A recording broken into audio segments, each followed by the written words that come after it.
1, 2, 3. Can everybody hear me?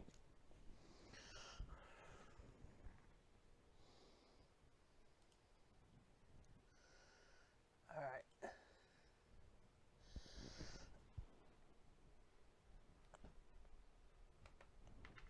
All right.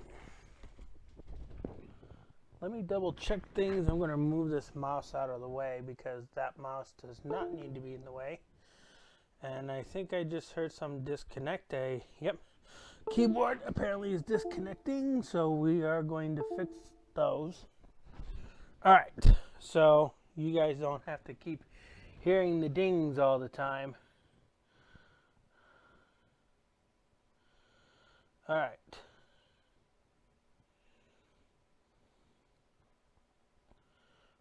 Di, can I be heard? Yes or no?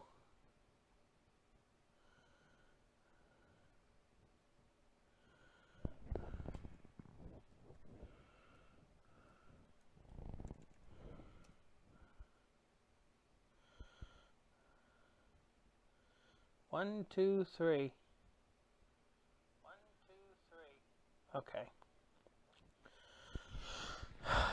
Well, I can be heard. So tonight we're going to be going on to chapters 5 and chapter 6.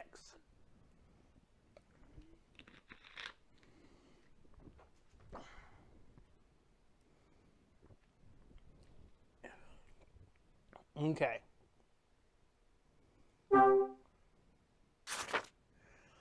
Anybody can remember what happened last time? Oh, that's not what I want.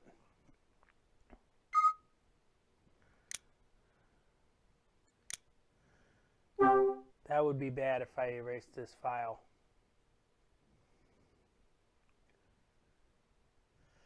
So, if you can't remember last time,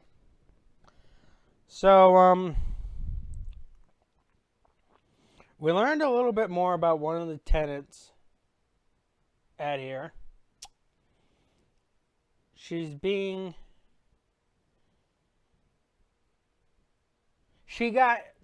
had received a life insurance policy from both her brother and her husband. And this keyboard is off for whatever reason. There we go. And the insurance company is investigating it. So we went and tried to get our own answers based upon it. And I am not sure why that is disconnecting, but anyways, we'll go to the game.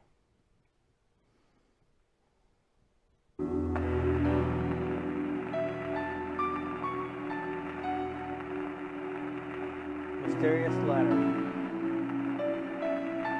Oh, we also did the, last stream I did several resets because there was some things that I had done that automatically would have caused me to fail for a good ending to this game. I also got to pull up a guide too. Huh?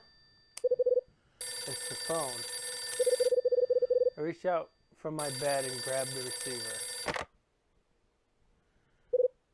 Hello?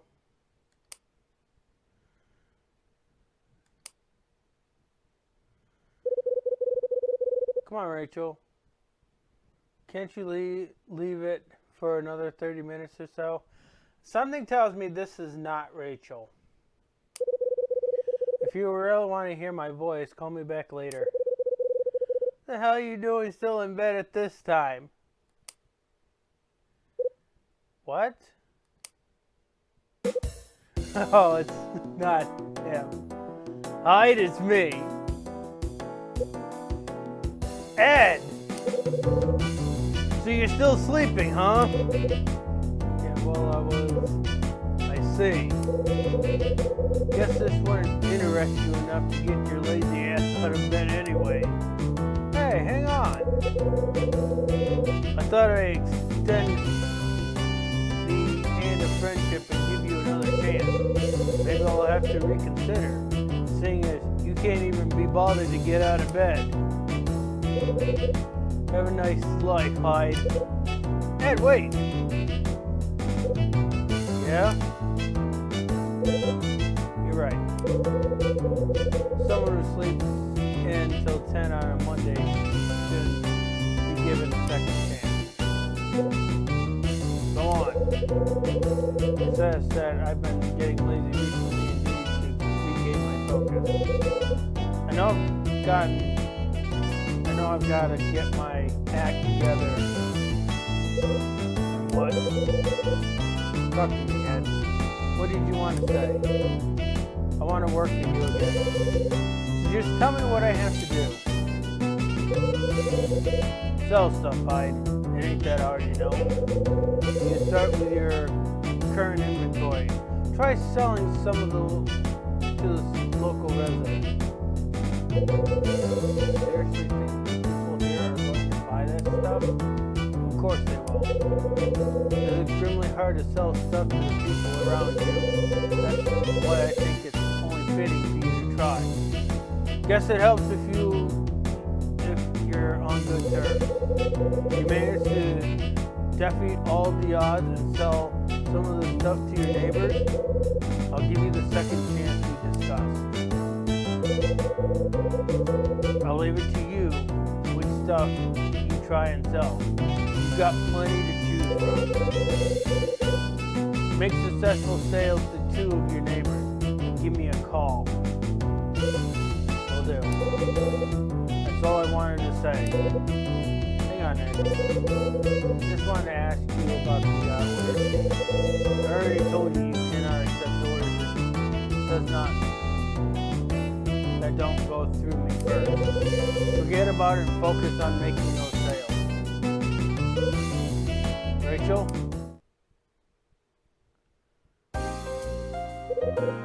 Hey there, sweetie. Now that's the kind of voice I'd like to be woken up to. Easy there, Kyle. Anyways, do you really think you can sell some of your goods to people in your building? Give it a try. Gotta face facts, though. With everyone getting ready to leave this place, chances are they're trying to deal with too many of their own problems to want to buy household goods from me. You're still in with a chance, though? Really? You think? Yes, there's always a chance you'll get lucky. All you gotta do is find out just what the customer wants. If you know you got what they're looking for, selling it to them should be no problem. Maybe you're right. Like I said, I'll give it a try. I'll be keeping my fingers crossed for you. I'm keen to see how you do in this. Great. Hey Kyle, have you found a new place to live yet? Still looking. I can't find a place in time, maybe. Absolutely not. The space in my room is already spoken for. It is? Yes, Mila's coming home. Is she now? That sounds good. She's coming back from our college for the entire winter break.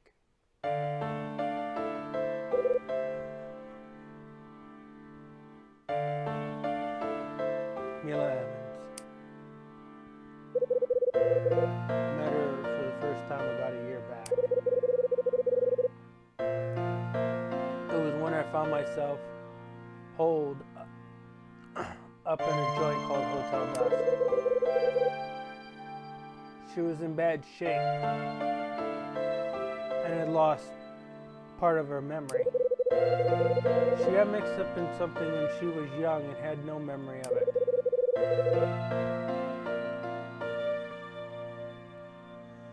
Spent 10 years laying on a hospital bed in a deep sleep. Now she's all alone, and no relatives will look after her.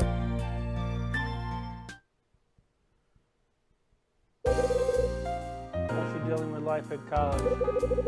Well, I can't say it's going super smoothly, but she's not slacking off. She seems to keep a lot to herself, though. She says she'd rather not bother us with it. Kyle? I think she's come home so she can see you again. It gives the impression she's got things to say, but only wants to share them with you. I'll let you know what you get. I'll let you know when she gets here. Got it. Thanks, Rachel. There's something else I want to ask you. What is it? I need to check up on the word condor and see if it's connected to anything special. Condor? Look into it.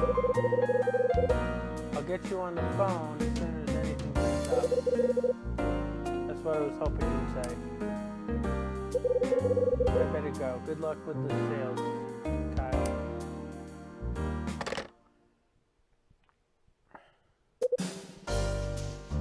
I turn the tap on. Splash my face with cold water, and cold and refreshing water comes out. Choosing what to wear doesn't seem to take long. Now to figure out a way to entice the other tenants to buy some of my stuff. Might be a good idea to find out exactly what I've got with me. Alright, we are first going to pause here. And I am going to bring up a guide for this.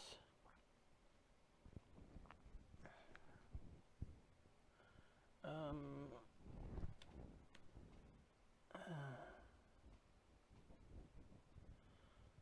want this one.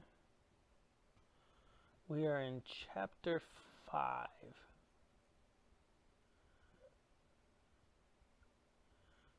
2, 3, 4,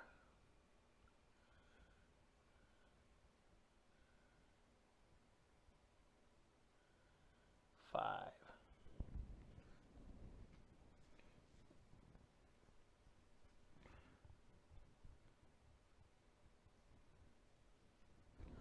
All right, so the first thing we're going to do, we're going to go over to, let me pull my microphone down so it's not hitting my chin. Okay, so the first thing we're going to do is we're going to check and see what we have in our box. So it's this box right here. It just sits right underneath the table. Cardboard box under the table with the red crown logo onto it. Full of the crap I'm supposed to sell. Alright, so this is all the stuff that we have here. Wax. There's a calculator in here. There's a button here. Some cleaning detergent.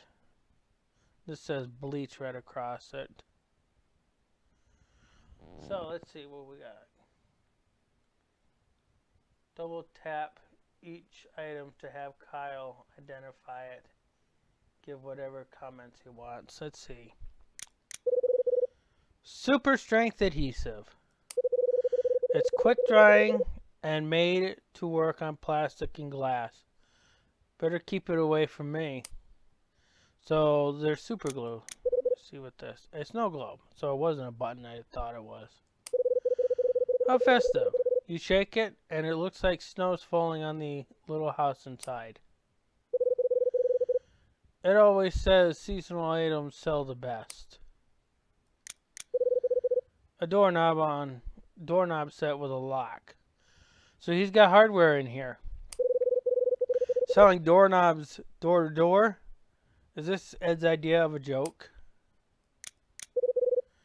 A solar calculator. Stores sunlight and uses it to power the calculator or something. Not cheap though. A pen that writes in invisible ink.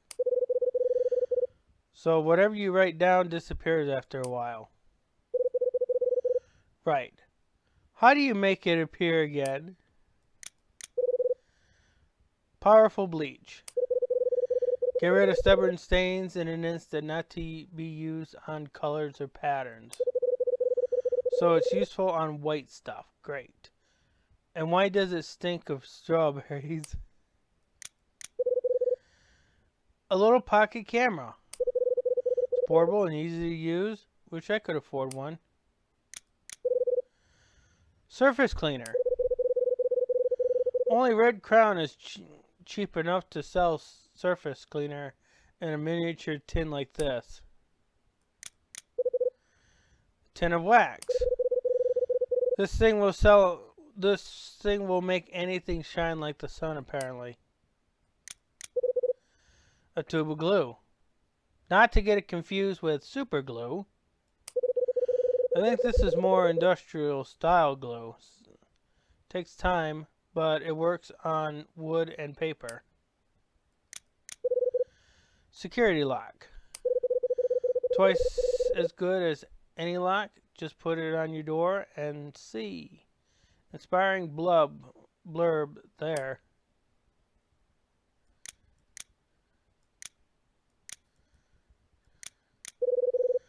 Concentrated detergent. Removes any sign of dirt or stains. Why do I need bleach if I have this? Okay. Kyle takes everything with him. You can also leave the screen without checking. And why am I getting a page opening up here that I don't need? Go away. System 32 can close.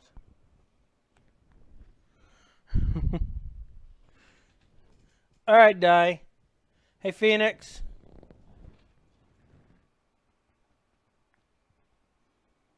Ah. Oh, well. Oh, wait. Well, let's see what we got here.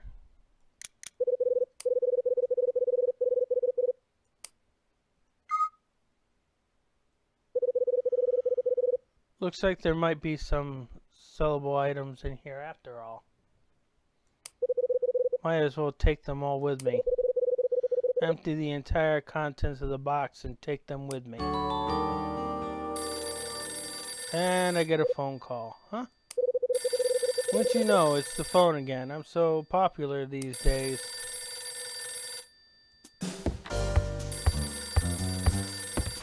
And my phone is ringing. Hello, Kyle. Mom? So that's what you... So that's where you are. I just called Red Crown, but you weren't there. They told me you were taking a short vacation. Yeah.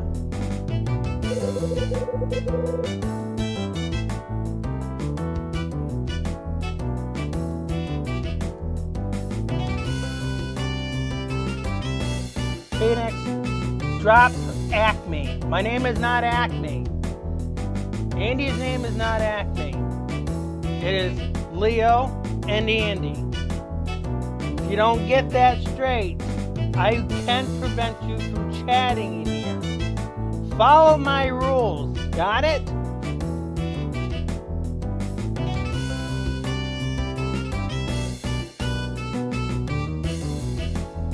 You seem to be taking a lot of time off, Kyle. Is everything okay? You haven't got yourself into some kind of trouble at work, have you? Of course not. Everything's fine. Good. Then I can stop worrying. But why are you calling work anyway? I need to speak to Ed about something. What was it? Got a call from the LAPD this morning. They've decided to reopen the case surrounding your father. Reopen it? It looks like they're going to start early next year.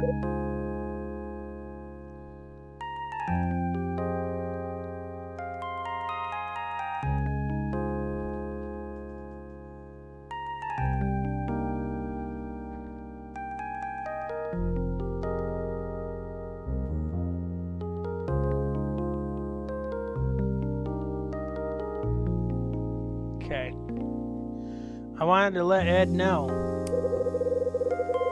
When he was on the original case 25 years ago and they officially ceased the investigation, he was the only one who took the time to see me in person and break the news.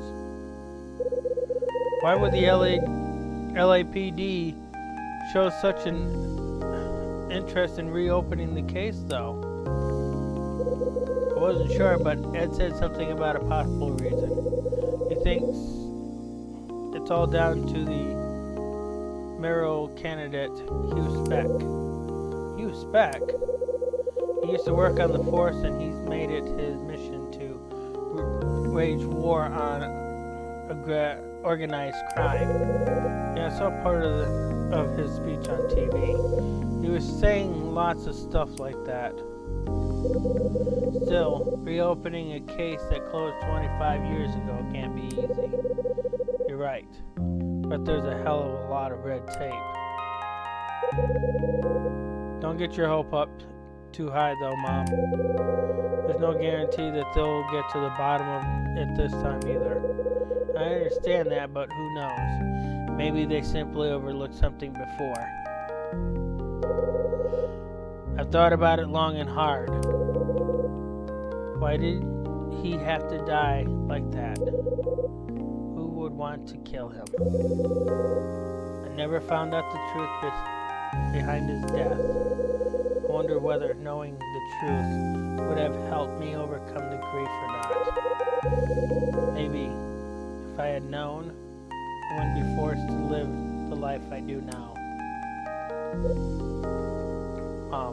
Do you really want to know the truth behind what happened to your father?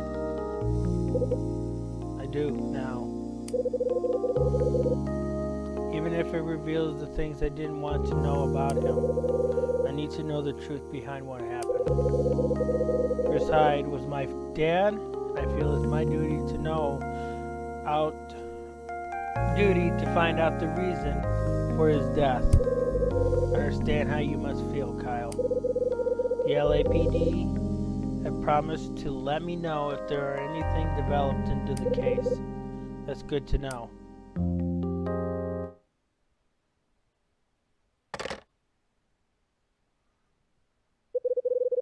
So they're reopening the case about my old man.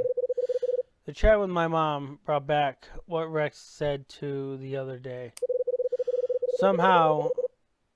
I somehow know that if I can locate the Scarlet Star that was missing 25 years ago, it might bring me closer to finding out how my dad died. Okay, I think it's time to try and complete Ed's little assignment. Guess a guy like me is only suited to working for a place like Red Crown. Alright, after the phone call.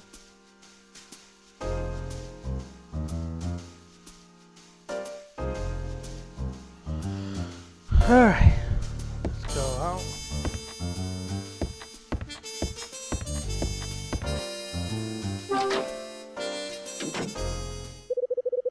First thing to do is find out what kind of things people want. Second floor seems like a good starting point.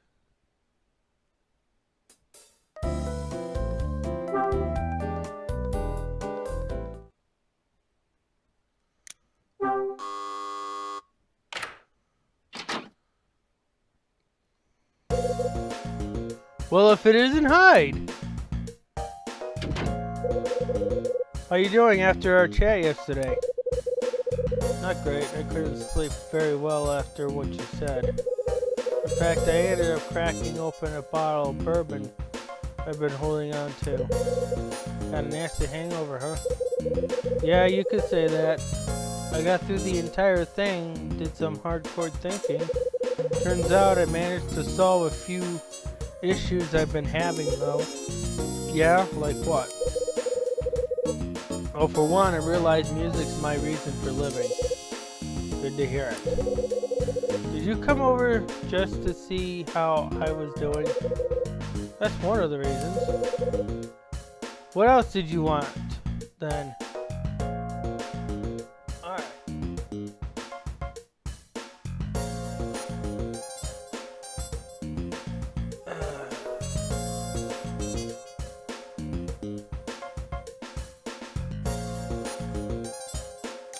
Is there anything bothering you? Bothering me? You know, like you run out of something and you need some more? Run out of something?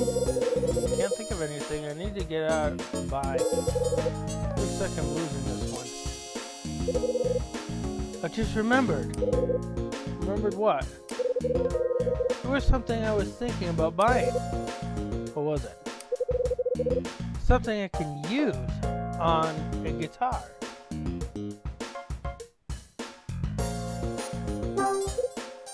Tony?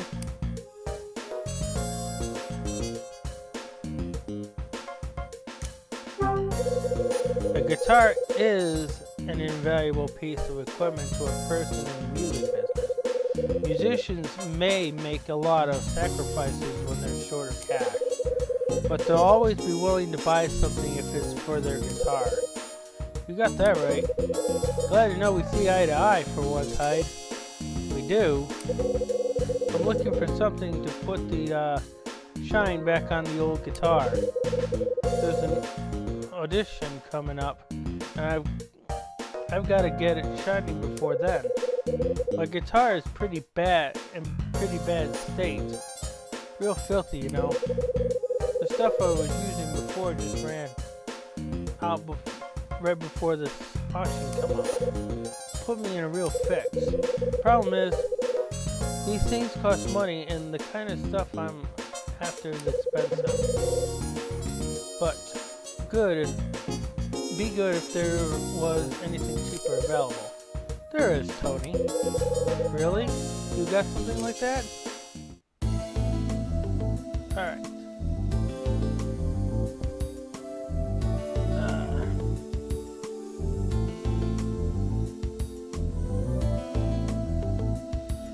Alright. What we're going to do is we're going to sell him some wax.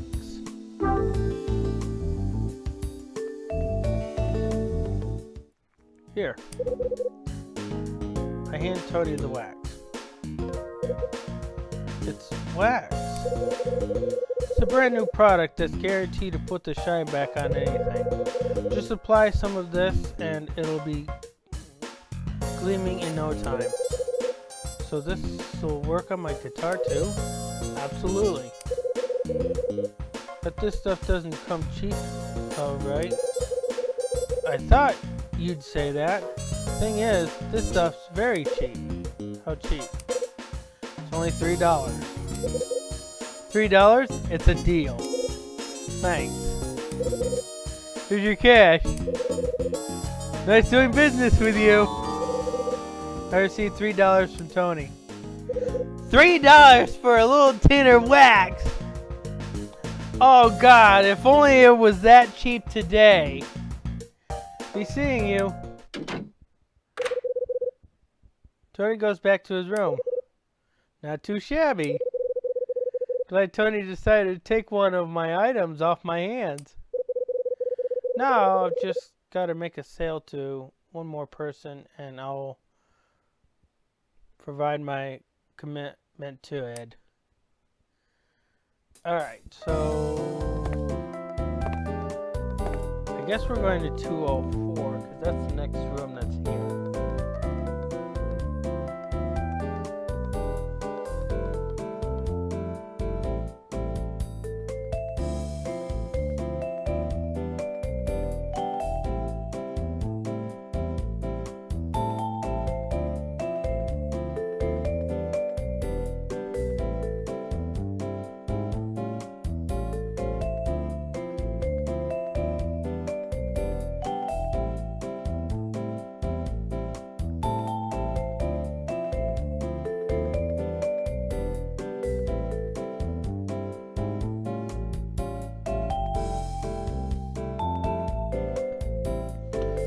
Well, if that's a bug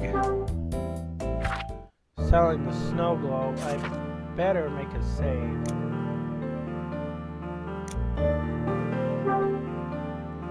Because if it's going to soft lock the game and I try to sell it to someone, that's bad.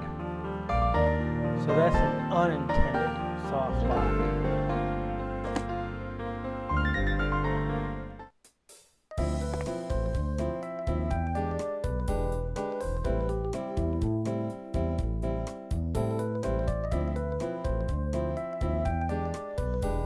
Yeah, why not? I'm intending just to sell the snow globe to Tony, because if it's just an assorted, just an extra item, I can just sell it. Hey Hyde, something I can do for you? Can you spare a moment? I've got something I'd like to show you. What is it? What with being Christmas soon, I thought you might be interested in some good bits and pieces.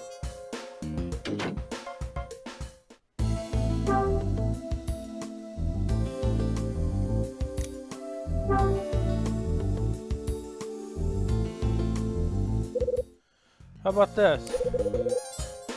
I passed Tony the snow globe. Wow, snow globe. Right. It's a pretty good one too. I used to play with one just like this when I was a kid. Yeah, you and me both. The snow inside never melts, and it's always such a nice thing to look at. The more I stare at it, the more it reminds me of all the things pure and still. Now you're beginning to sound like a musician. Definitely sounding different from usual anyways. That's right. So, how much do you want for this? How does $3 sound? Sounds like we got ourselves a deal. Here's your cash. Nice doing business with you. Okay, so I just picked off $6 off from Tony. Get you later, man.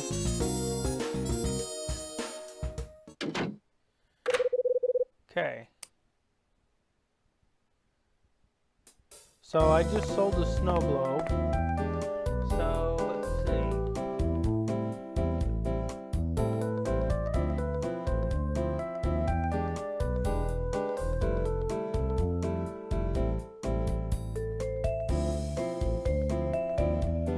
Alright, we're gonna go upstairs to 305. Oh wait, stairs are this way.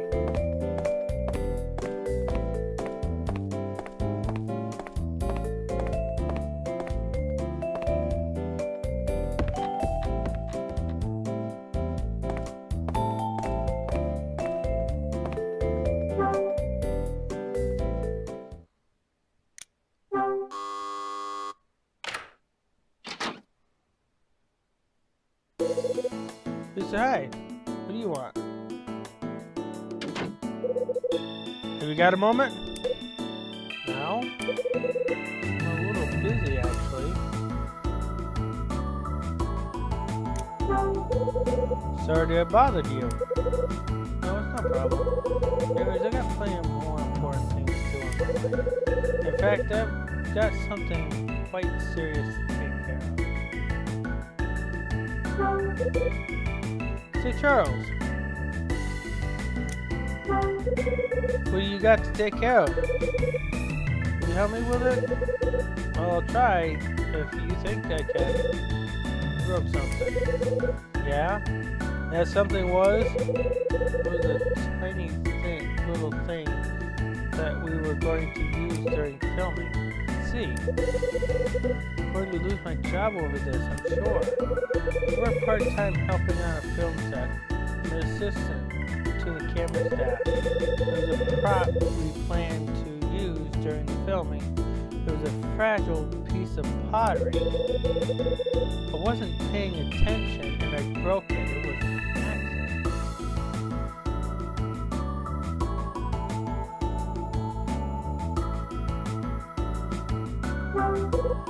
Calm down.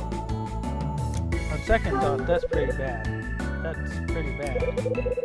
I know, my boss is going to kill me for sure. There aren't any others we can use as replacements either. Can you tell me how it broke? Sure, it was a clean break right down the middle. I'm usually a pretty careful person too. What did the director say? He told me to go and find a replacement. Of course, I went out and looked, but there weren't any that looked similar. If I can't find one we can use, I'll be fired for sure. This was my big chance. If only there was some way I could return the pot the way it was.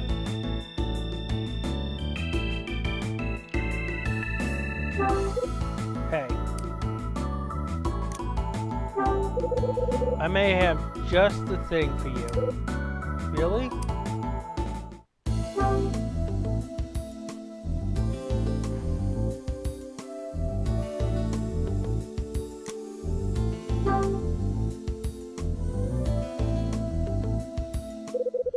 Here, take a look at this. I passed Charles some super strength adhesive. Is this some kind of glue? It's one of the items I'm selling. My guess is it'll be perfect for fixing things like that broken pot of yours. If you're right and I can fix the pot, we'll be able to use it for the filming after all. You better give it a try. How much do you want for it? $3 ought to do it. Here you go. That's all there. It's all there, thanks. I see $3 from Charles. Thank you, Mr. Hyde. We'll give it a try. I use it and head right to the studio. Charles leaves. Great. I managed to sell one of my items to Charles. That's it. I've sold items to 2 people living here in this building. Maybe now Ed'll cut me some slack. No time to waste. I'll get him on the phone right away.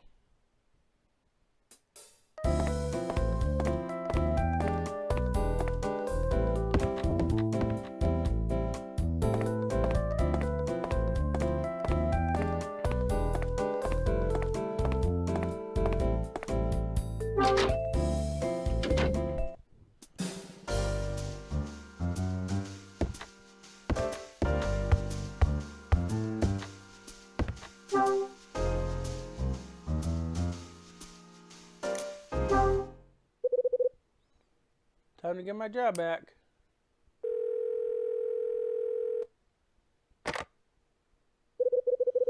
Bear Crown, how may I help you? Me. Is that around? Yeah, I'll just grab him.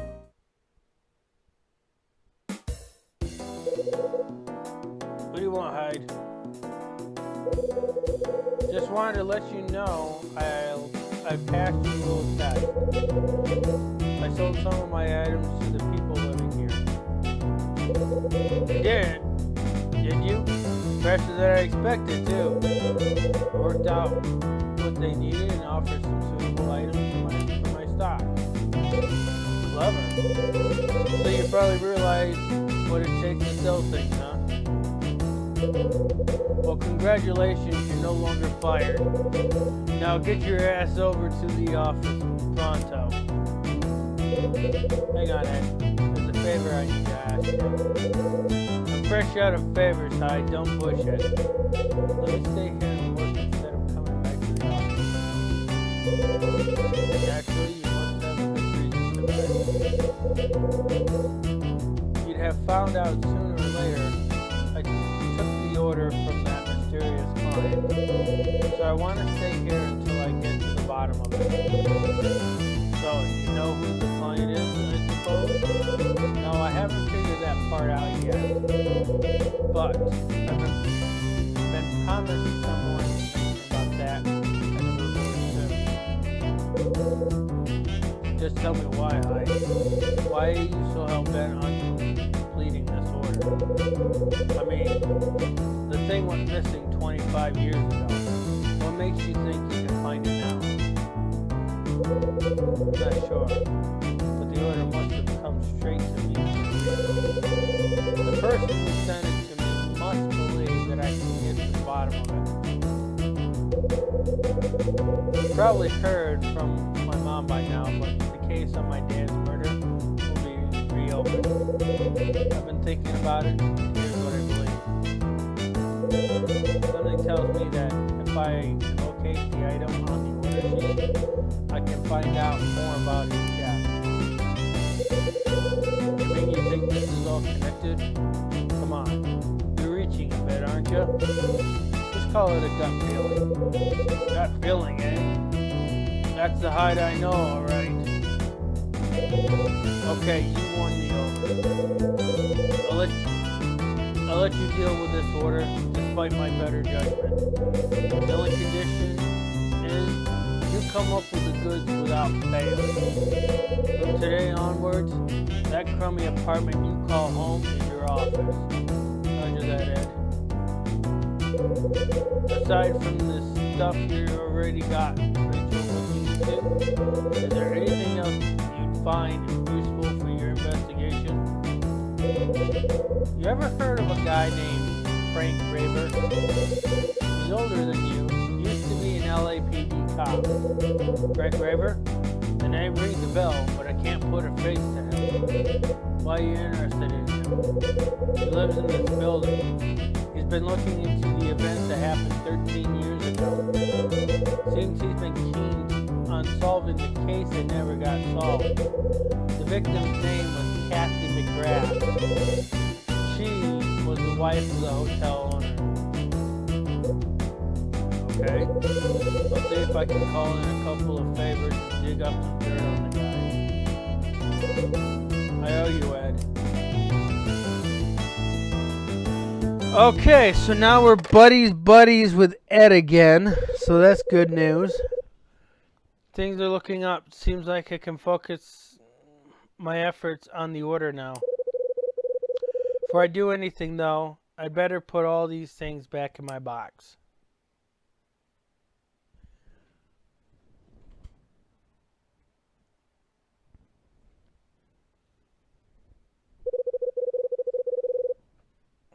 I think it's time I tried to find out a bit more about this building.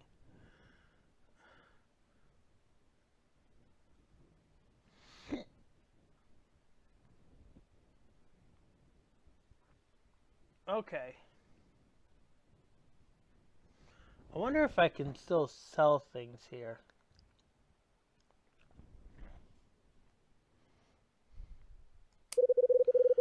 When I think about who's likely to know the most about the history of this place, the one who springs to mind is Sydney, the cafe owner. That reminds me, I haven't eaten anything since this morning. Maybe I'll head down there and grab a bite to eat. So before I do that, will it let me? So room 206. I'm just curious as if this is going to let me sell more stuff. I can't come to the door right now. Okay, I understand. Alright. So, I'll put this stuff away, because it won't let me sell anymore now.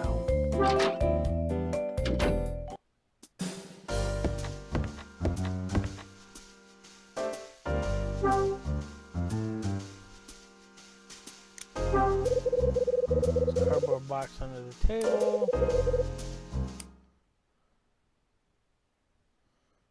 Okay.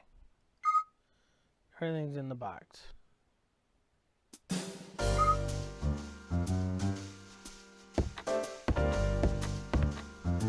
Alright.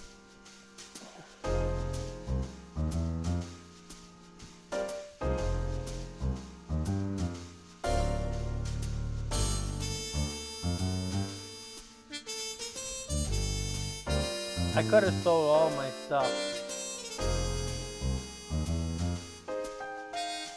So we're going to go to the diner.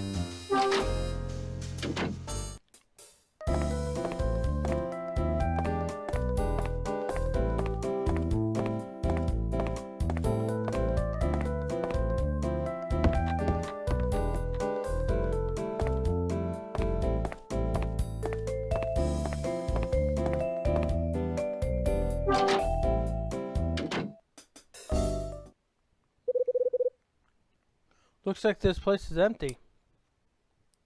Hi there, come on in. Welcome to Lucky's Cafe. Hi, Claire. What's today's coffee? It's straight Manhaling. It's from Indonesia and had a distinctive aroma and a strong taste to match. Sounds good. I'll take one of those and a large plate of pasta carbonara. Let me guess. You want that with mushrooms and coarsely ground peppers? Perfect. You got it, Mr. Hyde. Feel free to take your usual seat, too. Thanks.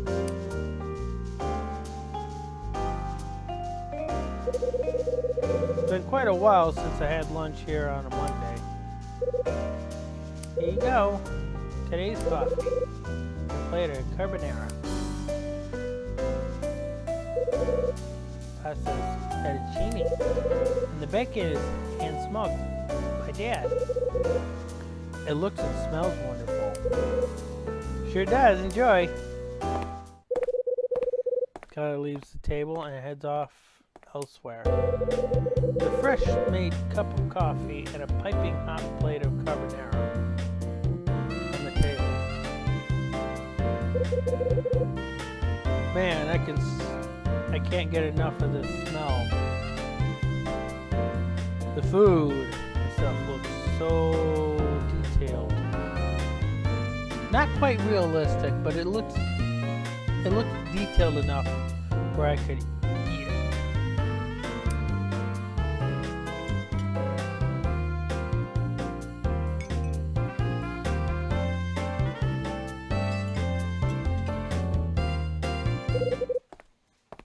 Hi there, Mr. Hyde. Huh? Oh, hi, Sydney. How you enjoying today's coffee? The initial tastes pretty mild, but it certainly has some depth to it. Doesn't it just... It's not everyone who can discern the taste of manhandling. I like the full body texture too. You really know your coffee, Mr. Hyde. Plus, the carbonara is something else. Glad you mentioned it. It's one of my own creations. Is that pride I'm sensing? You got it. This place prides itself on the food as well as the coffee, you know. Friendly staff too. The best service you'll find anywhere around these parts. It's got everything? Be that it may, I still can't believe we have to close this place at the end of the month. Sydney, I'm sorry. I didn't mean it to come out quite that loud. Have you found a new place to set the cafe up in yet? No, not yet, unfortunately. To be honest, just thinking about it gives me a headache. After 12 years of slogging at it here, I kind of hoped I'd never have to move. Can't say I'm looking forward to starting all over again. 12 years, that's quite a run. If you add that to the time I spent working at the old place, it's 18 years in total. You knew all about this place when it was a hotel, right? That's right. There's some stuff I'd like to know about that. Could you tell me what kind of hotel it was? Actually, I can do better than that. I've got a picture if you'd like to see. Even better. Here it is. In all its glory. That's how the place looked 13 years ago. I take the 1967 hotel photo from Sydney. Who knows, maybe a 13-year-old photo of the hotel will come in handy. Mind if I hang on to this for a while? Not at all. Just bring it back when you're done. Sydney says his piece and moves away from the table. Now it's 5 o'clock.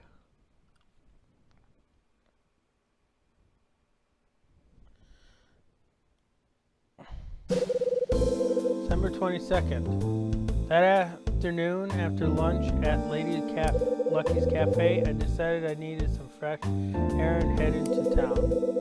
It's the time of year again. The streets are packed with people looking for presents. Before I even know it, I've taken myself into a back alley away from all the commotion. It's not long before I find myself going into an old movie theater nearby. This place is great. It only plays classic films. This time it's a western.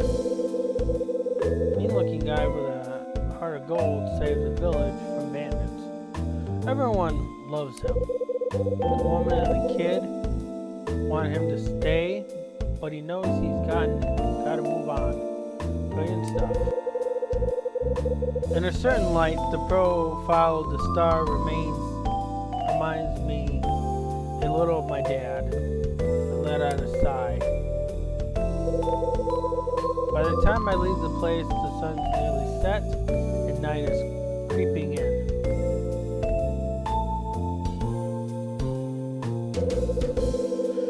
Remembering my dad has left me feeling a little heavy-hearted. I shambled back home. The building looked decrepit, like it knows its days are numbered. I look up. I notice a light in one of the windows on the 4th floor. Someone up there?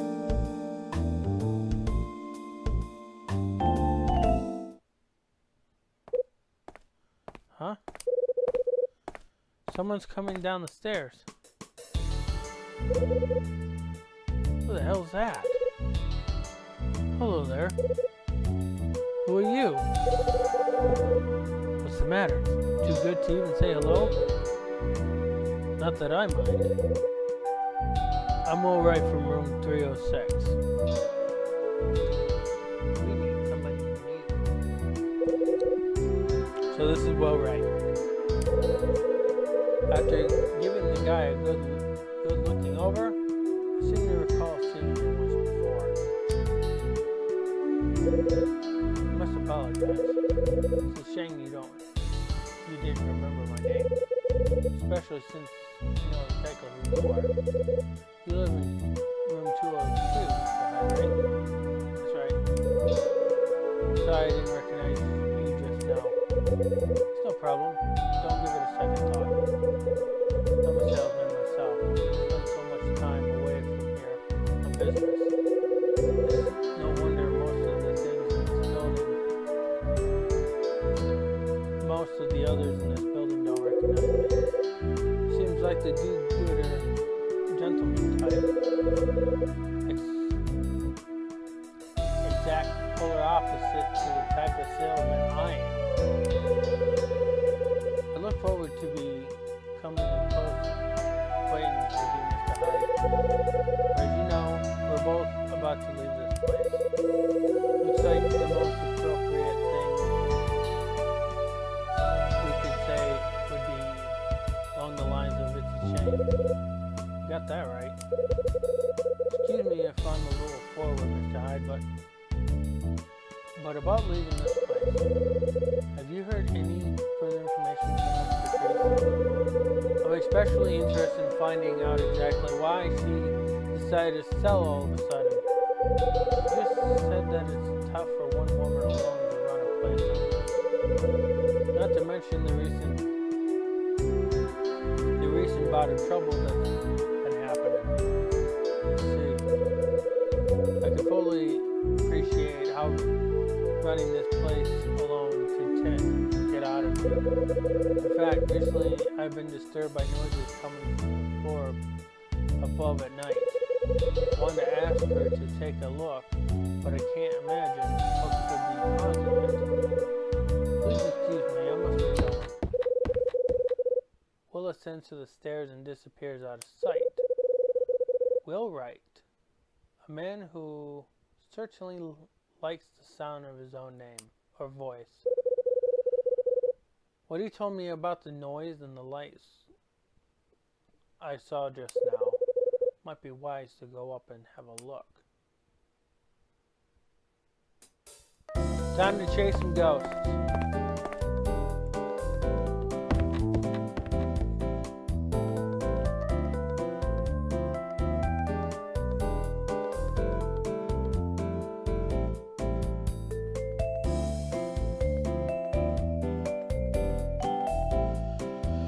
All right.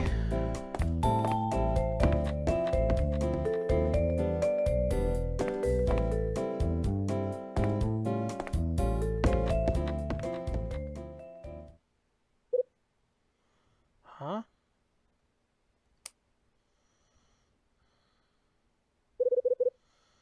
The fire door is open.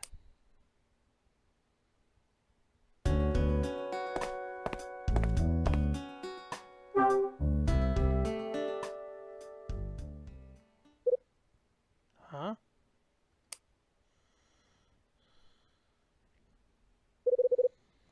This door is open.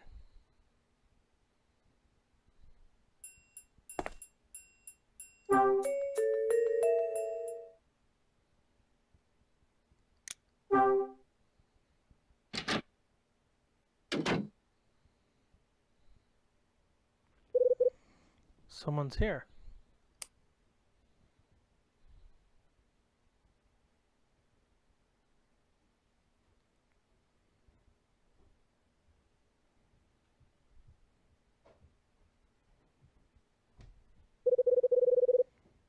The man calls out without turning around. Is that you, Mr. Hyde? Dylan? I thought it'd be you.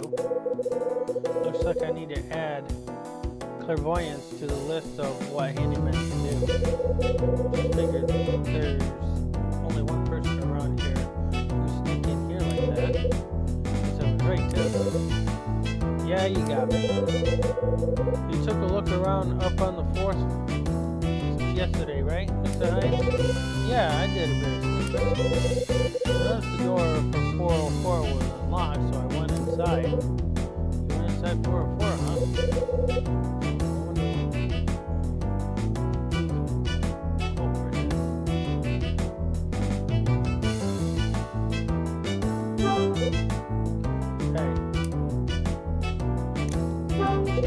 The culprit for what?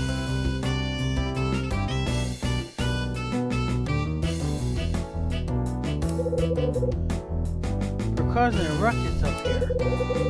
Thanks to whoever it was, Mr. White from 306 complained about it to me. Because of that, Mrs. Patrice ordered me to find causing the noise. As if I don't have enough to do. What kind of complaint was made? Apparently there was some sort of loud noise all of a sudden from this floor. Mr. White was awoken up by it and decided to complain. That explains what he was telling me when he spoke a little earlier. Got the impression that it doesn't take much to get his panties in a bunch. He's the kind of guy who pays too much attention to even the teeniest things. Anyways, ready to complain? Always ready to complain. To tell the truth, I don't really get on with him. I couldn't agree more, and I've only ever spoken to him probably once. That's comforting. I'm glad it's not just me being petty about something. Comforting? Yeah. You see, after we last chatted, I thought that you're a really interesting guy. And I wanted to continue our conversation from before. It's not just me either, Mr. Hyde. Mr. Raver from 302 also said something about having a chat with you.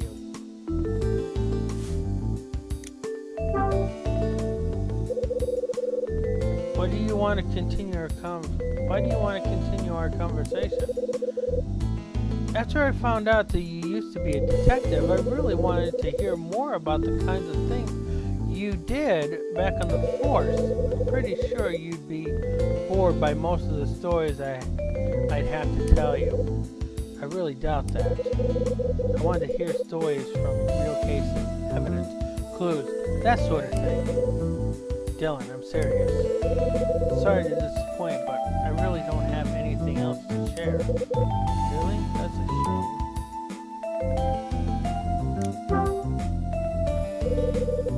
Why does Frank want to talk to me? I would have thought it's because he knows you used to be a detective too. You and him must have a lot in common. So, should I assume that you told him all about my past as well? Yeah, I told him. But only because he asked me. When did he do that? It was just this morning, actually. He asked what kind of a man you were. This is what I told him. I told him you used to be a cop back in Manhattan. Then 4 years back, you shot your partner, quit the force, and became a salesman. Should I have kept my mouth shut? Right. I'd better be going. Not sure how it happened, but it seems the noise came from a knocked over floor lamp. We may as well leave the room together, Mr. Hyde. Actually, I'd appreciate some time to have a quick look around. Want to look around in here? If possible, yes. Sure, go ahead, as long as you don't damage anything. I'll lock the place up later. Be seeing you, Mr. Hyde.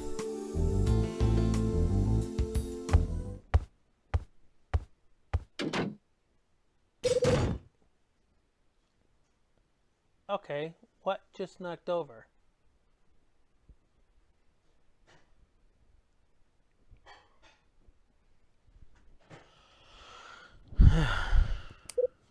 Huh? The hell was that?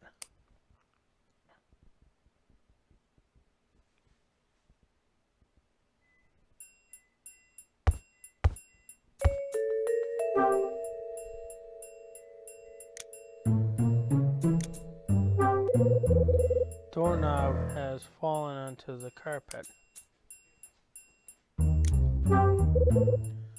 So this has come off.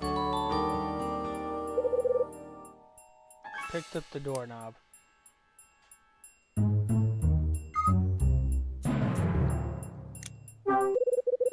This stool's been left on the floor. Hope no one tripped over it. There's a hole in the material.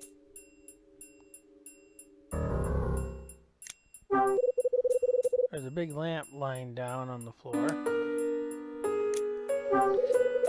This dresser is desperate need of some attention from a feather duster. These old-fashioned dressers must have been all the rage when this place was furnished.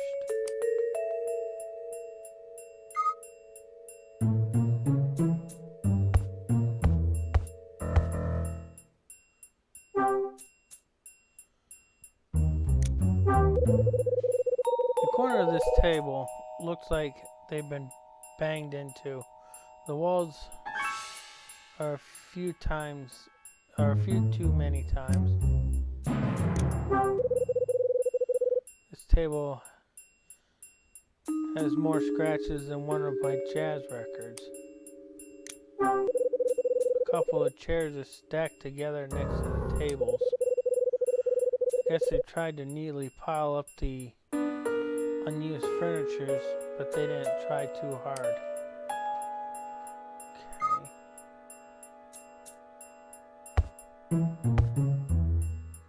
This is a bed.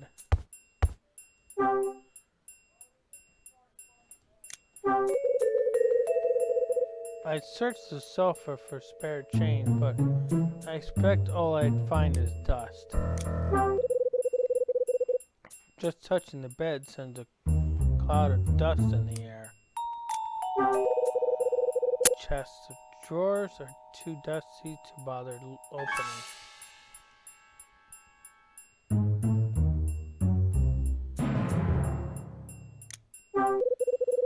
chest of drawers on either side. Alright.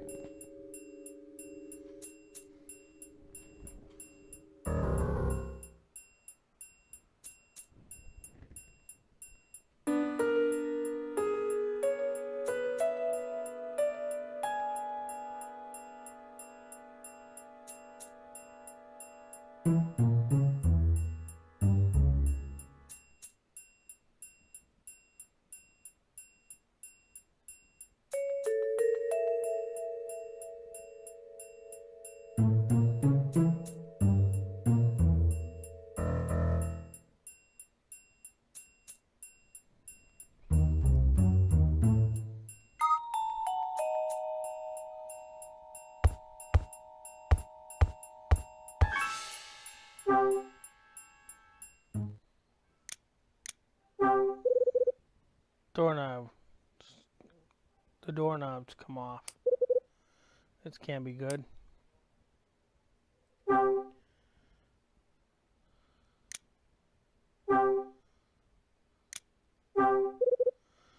This should do it.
If you haven't done so already,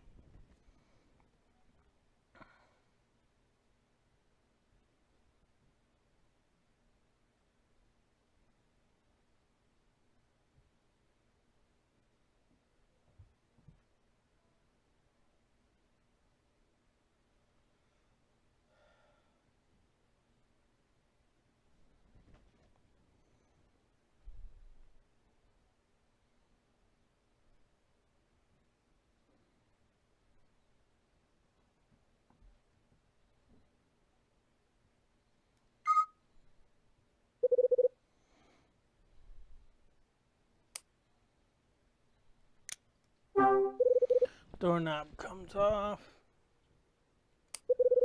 Maybe I can reattach it somehow.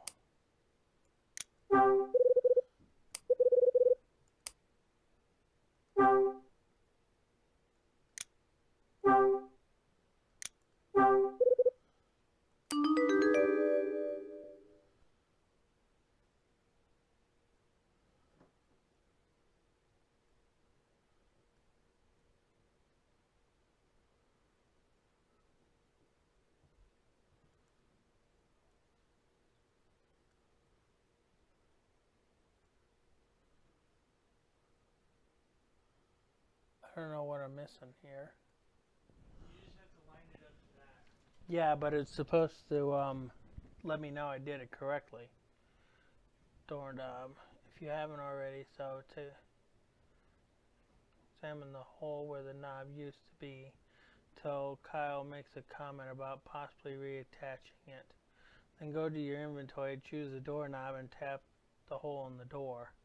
In the mini game that follows, note carefully the notches in the knob and the hole and their position. Bring the knob to about the center of the touchscreen tap and hold the edge of the knob and slide your stylus to rotate the knob so that the notches matched up with the notches in the door. So that should be about center.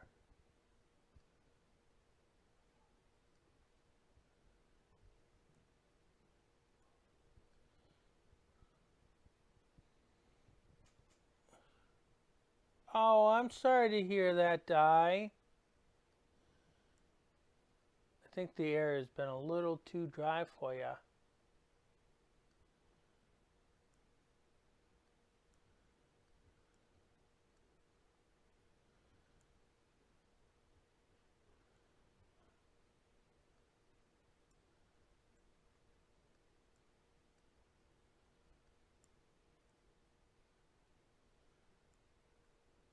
Move the knob to the left some more.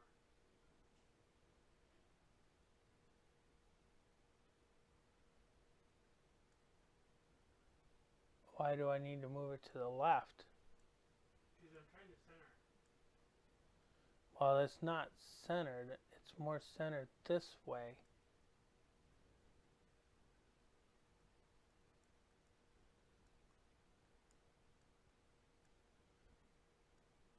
Because I know I know the notches has to be up and down. Well, yeah, because it matches that.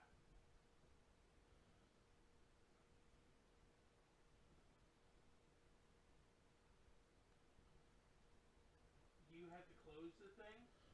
No, it doesn't say I have to close it. Try it.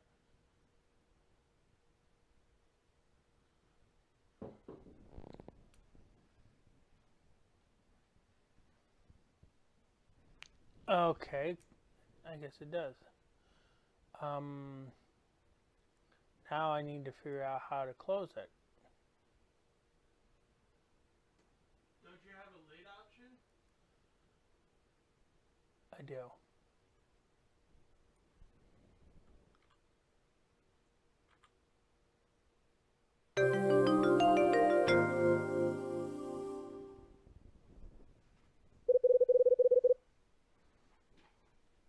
Okay, now I should be able to get this door open. The other option was I could have flicked the switch and it could have signaled Dylan. I took the quiet approach.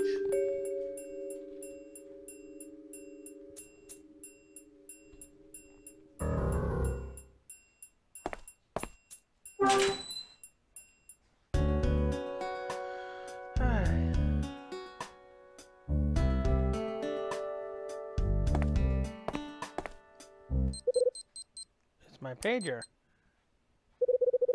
Better head back to my room. So, Di, since you're probably going to be the only one that's going to be answering the questions,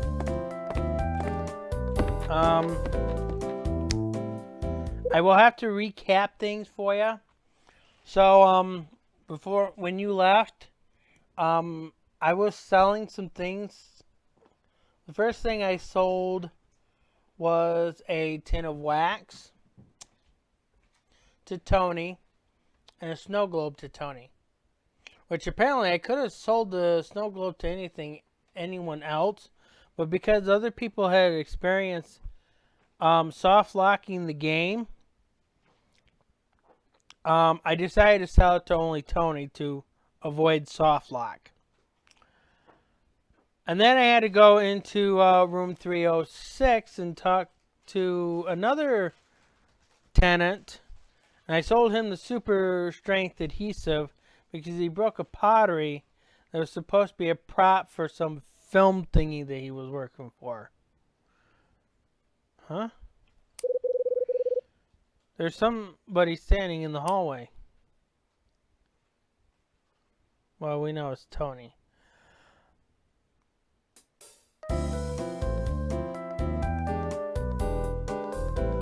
So, did you leave before Hyde was talking to his mom? Because if you did, I will let you know that the investigation for Kyle Hyde's dad has been reopened. Hey there. Hi, Tony. How's the wax you bought? It's perfect. Just tried a little out earlier and my guitar was shining in no time. That's good to hear. Certainly is. But more importantly than that, oh.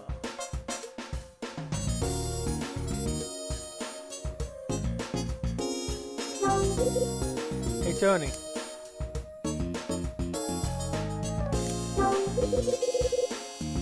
Hey Tony, what's with all the smiles?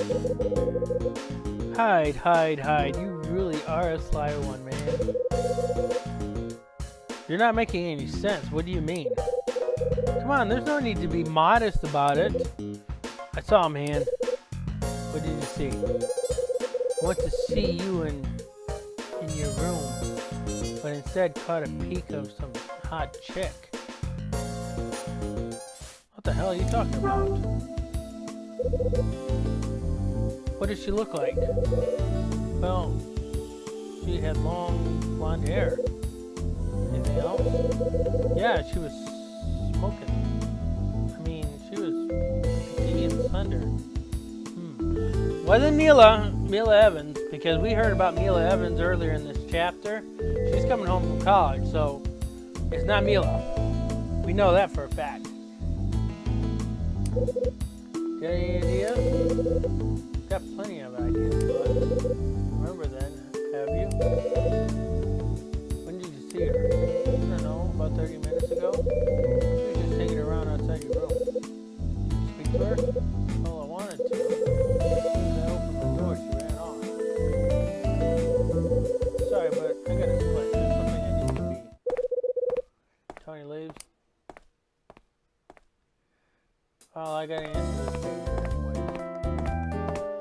So the woman in the long blonde hair that smokes,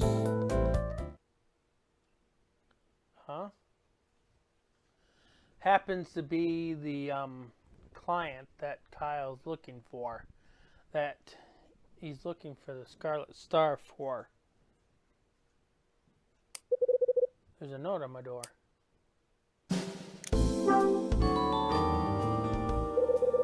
I removed the note that's been jammed in the door.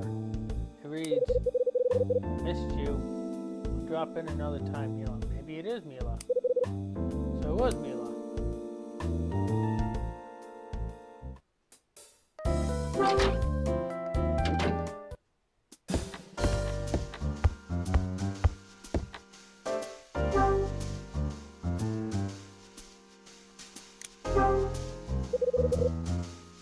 Time to give Rachel a call.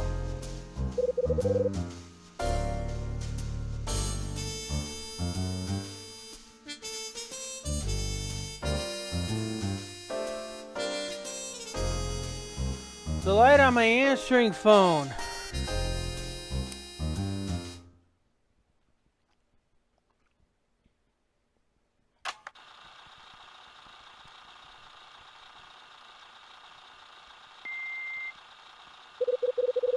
I hear a man's voice on the tape. It sounds familiar somehow.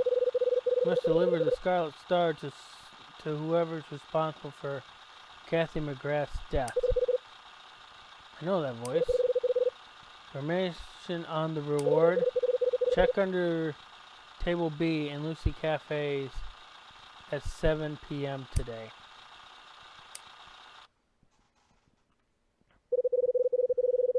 Deliver the Scarlet Star to whoever's responsible for Kathy's death. Regarding the reward, be in Lucky Cafes at 7. Look beneath table B. Max Kaiser. Kasi? Kase? Welcome to the stream.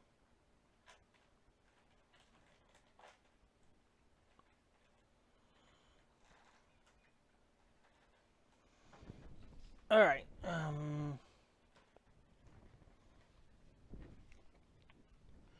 see.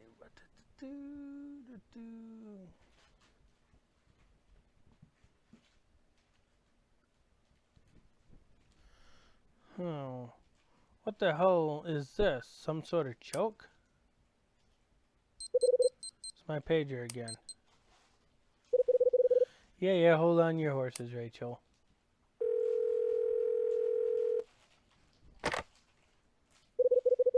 Red Crown, how may I help you? It's me. I've been waiting to talk to you. I'll pass you over. Rachel, before you pass me over, I need to ask you something. What is it? I just heard that Mila came to my room while I was out. She left me a note saying that she'd try again later. Really? She was there? She must have gone straight to your place after arriving in LA. I'm supposed to be meeting her shortly. That's good. Did you let her know I got the note? Sure thing, sweetie. Okay, I'll pass you over to Ted now. Got some info for you, Hyde. It's about the reopening of your father's case. I managed to get some time with a friend of the mayor's, and we had a chat. Do they say why they chose now of all time to reopen the case? The LAPD are eager to put the decisiveness of candidates you expect to the test, and to begin a huge crackdown on a certain organized crime syndicate. As a grand opening to this campaign, they decided to open one of the most famous unsolved cases in recent history. Would be apt. As it turns out, one of the most prominent ones on their list happens to be your dad's. Dad, are you trying to tell me that the organized crime syndicate you're after is... You got it, Hyde. It's Nile. They've had their eyes on the group since the event at Hotel Dusk a year ago. This is crazy. You seriously think my dad's death is connected in some way to Nile? Trust me, I was shocked too when I heard. When I found your dad's body in the parking lot 25 years ago, we discovered that he'd been killed elsewhere roughly 2 days before, then moved. There were no witnesses and no obvious signs leading to the murderer. We were stuck. We searched the suitcase we found at the scene and officially identified him. It was Chris Hyde. My superior at the time was keen to put this case to rest and told me to tie things up. This is what he said to me. He said that a small-time case like this wasn't worth the time and effort. I can't believe that it may have had some sort of connection to Nile. In fact, that connection had only just become apparent to me. Was your superior who's back? Yeah, that was it. I got some interesting information of my own head. I found out who the recipient of the lost item on the order sheet is. Yeah? Well, who's the lucky guy? According to the client, I'm supposed to hand it to whoever was responsible for the murder that happened here 13 years ago. Kathy McGrath's murder. They want you to deliver the item to the murderer in an unsolved case? That's what it sounds like. Now it's starting to make sense. The client, whoever they are, wants more than just an item. They want you to investigate the events in the building's past too. So it seems there's something that doesn't sit right with me about all this, Hyde. I know what you mean. Still looking into Frank's raver. I'll call you when I have something. Got it.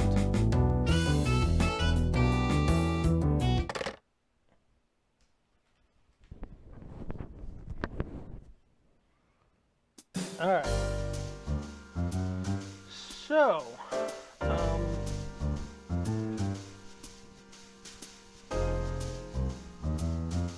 gonna head over to the door, our door.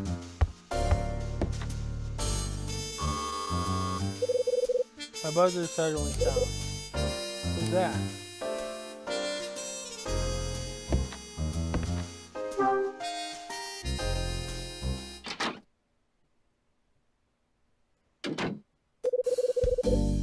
You're the last person I expect to see. What do you want? I just wanted you to return my tape. Tony informed me that it's in your possession.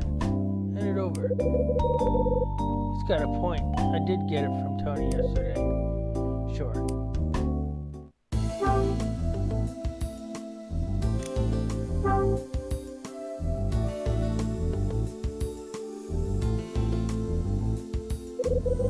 And Frank's tape back to him.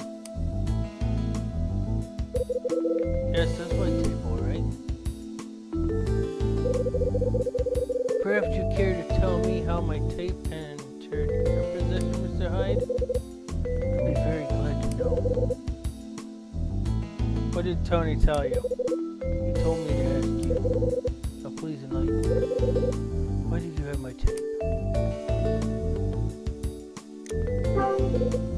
I found it. Where exactly? In the laundry. Was it together with my tape recorder? No. I came across the tape after I returned your tape recorder to you. That's your story, is it? What makes you think I'd have any reason to lie to you about something like that? Technically, it is lying.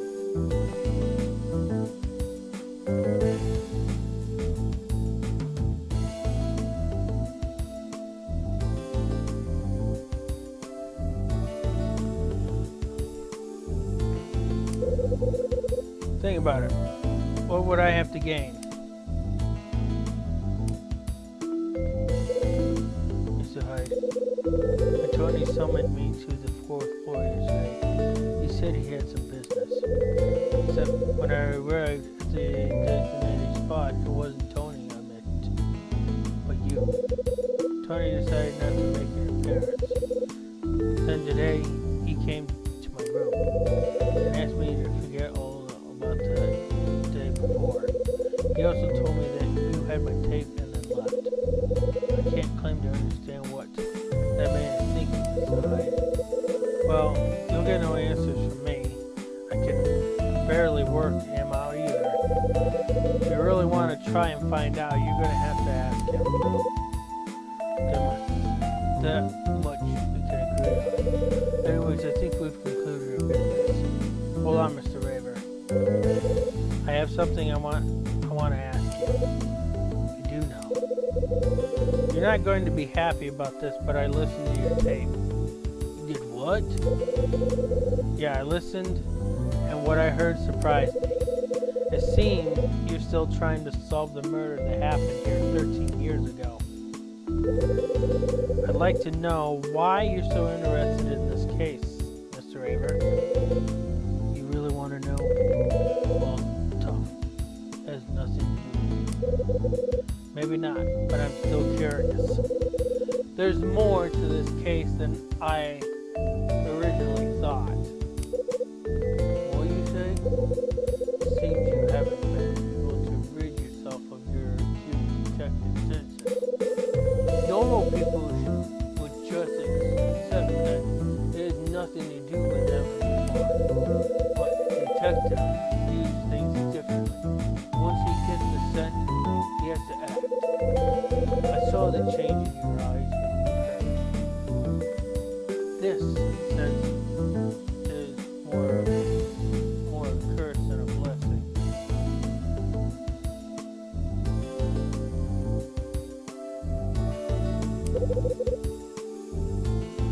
It's as you say, Mr. Raver. I'm forced to ask these questions. I understand. Nevertheless, I'll tell you straight. Stop pursuing me in my investigations. And cease trying to go after those connections to this crime.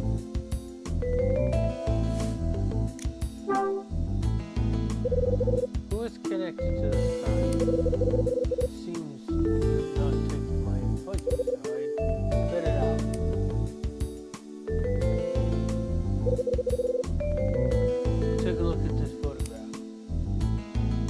A picture of a funeral. Yes, the funeral of one of the people found Kathy McGrath's body. Okay. I received the funeral photo. If you look really carefully, there is someone in the picture I'm sure you'll recognize. Say hi. I'm forced to stop your interfering any further. Therefore, I appreciate it if you would avoid interfering. Do not obstruct my investigation any further. Stay away from the people you see in this picture. Okay. I'll take a long, hard look at this picture. Just one more thing I need to ask you, Mr. Raver. What can you tell me about Condor? You mean to say you don't know what Condor is? I wouldn't be asking if I did. I shall repeat what I said. Leave my investigation alone. That's all I have to say. Frank leaves the room.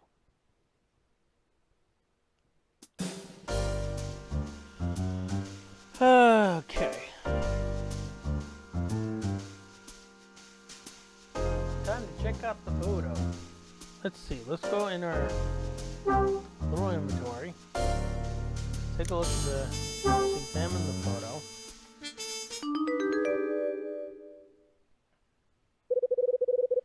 What am I supposed to be looking for? Alright, who do we see? Hello. There's Marie.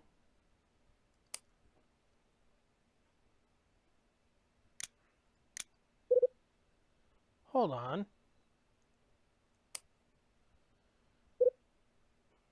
Rex? Okay. Suspect number 1.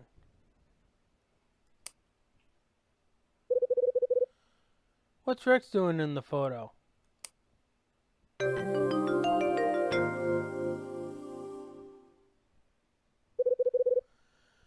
Marie Rivers is in this photo. Or Rivet is in this photo picture. And not just her, Rex Foster is there too. What possible connection could the two of them have had 13 years ago?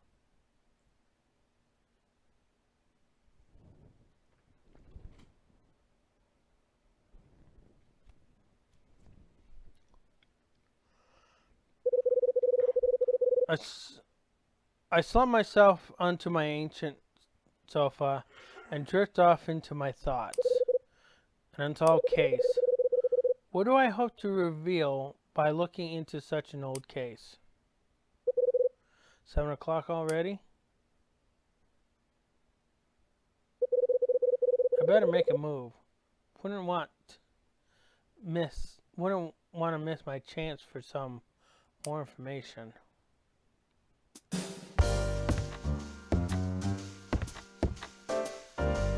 So I hate to break it to most people here, but I think Kyle has a bigger lead on this case than Frank does. Huh? The door of room 203 is open. I can hear somebody's voice from inside. I know that voice. The dress looked good on you. I had a good time yesterday. If the voice stops, somebody leaves the room. Ha ha ha ha. I'll see you soon. I'll wait at the same shop as before. Hey, Betty.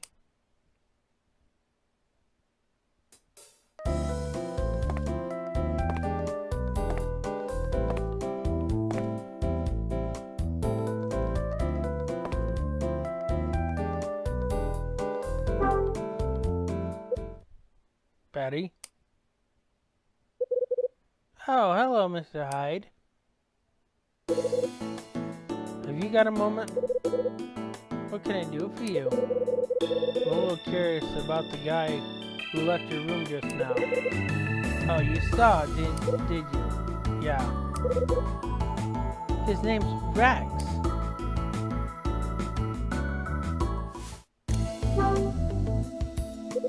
What's your connection with him, Betty? Connection? Are you and him an item or something? Mr. Hyde, I don't want to be rude, but you're beginning to sound like my dad. Her dad? But anyways, Rex is a regular customer in my shop. We've been out for dinner more times than I can remember, and sometimes go drinking too. Recently, we decided to make a go of it and become a couple. Don't take this the wrong way, but do you know the kind of guy he is, Betty? He's not exactly the... Are you going to tell me he's dangerous? Actually, I was. You don't have to worry about me, Mr. Hyde. I know how to choose my men. Rex has a strong personality, isn't afraid to spend his cash, and knows how to treat his lady. Does he now? He may be a bit rough around the edges, but he's lonely and a sucker for the true soft touch. I think he's lying to you. Trust me, Mr. Hyde, I know what I'm getting myself into. I could wrap him around my little finger, but there's no way he could do the same. That's comforting. Is it now? What does that mean? Lonely and a sucker for the soft touch, eh? Doesn't that describe you, Betty? I'm going back to my room. Betty finished talking and does just that. What's that red up to this time?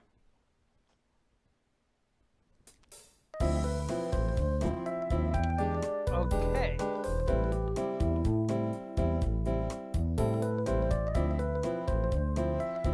So, let's go downstairs.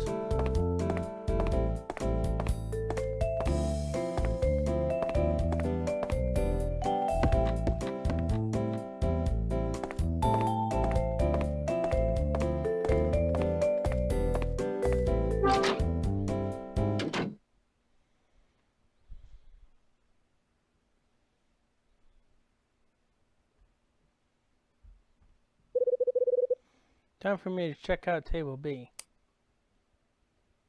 How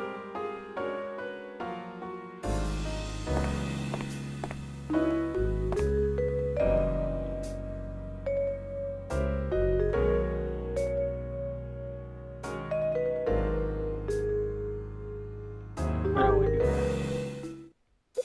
Hey Claire, which one is table B? It's the one that's second closest to the kitchen.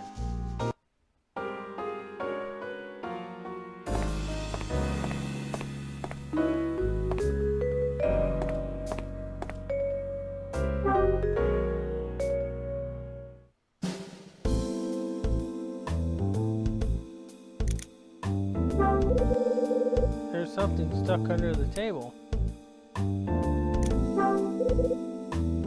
What could this be? It looks like some sort of letter. I take the reward letter from underneath the table. Must have been written on an old-fashioned typewriter. It reads, "The reward for finding the item is the truth of 25 years ago. You'll find part of the truth included here." The truth of 25 years ago? There's something else here. It looks like an extract from an old newspaper. The extract is from 1955 and reads, "On December 17th, early in the morning, a body was discovered in a downtown parking lot near the city hall. The victim appears to have been shot. After initial forensic checks, it was determined that the victim, a man in his 30s, bled to death after receiving a gunshot wound to his chest. The police believe that he was murdered elsewhere roughly 2 days before, and that he was moved to the parking lot soon after being murdered." My God, this is about my dad. Is this really part of the truth of 25 years ago?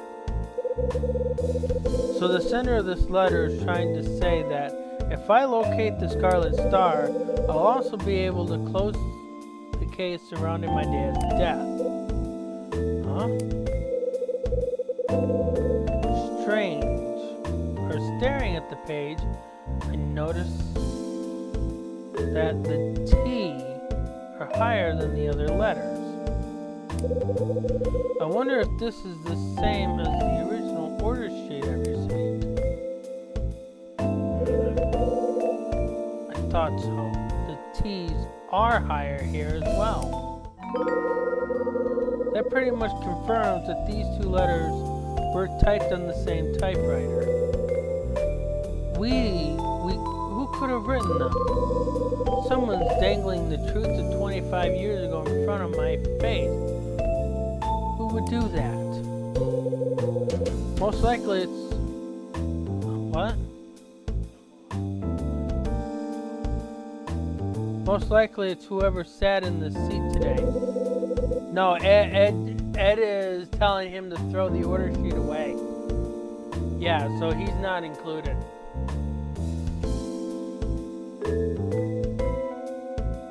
Maybe Claire can shed some light on who that was. And also, the case is already being reopened and Ed is not part of the investigation.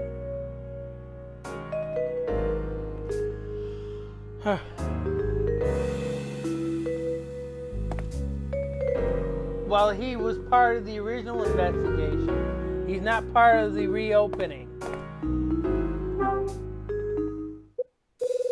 Claire, can I ask you something? Sure, what is it? Did someone sit at this table today? Yeah, there was someone. Who was it? Are they coming back to you? Oh, right. I remember both Charles and Dylan sitting there. There might have been other customers who sat there too, but I can't remember. Sorry. Let's see. But tell me, Mr. Hyde, why are you so interested? No reason, just curious. Okay, if you say so. Claire finished talking and moves away from me. Might be wise to have a chat with both of them.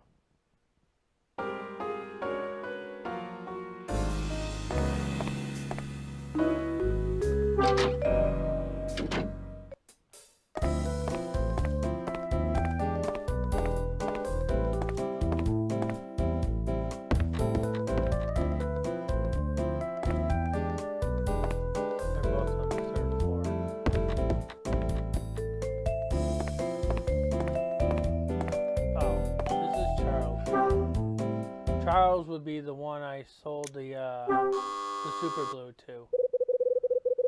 Maybe I'd be more striking if I got a buzz cut. Then people would answer the door to me. All right. Well, first of all, I'm going to take this quick save here, only because.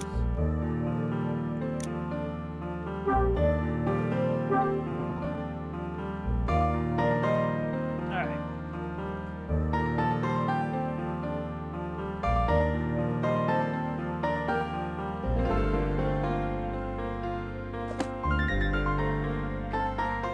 Oh, his door is 305, not 306. Okay.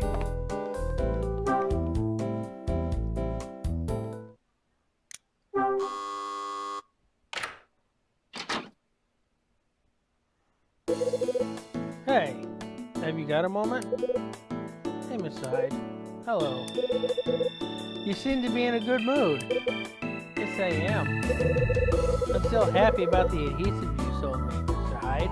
It worked perfectly. You used it to repair the broken pot. We were able to use it during the filming after all. It looks like you only sell the best products, Mr. Hyde. I'm glad it came in handy. I must go now, Mr. Hyde. Just a minute. What is it? I've got something I want to ask you.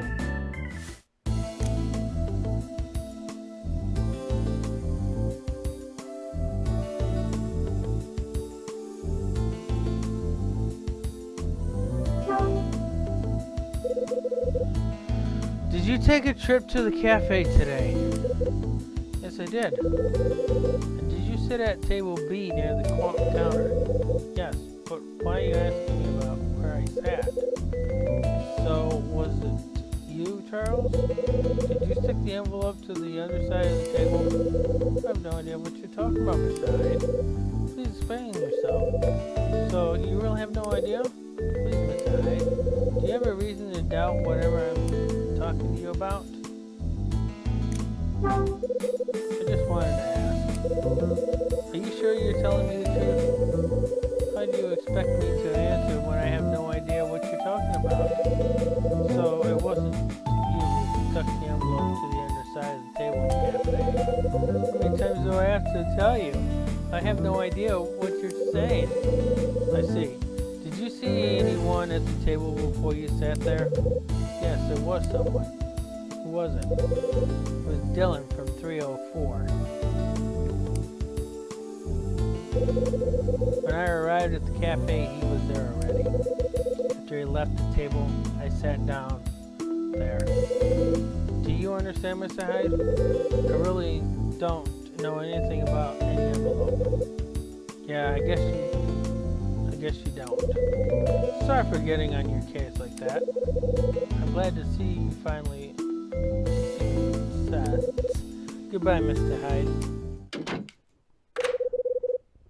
Charles go back to his room.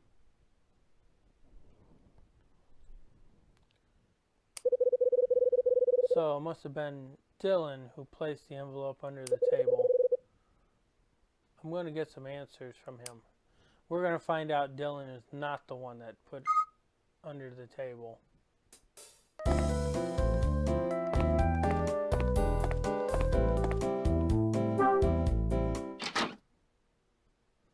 Huh? Room 306 door is open. Oh, hello, Mr. Hyde. Oh, it's you. This is the last place I'd expect to bump into you. What brings you out to the door? Nothing much. You sometimes come up to the third floor to call on people. Well, then that explains it. I had no idea you were on good terms with the residents on this floor. And tell me, it wouldn't be Dylan from 304 that you come to see, would it? Maybe. What if it is? I hate to give out unwanted advice, Mr. Hyde, but you should keep your wits about you when dealing with them. What's that supposed to mean? It seems to have an unhealthy obsession with acquiring information on other tenants. His persistence is that he's doing work on behalf of Mr. Tree, but he takes advantage of this and tends to monitor the tenants' movements. I speak from experience, Mr. Hyde. I've seen his type before. I advise you to keep well away from him if you know what's good for you. Oh, but I'm sorry. Listen to me talking over your office. I really must be going, Mr. Hyde. Farewell. Will moves away and heads down the stairs. Hey, Mr. Hyde. Huh? I noticed you were chatting to Mr. White just now. Yeah, that's right. What were you talking about? Nothing, just greeting each other. Really? Sounds like a very good greeting. Yeah, we don't see each other that often. Are you sure that's all you did? As far as I know, you and Mr. White didn't even know each other before. It just seems strange that you'd spend so much time with a person you barely knew. Listen, Dylan, are you trying to eavesdrop again? Eavesdrop? You have a nasty habit of always being around when people are talking. How many times have you been conveniently located nearby while I'm having a conversation? It's happened once, too often for my liking. It's not like that. I think it's time you came clean, Dylan. I haven't got anything to come clean about.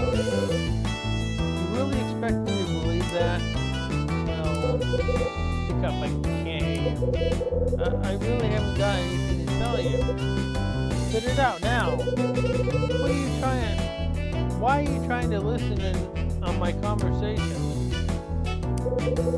Please, tell me what you think. I'm done, Mr. Hyde. I don't take too kindly to being accused without a good reason. What? Dylan looks dumbstruck as he returns to his room. I guess we're not going to be able to have a chat with him right now.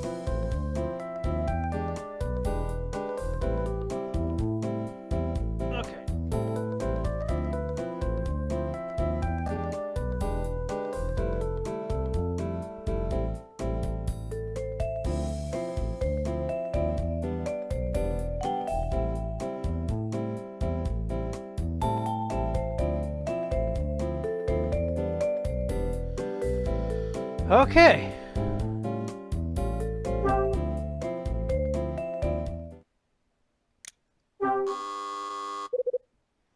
Who is it? I can hear Dylan's voice ring out from within the room. It's me, Kyle Hyde. I don't want anything to do with you. Dylan, we need to talk now. Open the door. Go away and leave me alone. Damn it, Dylan. Open the damn door. Dylan. I hear the footsteps of somebody approaching from down the hallway. Will you kindly keep the noise down? I mean, why would you want to make such a noise outside of a person's room at this hour? You're just being a nuisance to everyone. Got business to take care of with Dylan. But he refuses to open the door. And what is this business you have with him then? Has he done something? It's between me and him. Huh? Suddenly the door to 304 swings open. Oh, hello, Mr. Hyde. I didn't know you were still here. What do you mean you didn't know? It's nothing for you to worry about, Mr. Raven. My buzzer's busted, and I can't always hear when a guest arrives. That lying idiot. Let's see, so with the buzzer. You spend so much time fixing other people's things. Maybe you've neglected your own. Frank makes his way back to his room. Come in, we can talk inside. About time to.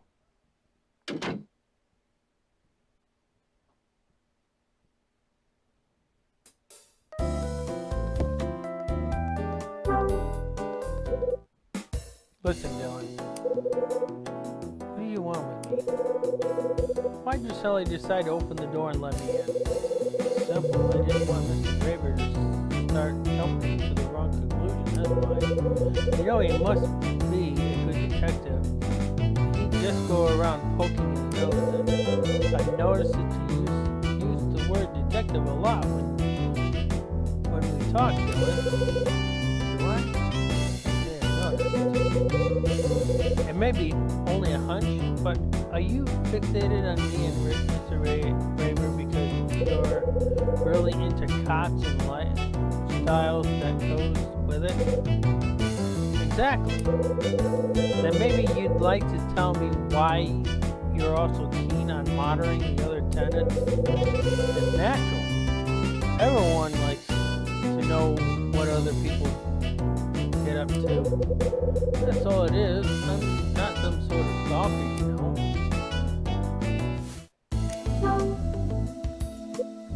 Dylan, you went to Lucky Cafe tonight, right?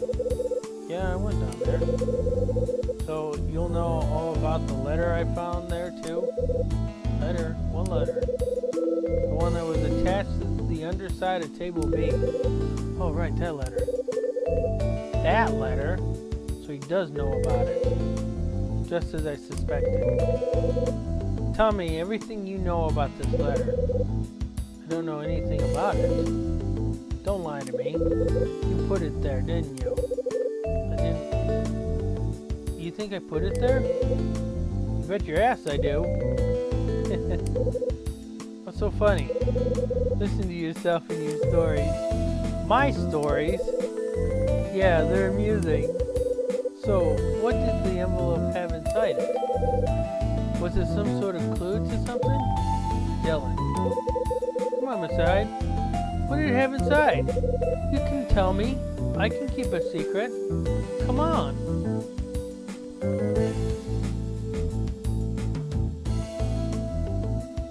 Keep as quiet as a mouse. Okay, we'll do just that. Please, Mr. Hyde. Can you just give me a hint? You can tell me something about what you found. Give it a rest, Dylan. I've just about had it with you. We're through talking. Huh? What did I do? Must have made a mistake. I'm sorry I gave you the wrong impression. Didn't mean to get you excited over nothing. Catch you later, Dylan. That's just like how the others act. They treat me like I'm some sort of an idiot. They think I don't know anything. Dylan? But they're wrong, Mr. Hyde. I know lots of things. Such as? Like I knew there was a letter stuck under the table. Aha. So you do know something. Who left it there? Tell me. Sorry, even I don't know that. Shame. If you knew that, maybe we could have talked some more. Mr. Hyde, why are you so keen on finding out about the letter anyways? Forget it, Dylan. We got no more to discuss. The letter may not have had a sender, but I know it didn't come from you. Huh? The letter didn't have a sender? Mr. Hyde, are you telling me that you received an unmarked letter too? What are you trying to say? I'm trying to say, did you receive a threatening letter as well? You know something, I'm sure of it.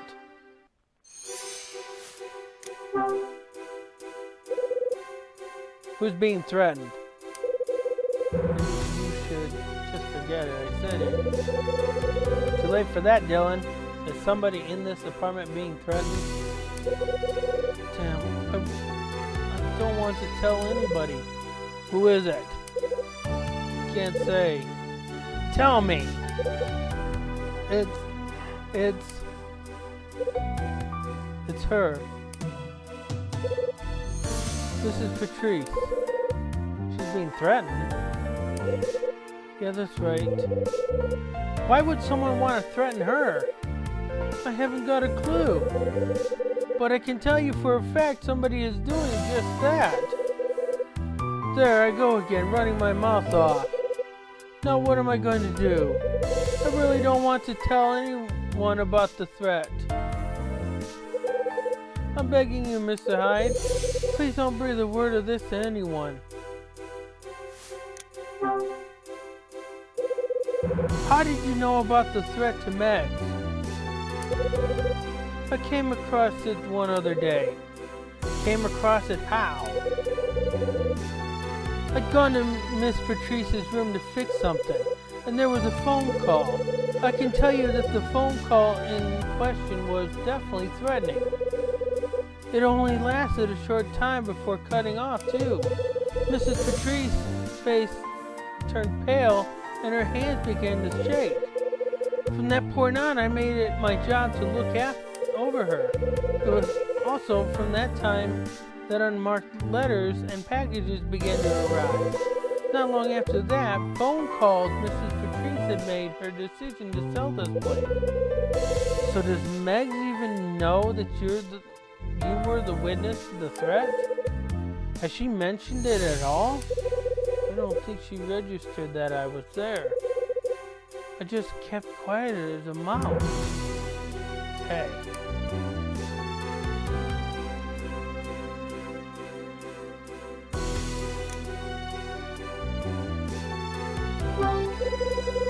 Did you think it'd be bad for you if she knew? Of course I did. If she knew that I'd overheard the phone call, she'd certainly stop asking me to perform all those little maintenance jobs around here. Not only that, I'm sure she'd have made me leave way before we all vacate. She's that kind of person. I know plenty of her secrets, Mr. Hyde. I'm not just talking about the threat. What kind of things do you know? Stuff about the past. I could tell you things, Mr. Hyde. Things about Mrs. Patrice's past. And enlighten me. Everyone has a past, alright? But hers is more interesting than most.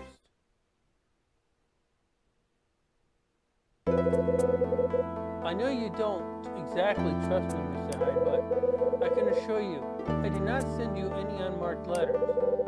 I want you to believe me. I'm not the sort of person who goes around threatening others. Is that so? It is. If you think it'll help you solve this mystery, I'll tell you about Mrs. Patrice's secret. On one condition, though. You must share with me what was in that letter you found. So, we got a deal? I'll think about it. I got somewhere to be. Make my way out of Dylan's room.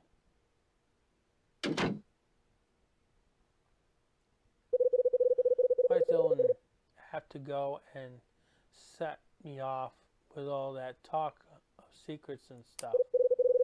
And Megs, could she be connected in some way? Connected to the incident that happened all those years ago? I think it's time I gathered my thoughts about all this that's happened. Okay. The end of chapter 5. Ready for some questions? December 22nd, Ed woke me up with a phone call in the morning. He said he was willing to take me back to work for Red Crown, but on one condition. What did he want me to do?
There was a condition that Ed wanted Carl Hyde to make so he could get back his job at Red Crown.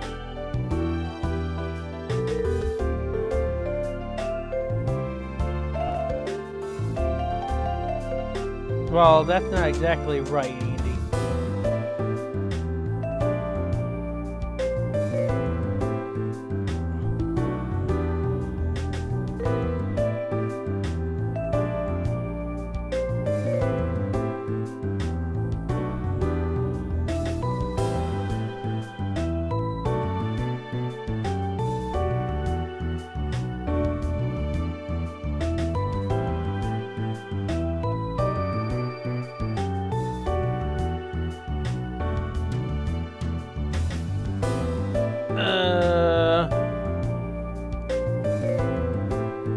No. Wasn't sell 2 items to one client.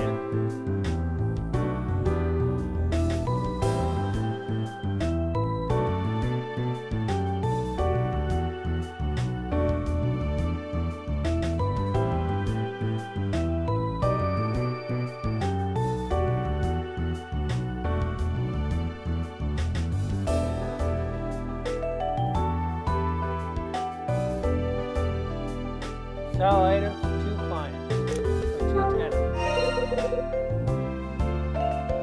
Right, that's what he said. He told me to sell items to 2 people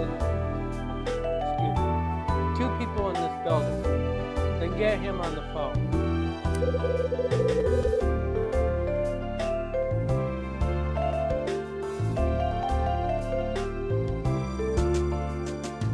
Once I had completed his tasks, I called him to let him know. I also took the opportunity to discuss the mysterious order sheet I received. They eventually agreed to let me pursue the order and try to locate the Scarlet Star.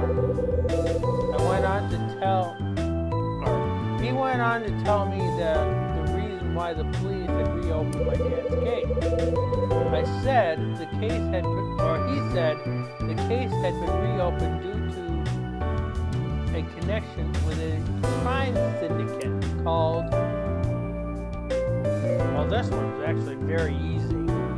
There's only one answer on here that relates to a crime syndicate.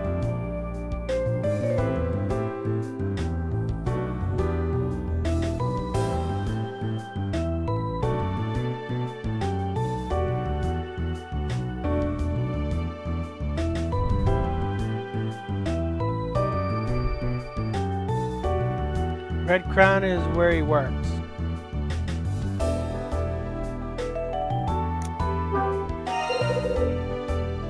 Right, it was called Nile. Nile was a crime syndicate Bradley was investigating under 4 years ago. Exactly how this syndicate was connected to my dad's death was something that neither I nor Ed imagined.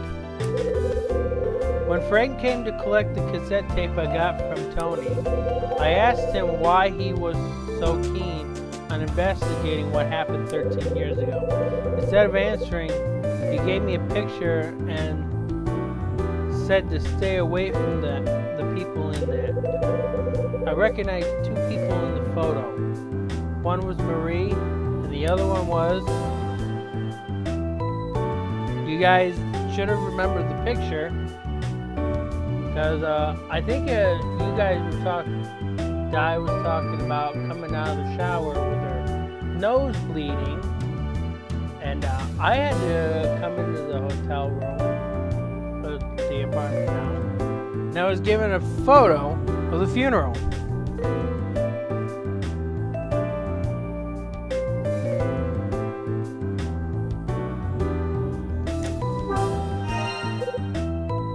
Right. There was a picture showing a scene at a funeral. There was a much younger Rex among the other attendees. It seems that Rex knew about Marie 13 years ago. That's one of the things I intend to investigate from now on. On a message left on my answering machine, the recipient of the item was revealed. For mention of the reward, I was told to look under the table B in Lucky's Cafe. When I did so, I found that somebody had attached an envelope under the table. In addition to the letter that explained what the reward was, there was something else. The other item was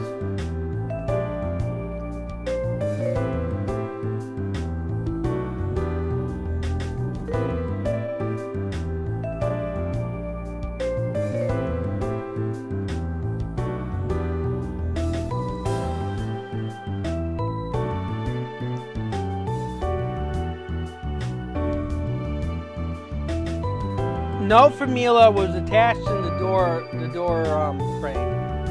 It was wedged in the door frame.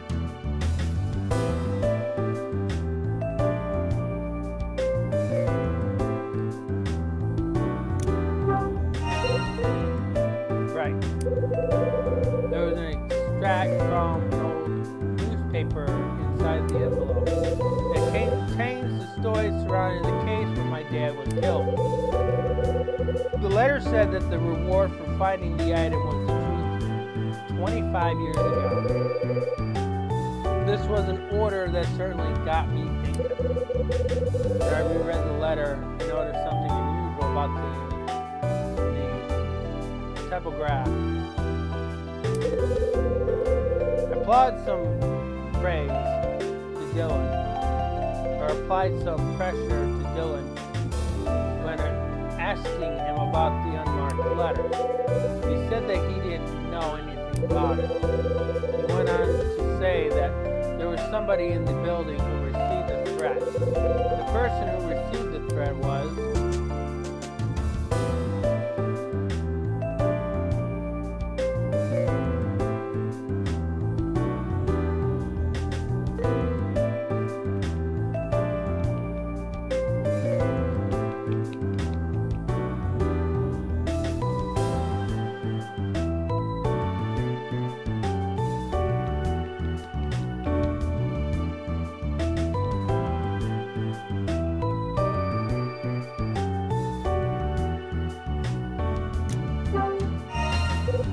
right. Dylan told me that someone had issued a threat towards me. Dylan also said that in the exchange for information on the unmarked letter, he would share some more of the secrets he knew about Miss Patrice. He wasn't ready to commit to anything at the moment, so I left. Now there are even more mysteries surfacing in this building.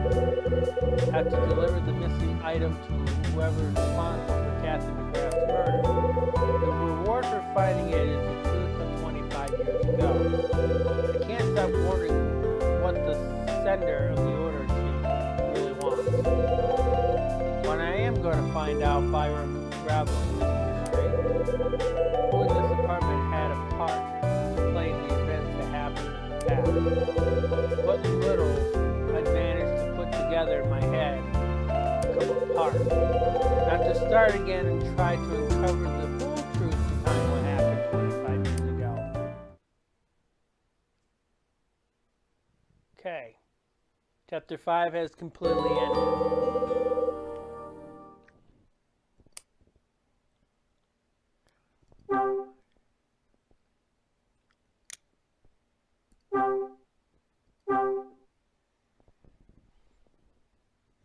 I do have to say that this one is actually better than Hotel Dusk. Because the story is, I feel, is much more developed than Hotel Dusk.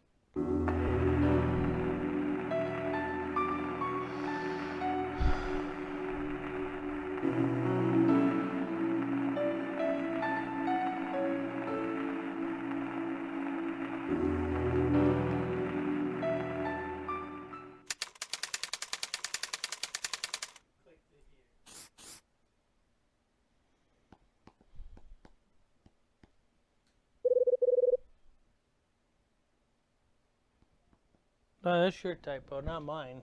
I know.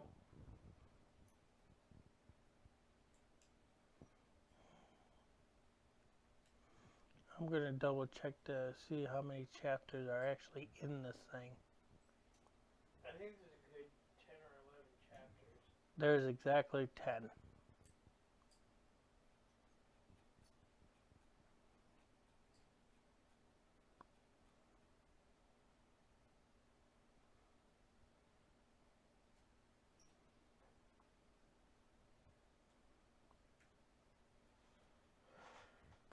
Okay. So my plans for 2 more streams is going to fit out perfectly. Alright, December 23rd, Tuesday morning. I'm woken by the sound coming from the TV. And that was tomorrow's weather. Huh? What's that noise? God, I must have fallen asleep in front of the TV. Now for today's special feature, we take a look at the jewelry robberies that rocked LA 2 decades ago. If you want to know why this jewelry is spelled this way, this is actually the British spelling. Our spelling is a little different. It was apparently that A crime ring was stealing jewels and selling them on the black market, but the group itself vanished from the face of the earth some 13 years ago. The LAPD are investigating the current spate. That's a typo. I'm pretty sure that's a typo. Of jewelry robberies in the area. That should say current state. And considering the possibility that they may be connected to these past robberies, this is Robert Harrison for 5 News signing off.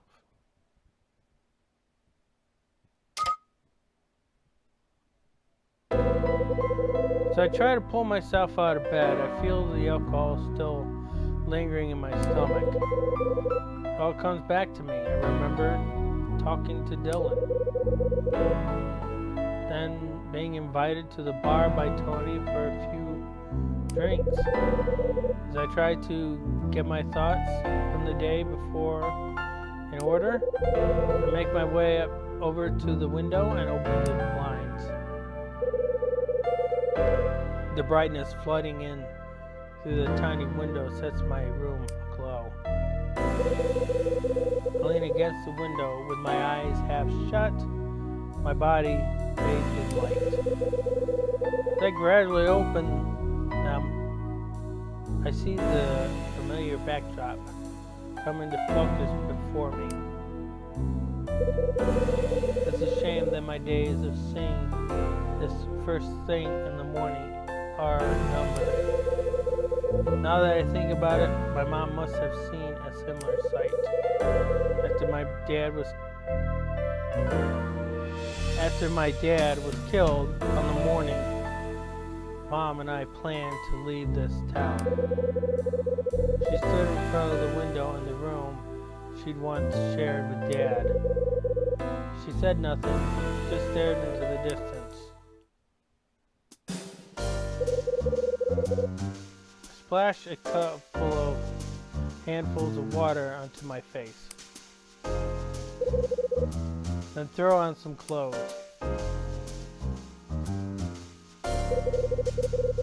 Damn, my throat's so dry. I couldn't believe I got drunk on a Monday night. Such a bum.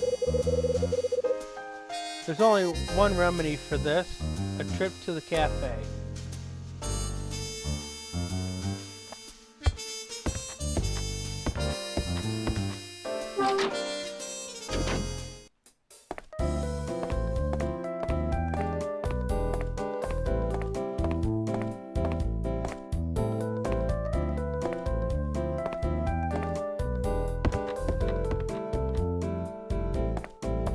Trip to the cafe. This is the first time we're going to actually have breakfast. Huh? Somebody came down the elevator.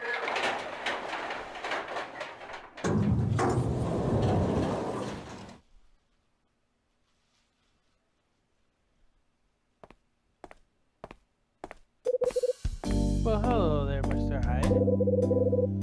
Looks like the elevator's working again. After all the inconvenience, it has finally been repaired. You and the other residents will be able to make use of it from today onwards.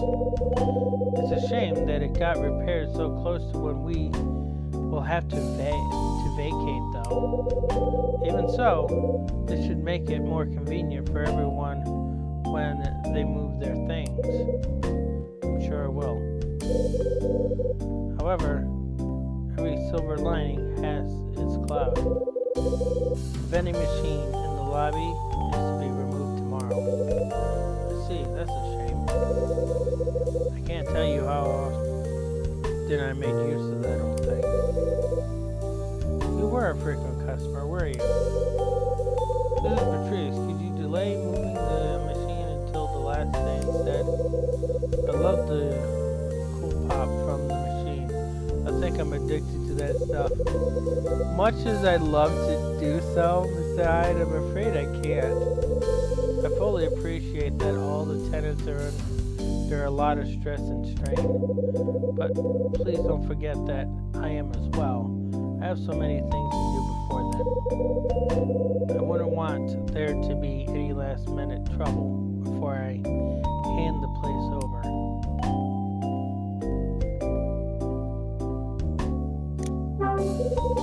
Has there been any trouble before?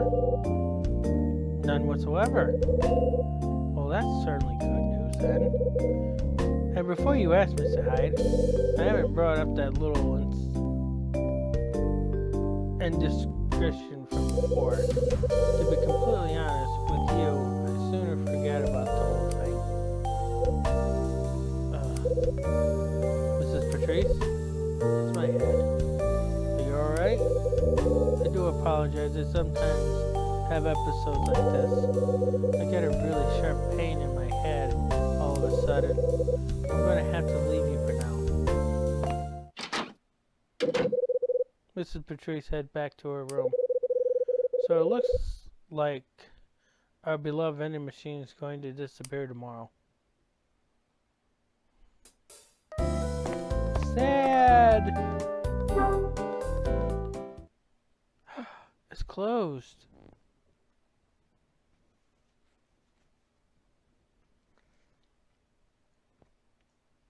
Okay, let's go examine the vending machine. Where's my vending machine? Where's the vending machine? Is this the vending machine?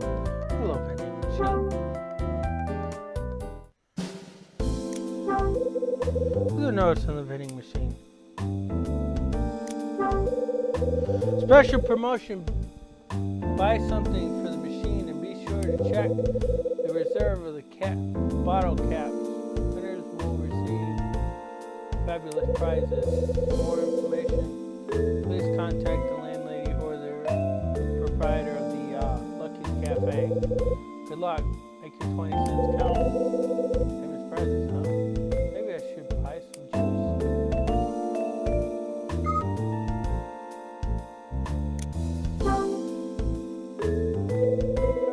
I'm pretty thirsty. Maybe I should get something to drink.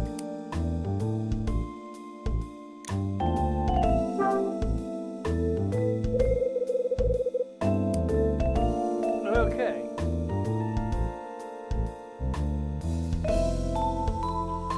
Oh yeah, I remember now. I have quarters.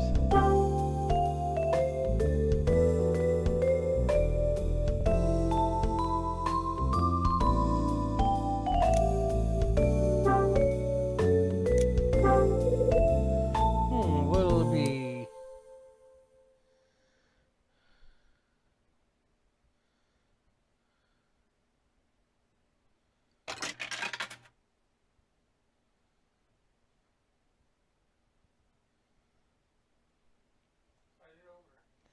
I know what I'm doing, Andy.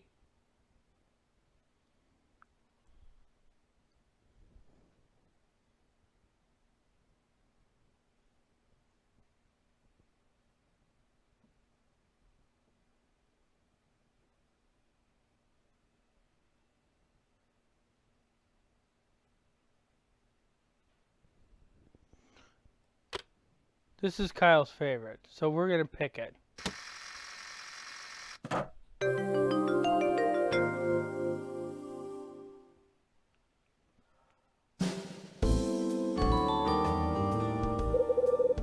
Cool Pop, my favorite drink. Open the bottle and glug the whole thing down.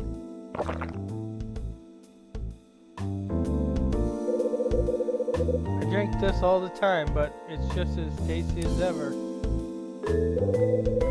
But this time it might come with a price. This bottle cap. You win! It's a winner! I put the winning bottle cap in my pocket.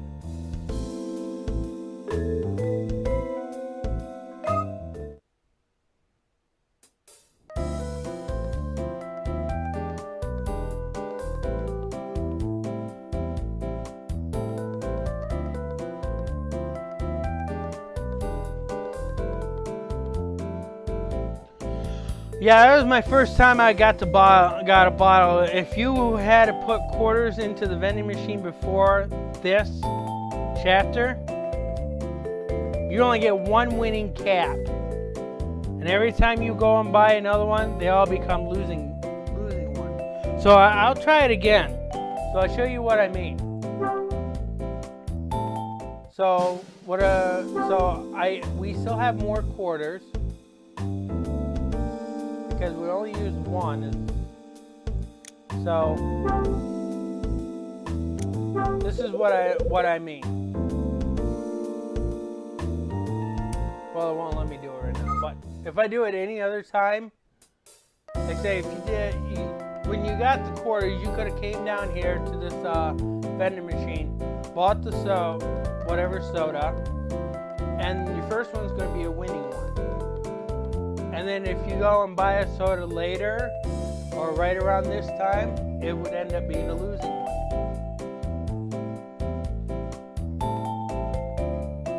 Alright, so we're going to make some progress this way. My pager. I better head back to my room.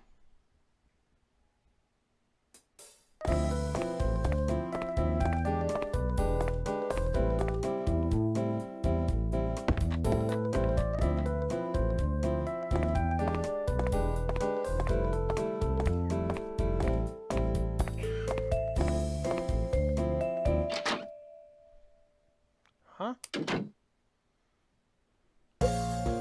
Morning. Hey. Have you been out? Just been to the lobby to get something to drink. Woke up with one hell of a dirty throat, or dry throat. Sounds like someone can't take their liquor. I can still feel it sloshing around. That's funny, man. Hey, watch it. Come on.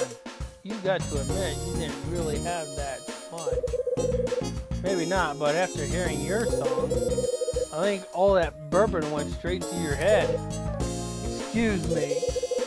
Well, it was good for me to have an audience for once. It really helped me sing. Hey, Tony. Last night I had the feeling of listening to the latest song he's written. Everyone can fall in love, but no one can. But not everyone can keep up with it. Wasn't half bad. Your song, I mean.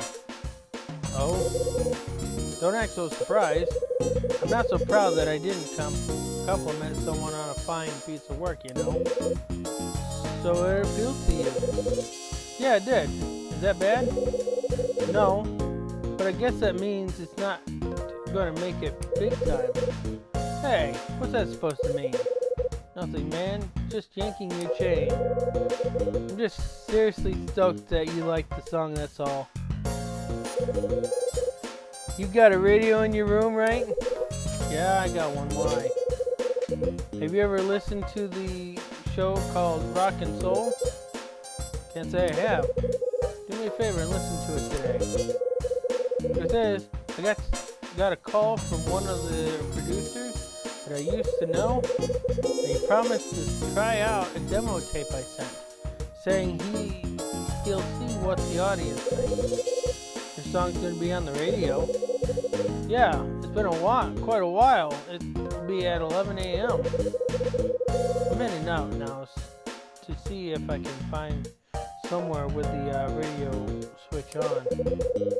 That way I can see how the people listening react when it comes on. Tony seems to be in high spirits as he leaves. Excuse me. Rock and Soul at 11 o'clock, huh? I suppose I could find the time to give it a listen.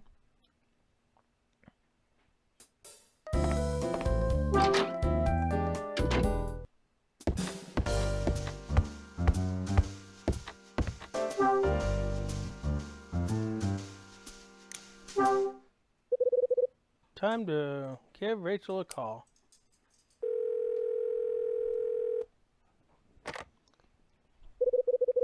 Red Crown, how may I help you? Hi, Rachel, it's me. What's up? I've uncovered some info on Condor, like you asked. It seems that the symbol Hotel Cape West used was that of a condor. The symbol? Yes. When the hotel was still in business, they designed a mark in the shape of a condor. It was the official symbol of Hotel Cape West. That's interesting. Something else, Kyle. Something I'd like to ask you. It's been on my mind for a while now. Sure, what is it? Ted. He's out at the moment, meeting with some friends of his from the LAPD. He told me he was meeting this friend to get more information on Frank Graver, like you asked. And? Well, when you asked about Frank Graver yesterday, it told me that he'd heard that name, but didn't know the guy. That's right. I'm pretty sure he was lying to you, Kyle. He was acting really strange after the call. He pulled an old note out from one of his drawers, opened it up, and just stared at it. I heard he muttered something under his breath, too. Sounded like, why now? Sounds like there's more to Ed and Frank's relationship than he's letting on. I got the same feeling. That's why I thought I'd let you know. You made the right call. Oh, and another thing, you'll be pleased to hear that Mila's staying at my place now. I see. I was wondering if you could spare some time to go for a meal with us tomorrow night. It'll be the first Christmas Eve you'll have spent time with her. I think it'd be nice to get together this year. Yeah. Anyways, I'll call again, Kyle.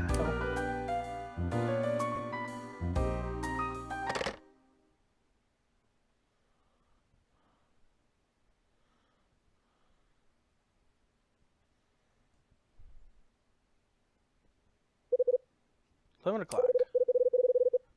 Guess Rock and Soul is going to be starting now.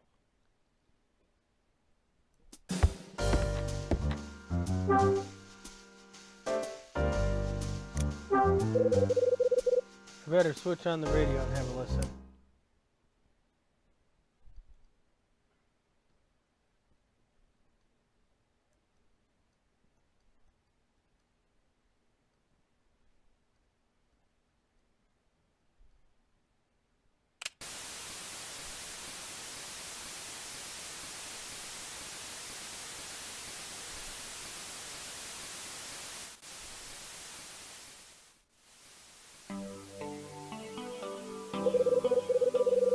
We opened today on Rock and Soul with this inspirational track.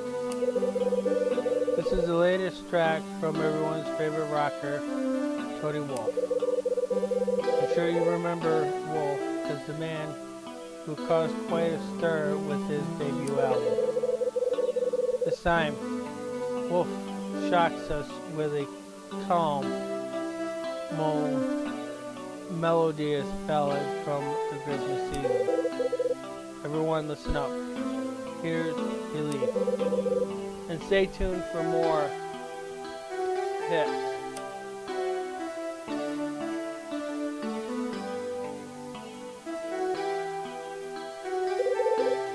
So, this is from the song. Not a bad song.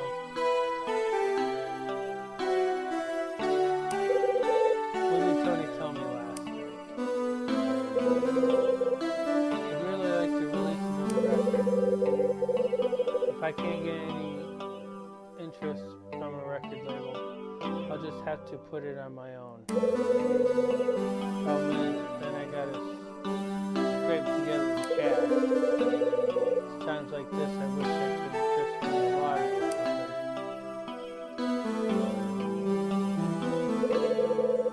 I think I'll grab the chance and go and get a coffee or something at the cafe.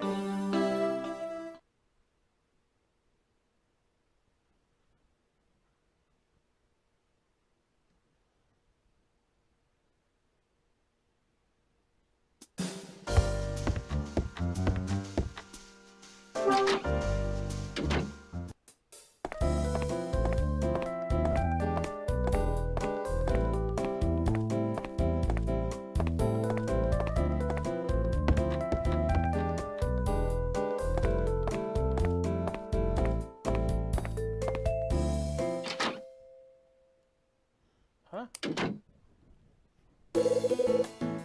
Darn.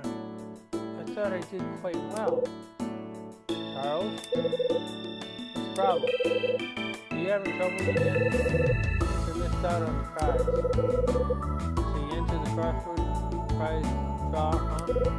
Of course. Especially since there was $1,000 I won. I could afford to buy a brand new camera to use for filming. I guess things didn't go my way this time around. Bad luck. I'll see you later, Mr. Hyde. Charles finished talking and walks away.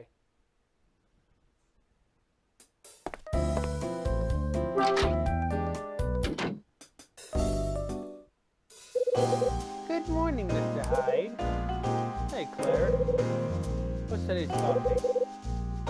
It's a mocha from Yemen. It's a distinct bitterness with a strong flavor. I'm sure you like it, Mr. Hyde. I'll take one black. Got it. Hey, Claire. Today's the day the prize results come out, right? We finally get to see who the winner is. Right, the results are over there on the wall. Oh, right, I see them now. Oh, thanks. Claire moves away and heads towards the kitchen.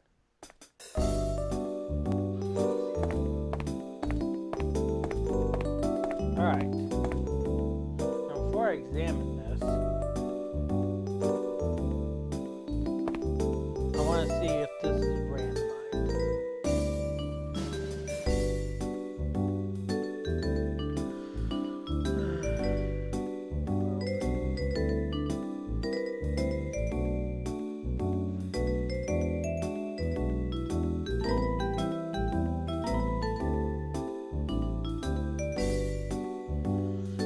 Okay, well, we're going to read the winning numbers.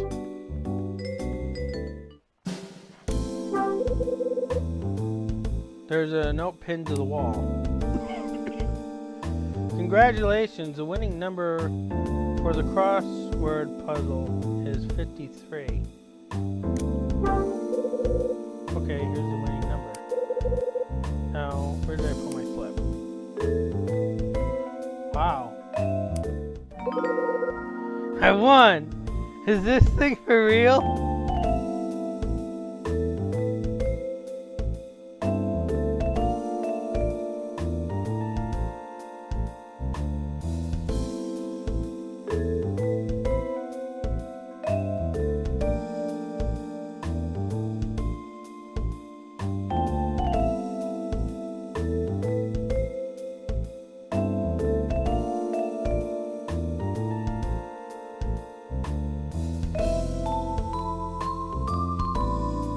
Okay, so this is not random. So 53 is literally going to be the number every time. So I have to claim this prize now.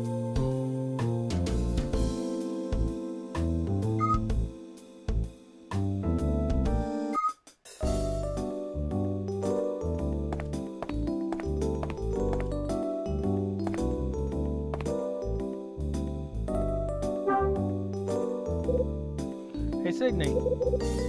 So, how'd you do? Alright,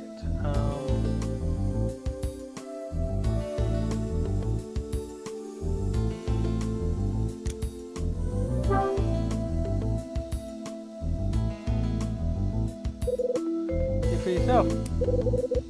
I passed Sydney my entry slip. Just a minute. This number. Looks like your luck's in, Mr. Hyde. So I got some luck left after all. Congratulations, Mr. Hyde. Here's your cheshu. So I got a check for $1,000. Oh, that is pronounced check.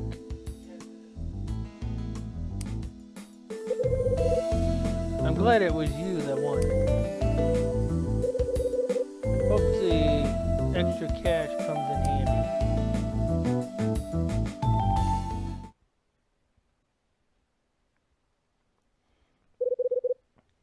Sorry about the wait.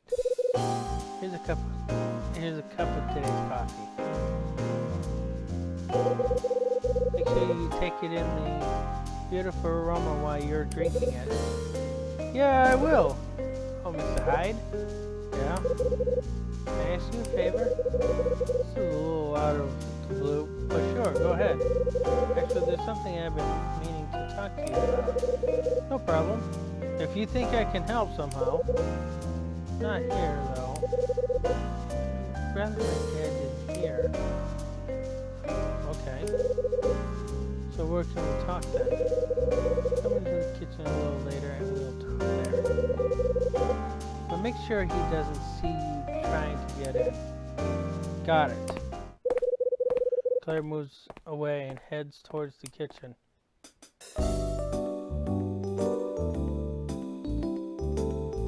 Alright, where's my coffee?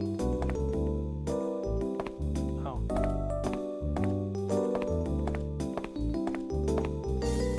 Where's my coffee? It's not here. Alright, let me see if I can...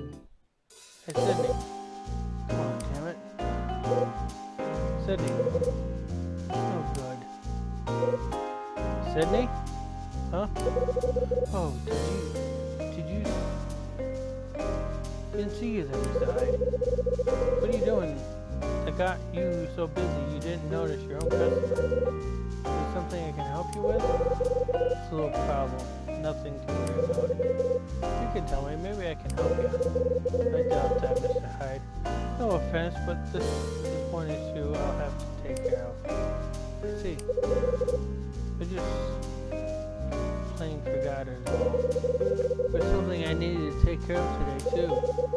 No matter how hard I try, I just can't seem to remember what it was. That is a problem.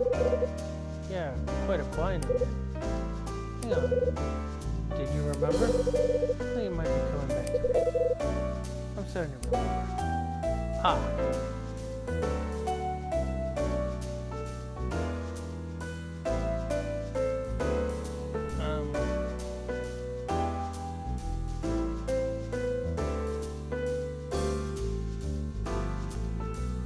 Okay. I got it. Claire. Just now, Claire. Ah. Do you remember what it was? Yes, I got it. Can't believe I forgot that of all things. Of all the things to forget. What was it that you'd forgotten? Ah, it was nothing serious. Sorry if I panicked you just then. Today's Tuesday, right? I think so. The roster dedicates that Tuesday is my day to take care of the toilets. Your turn? Yeah, and I nearly forgot all about it too. I hadn't remembered when I did, I'd be on the receiving end of the grilling from Claire. I'm glad to hear you avoided grilling then. Looks like I'd better get my skates on and see to those toilets. If you need me, just shoot in the general direction. Sydney disappears into the billiards. Looks like this is the chance I've been waiting for.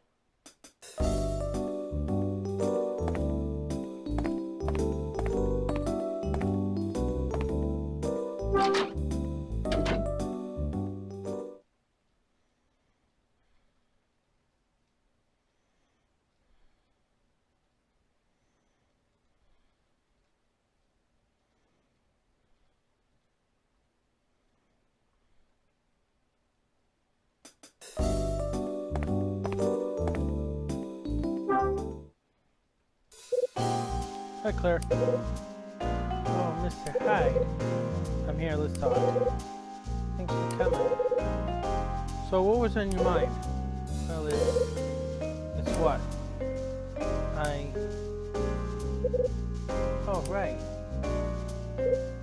But, before I tell you what I wanted to say, there's something else I'd like to ask you for your help with. Dad told me to open a jar of maple butter, but the lid's too tight. Would you mind doing it for me? No problem. Give it to me. Thanks. Here you go. I feel like this is going to be a mini game. Save a jar of maple butter. The lid was on so tightly I couldn't even get it to budge.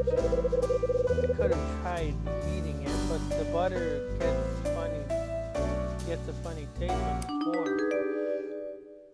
Okay, so.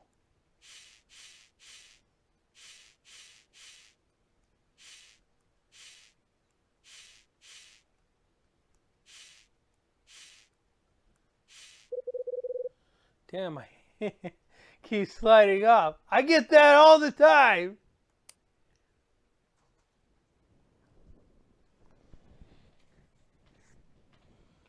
Tap the far left end of the jar cover and slide your stylus to the right. Okay?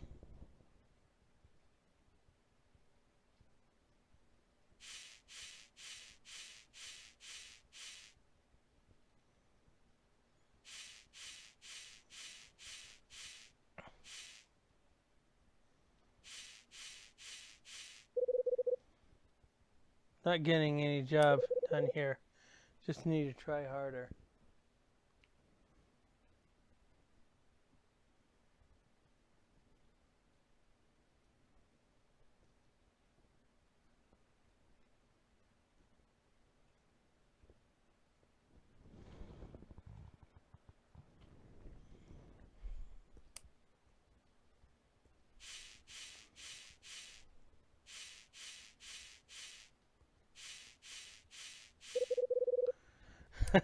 This is going to keep repeating itself.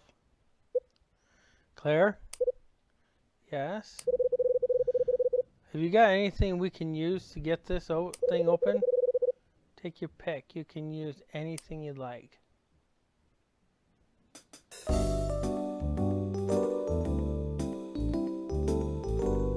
have a rubber band in my inventory.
Where am I supposed to get a rubber band? I don't have a rubber band.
Oh, they said use a rubber band, but I don't have to use the rubber band. Okay. The rubber band's the easy way. Put the hide in the jar. Up.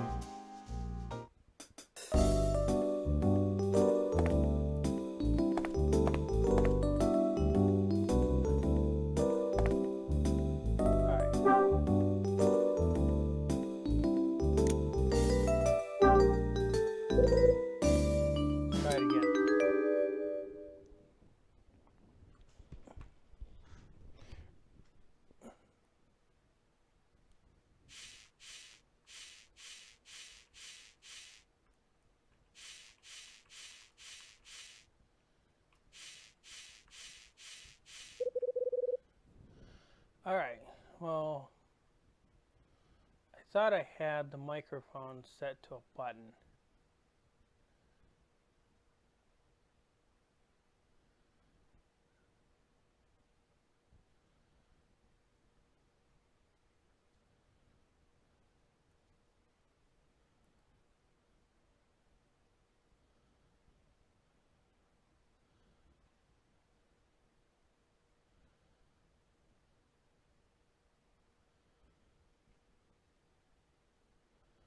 It says mic preview sample. What does this mean?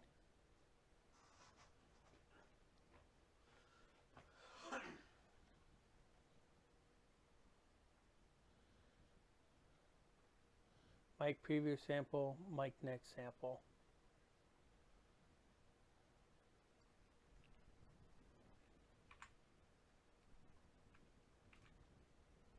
No, frame advance is there. Oh.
I thought it.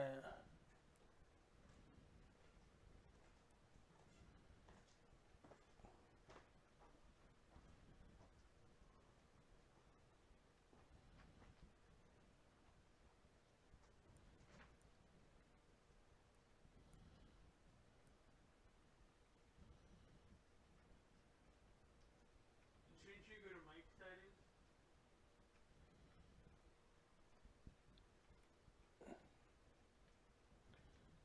I don't have a thing in here that's okay.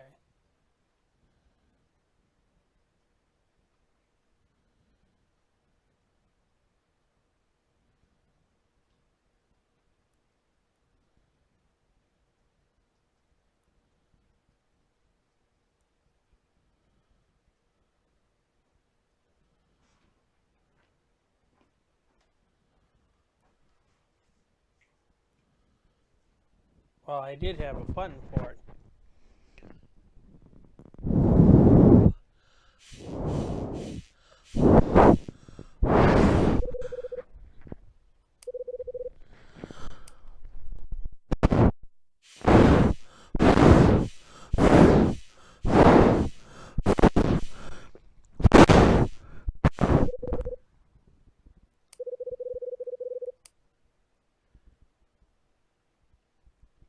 Okay, well, this one says rubber band. I found another guy that says use the microphone.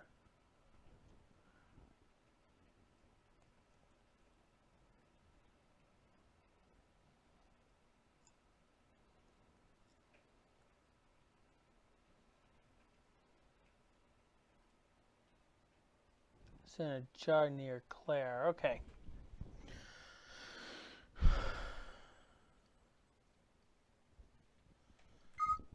Okay.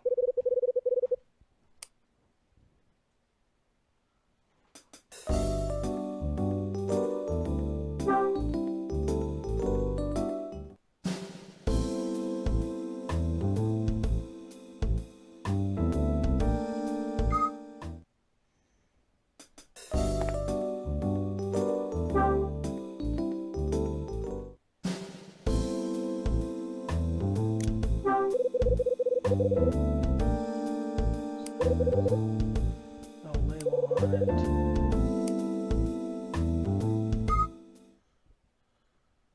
So I'm looking for a jar.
Looking for a rubber band.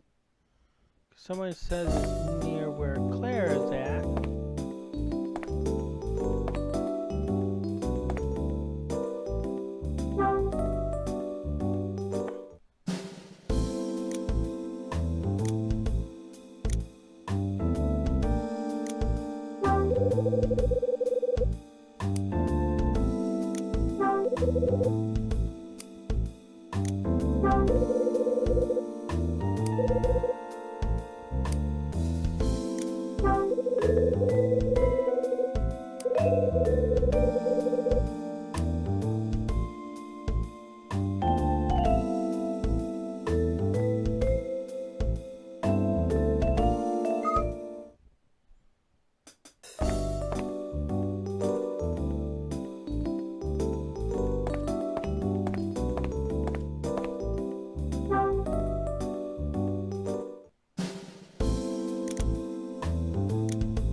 Okay, well.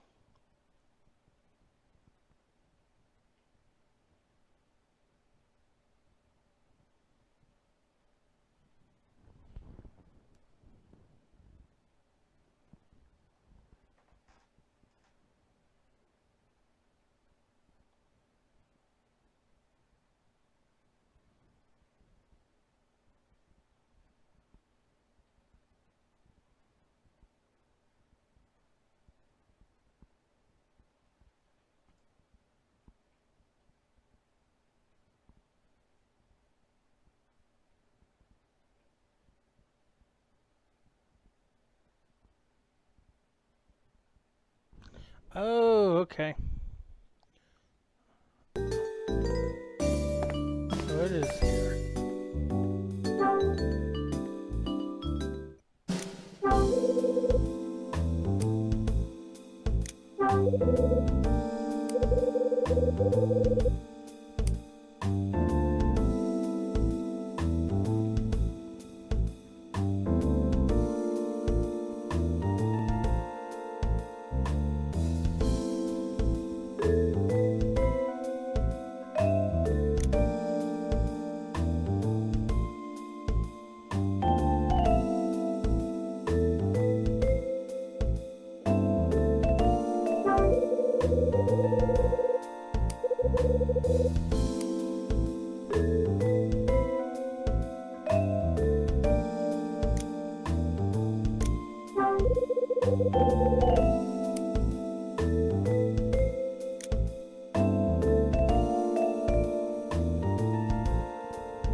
finding a glass jar.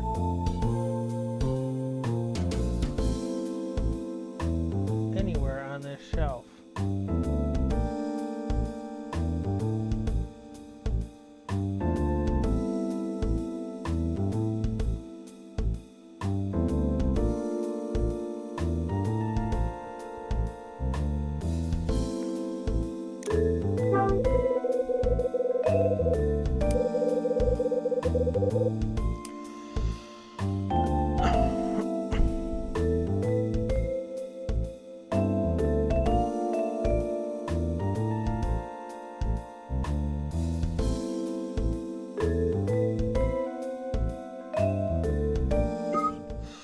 I can't find one there.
Figure out where the rubber band is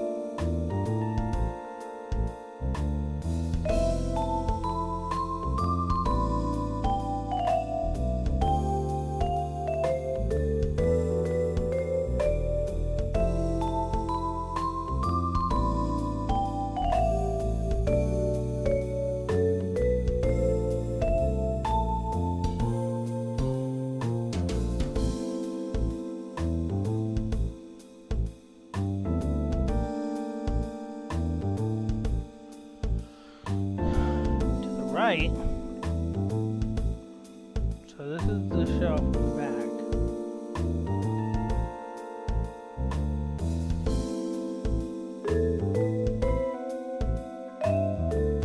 I am not seeing it.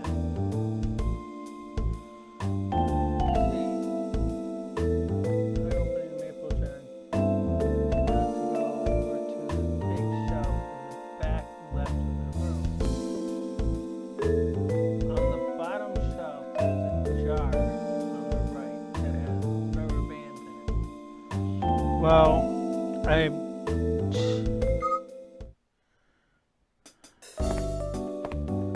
is it this one that I simply can't examine? This is the only one that they are talking about.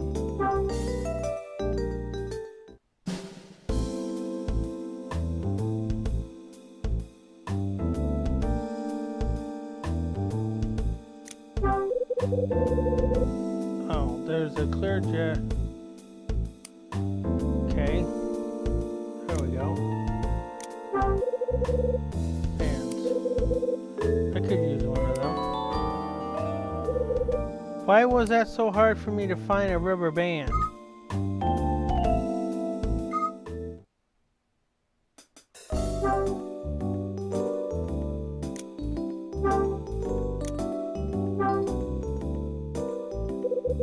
Let me try with a rubber band.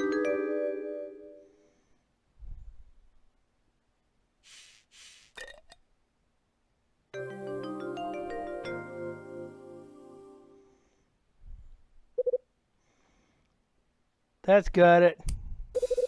Wow, Mr. Hyde, you're stronger than you look. Clever too, the rubber band really did the trick. It's an old trick I learned. It stops the lid from slipping when you turn it. Here's the jar. Finally, I made some leadway. Thanks. Here, I'll give you this back too. I only needed to get the lid off the jar. So Claire, this wasn't the reason you wanted to talk to me, right? No, Mr. Hyde. Then please enlighten me. What's the problem?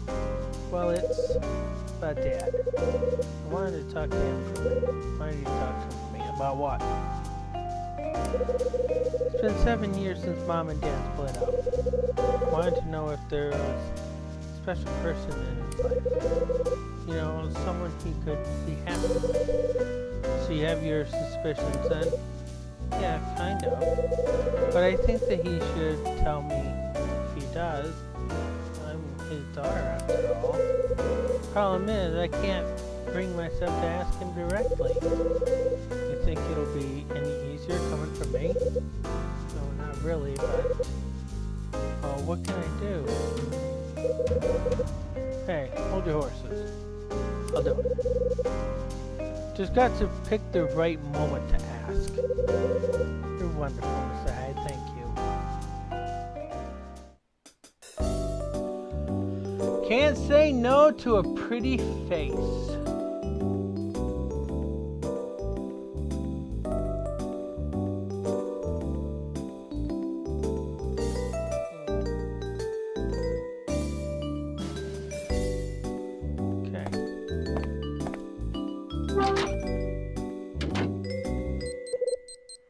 My pager. I better head back to my room. What's this? Hey, Mr. Hyde. Didn't realize you were still around. I'm just leaving. Okay, catch you later.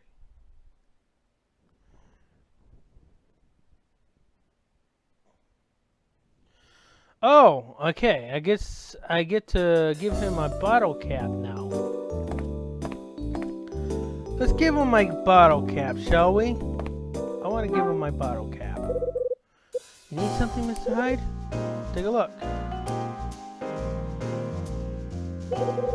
Oh, it's a winning bottle cap from the vending machine. Congrats. Here's your prize.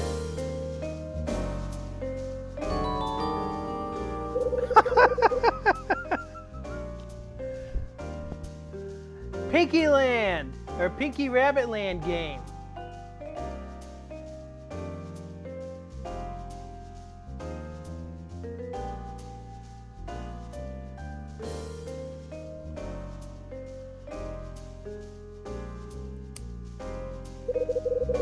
think it's a handheld video game that they just brought out. I'm kind of curious, how does this thing work?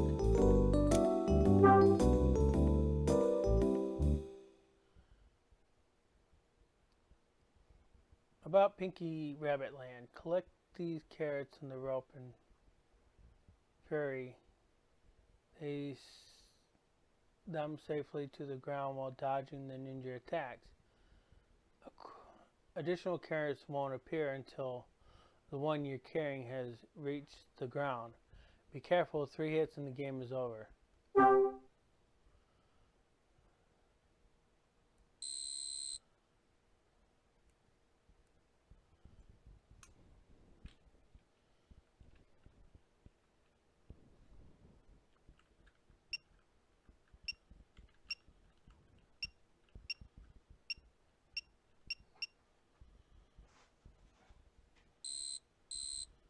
I got hit.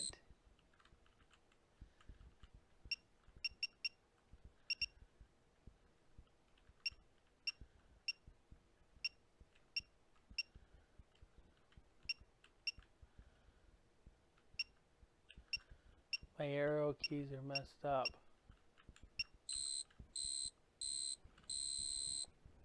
My arrow keys are messed up.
Okay, well, I think I've had enough of this game. Got the idea of the game. Hey there, Ancient One. We're doing okay.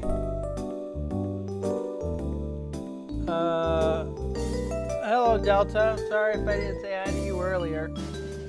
I was pretty focused on trying to get this done here, because I'm trying to get both of the chapters done in one stream so that I have 2 streams left.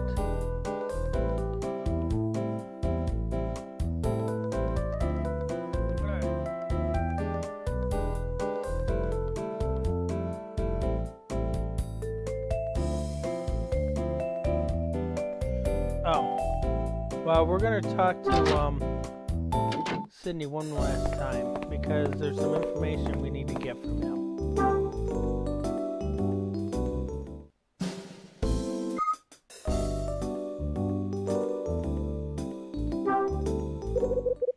Well, it is Mr. Hyde from remember correctly, you were keen on hearing about what this place was a hotel. Yeah, that's correct. Well, I have one story that's a bit of a mystery if you wouldn't be interested. I would indeed. You already know about the fourth floor being left as it was then, don't you? Yeah, I already knew that. But did you know about room 406? Apparently, this is an even bigger mystery. There's something about the room that sets it apart from the others up there. Only that room? Yes, just that one. According to the rumors, the room has never even been used. Never been used? Why not? That's the mystery. For lots of reasons, from ghosts to leaky rooms, none are very convincing. There are plenty of baseless rumors flying around, but you never heard the truth. This carried on right up to the point this place closed down. Something that sets that room apart. That's the story. Did you find it interesting? Yeah, it's just the kind of thing I've been hoping to hear. I'm glad to be of service. So, I guess...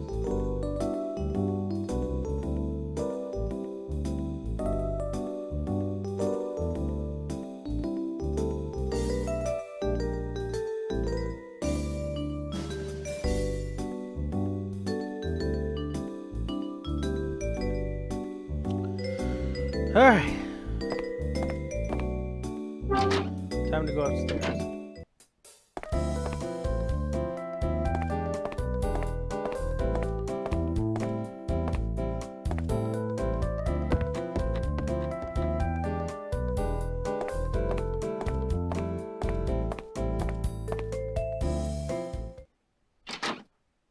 Huh? Someone's coming out of Betty's room. See you. Bye. I know that voice. Why would Marie be visiting Betty in her room?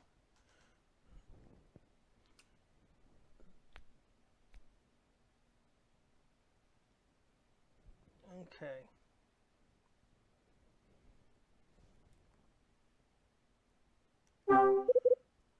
Hey, Marie. What's going on? Mr. Hyde?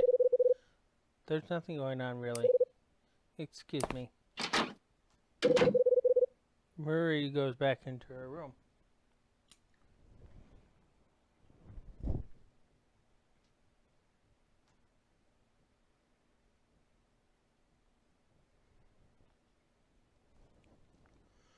Okay. What did they get up in? What did they get up to in Betty's room? Might be a good idea to find out.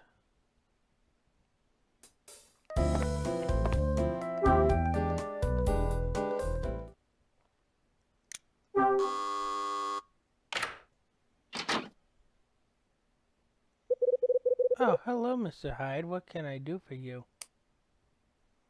I happened to notice that Marie was here just now. Yeah, she only just left, actually. What did she want? Oh, Mr. Hyde? Why are you so keen on finding out things that doesn't concern you? I'm worried about her, that's why. Worried? Why? Because when I talk to her, she's giving me more than enough reason to be. So, are you taking a fancy to her then? Guess she told you all about the money, right?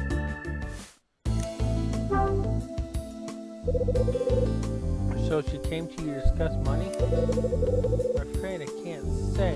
She swore me to secrecy. She told me explicitly not to breathe a word to anyone. And that includes you, Mr. Hyde. I see. And that's all I have to say. Goodbye. Betty returns to the confines of her room.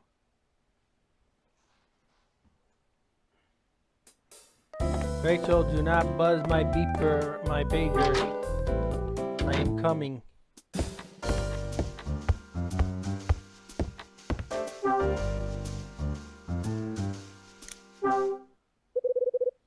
Time to give Rachel a call.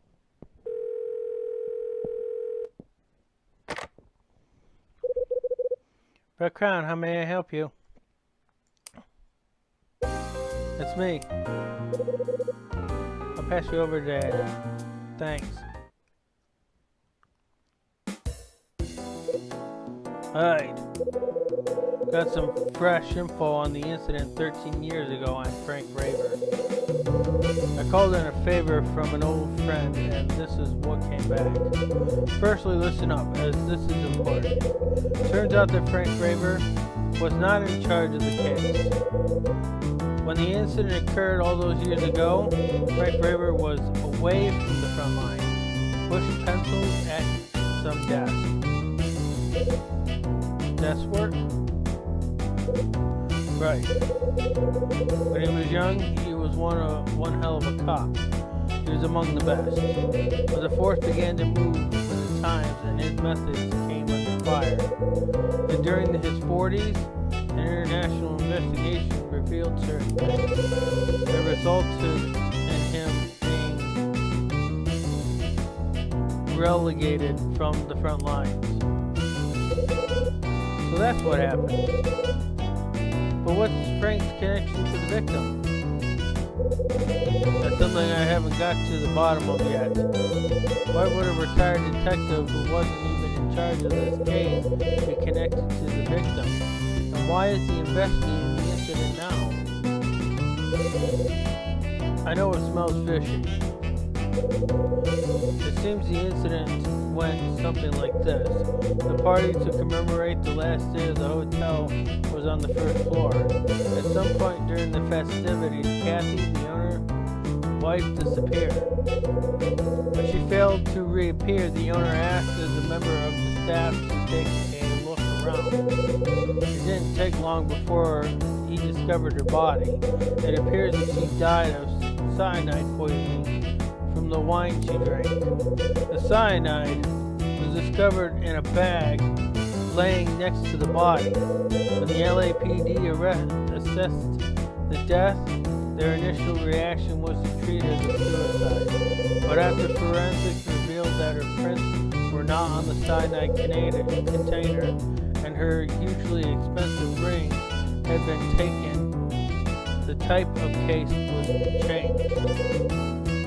Now, they believed it was possible that she's been murdered. The biggest problem they faced was that large number of guests had come and gone throughout the evening, making gathering statements difficult.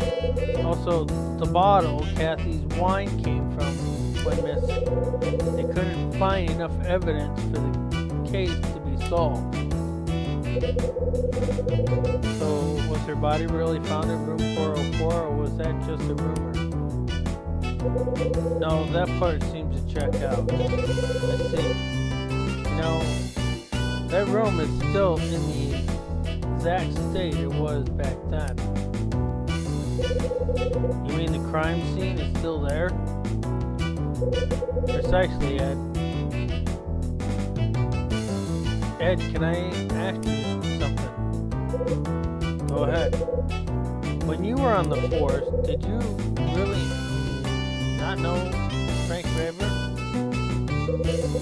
Are you serious? I've already told you I didn't. What are you trying to say?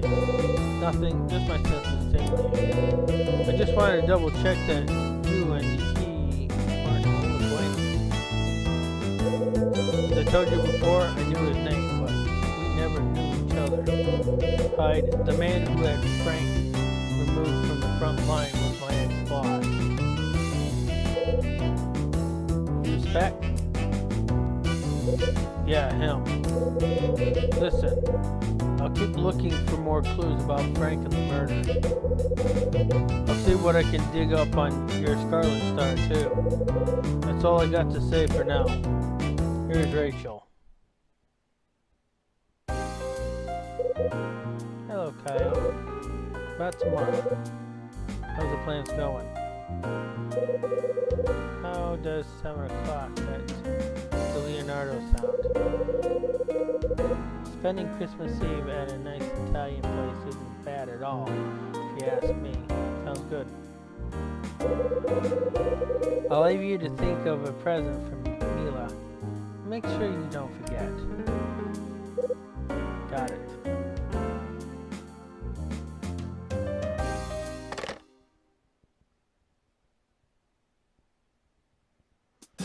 Okay, so tomorrow we're going to go shopping, buy Mila a Christmas present with $1,000 that we just earned, which sounds like a good plan.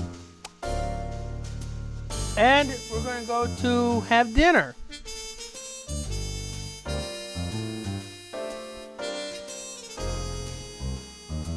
Okay.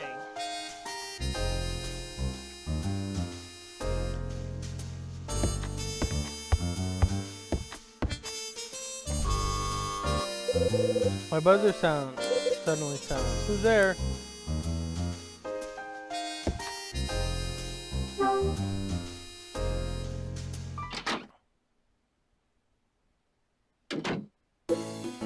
Betty? Can you spare a moment?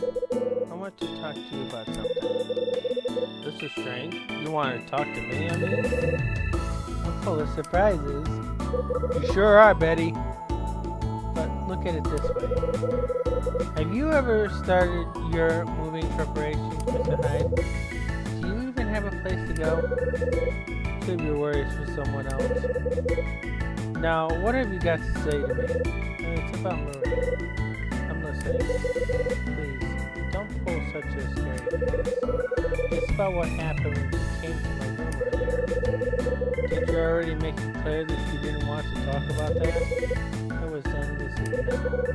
And well, I thought it over and decided I'd better tell you. You don't mind, do you? Tell me what happened. Mary asked me to do something. She wanted me to buy a ring for her. A ring? Yeah, the one that she blamed Tony for stealing just a few days ago. It seems she's in need of cash and was sort of selling the ring. Go on. She said I could have it for $500. A 3-carat diamond ring for $500? That's what I thought too. She said that the price she was asking was way lower than the value of the ring. But she insisted that as long as the money was in cash, the price was acceptable. So I bought it. After reflecting on what had happened, though, I began to think, does it make sense to sell something that cheaply, even if you needed the money? I even considered that the diamond in the ring could be a fake. I was wondering if you could take a look at it for me. Do you think it's real, Mr. Hyde? I'm not a jeweler. You know that, right? I wouldn't be able to tell a real diamond from a fake one if they were labeled. I was worried you might say that. What can I do? Maybe I shouldn't have agreed to buy this thing after she told me. What did she tell you? She told me the reason why she needed to get rid of it. If you can't help me, maybe Dylan can. Dylan might have a way of telling if it's a real diamond or not. Why did Marie want to get rid of her ring? She said that she doesn't like the idea of keeping it any longer. Really? Why is that? She told me about the circumstances the ring was given to her under and how she couldn't keep it any longer, knowing what she knew. What kind of circumstances were they? I thought you'd have been able to guess by now. I think she was trying to say that the guy who gave her the ring was no good. Maybe he bought it for That's what I think anyways. That's the kind of a reason a woman would get rid of a nice ring like this. I see.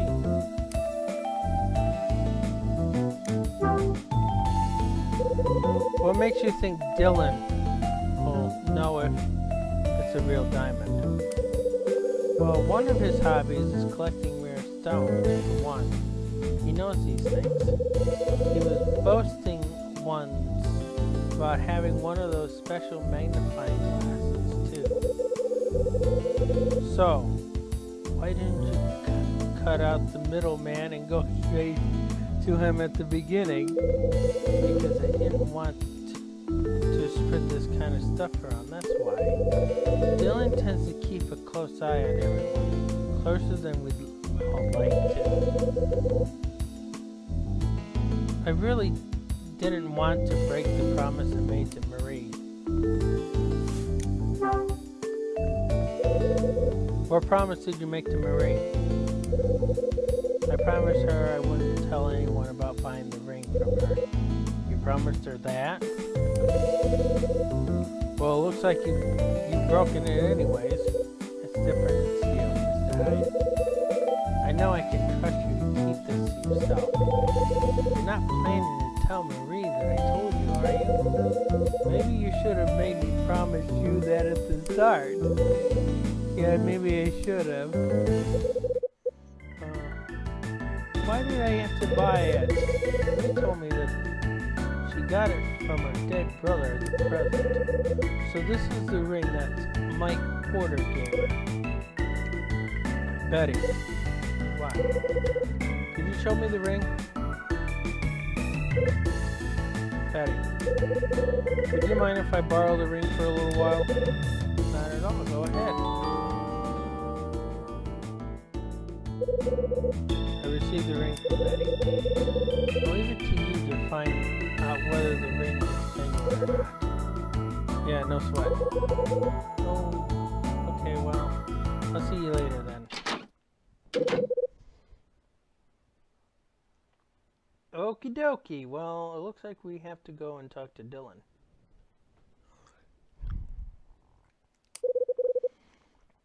Now what am I going to do? I suppose I could borrow Dylan's magnifying glass and take a look. Well, I hope to God that this is a mini game, because I do like the mini games that are in this game.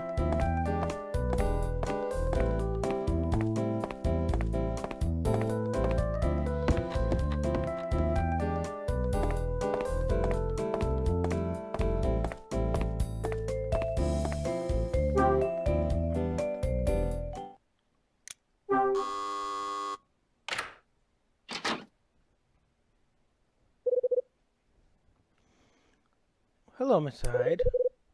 Have you got a moment? Sure, what can I help you with? Could you lend me your magnifying glass? What? You know, the thing you use to check for precious stones. Where'd you got one? Well, you heard right, I got one, but why would you want to borrow it? I want to check out a crystal. Huh? What would you be doing with a crystal? You know me, I'm full of surprises. Let's just say I have a certain interest. Well, I might say I had no idea. I've kept it to myself. I thought I'd mention to you as I heard you're a fellow collector. That's right, I'm really interested. Fun. How did you get into it? It's a long story. It began during my time in Manhattan. I had some time on my hands. Decided to take a trip to the Natural History Museum. Really? Is it true that I heard about being able to touch the exhibits they have there? I'd give anything to take a trip there one day. You really know your stuff. Glad someone's finally noticed. Please come in, Mr. Hyde. We can talk more inside. Sure.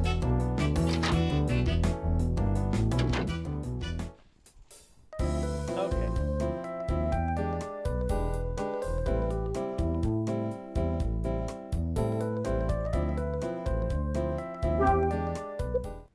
Dylan? Would you like to see my crystal collection? Sure, why not? There's some on the shelf and others on the top of the table for you to look.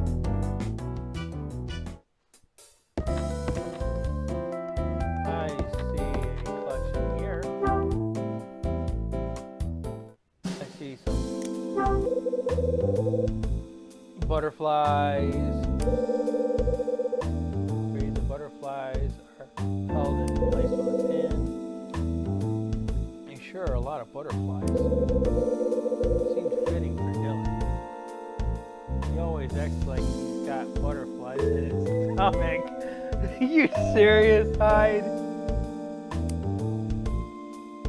Part of Dylan's crystal collection. Translucent fluid crystal with a smooth surface. This crystal is white and orange. It feels rough to the touch. This crystal is a dark blue color that looks different from every angle. A pink crystal with white veins running through it. This crystal is light blue and appears to have some air bubbles in it. I'm sure I've seen a piece of jewelry somewhere with a crystal like this. This is blue and has a million tiny scratches that diffuses the light.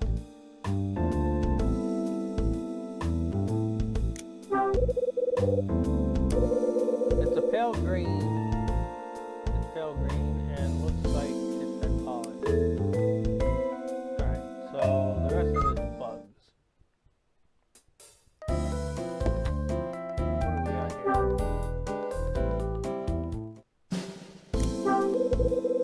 There are some raw crystals on the desk. This one's a dull blue shade and has a rough surface.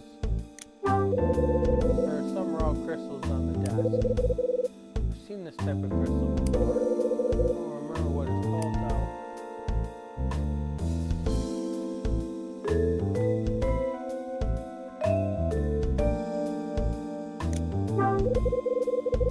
Nope, nope, Dylan has left a small magnifying glass on the top of a notebook. This must be the magnifying glass Betty told me about. Hey Dylan, what is it? That's a magnifying glass for examining crystals, right? This one's for examining jewels. It'll give you great close-ups, crystals too. It's something no enthusiast without should do, right? Mine is great for up to 10 times magnification. Would you mind if I use this crystal or this magnifying glass? I don't know, go ahead. Feel free to take a closer look at any of my stuff too. Thanks.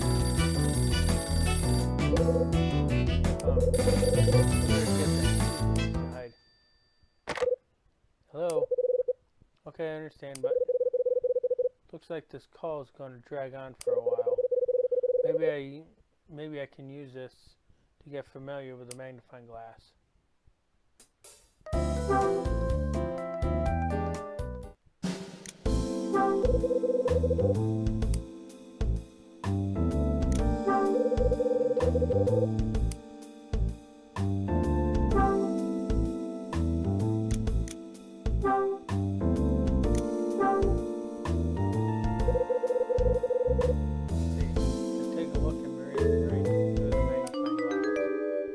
Okay, good.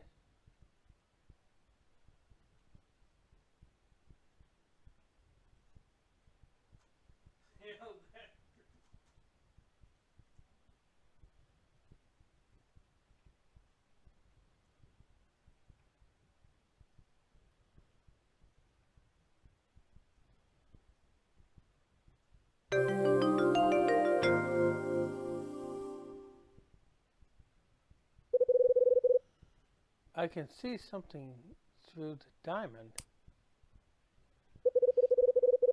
can't be sure, but it looks as if there's something engraved into the ring.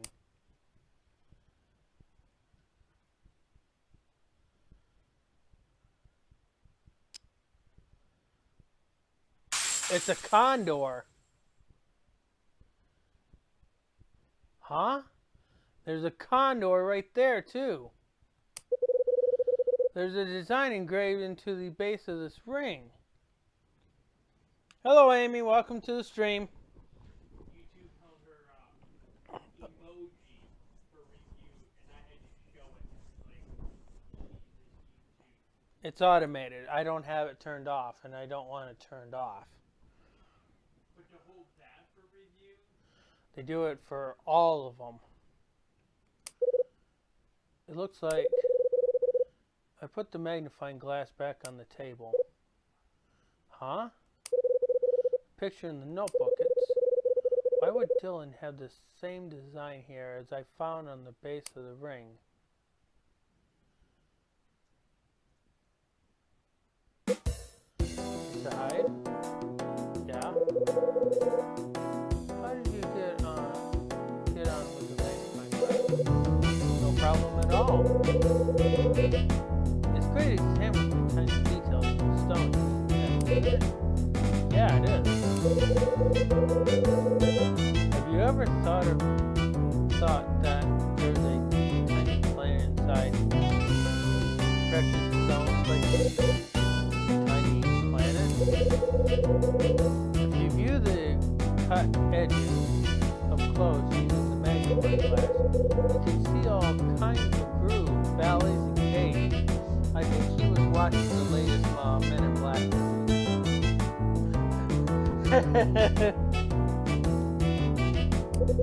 It's a spectacular sight. I don't think I'll ever tire of looking. Viewing crystals like this is much more interesting than looking at diamonds.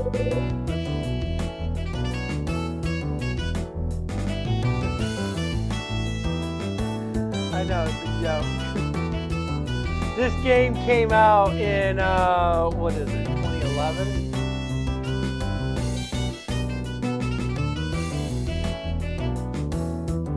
$19.80.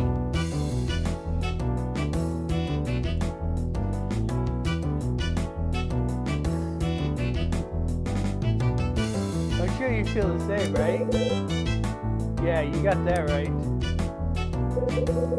Dylan, have you got a moment? What is it? What's this you've drawn in your notebook on the table? And I'm pretty sure it is the card. Is a condor. You mean the picture? It's a condor. Condor.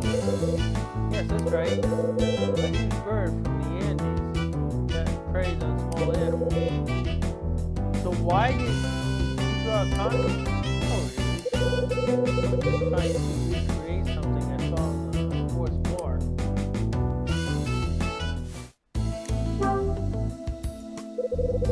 What kind of pictures did you see up there? One of the rooms up there was a picture of a condor on the wall. It was stuck in my mind, and I thought I'd give it a go at drawing it. Which room was it in? It was 406.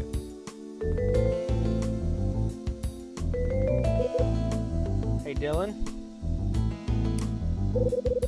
Thanks for letting me take a look around in here.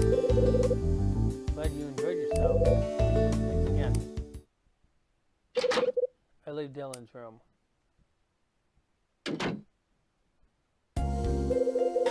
Why would the hotel's condor symbol be engraved on Mary's ring?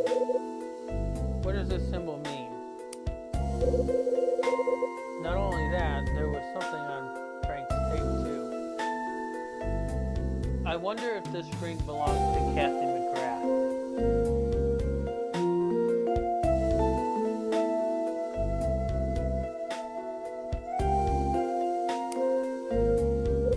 The state of the fourth floor is just as it was 13 years ago.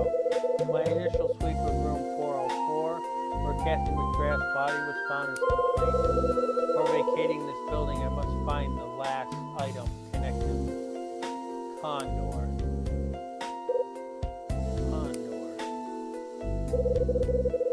The picture in room 406 has got me thinking. So,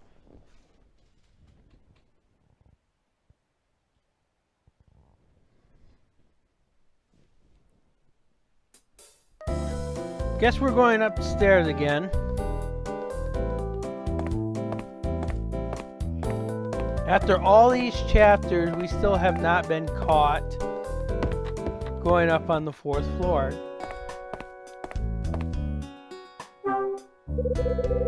Open the fire door. Exactly as Dylan said to, then walk through it.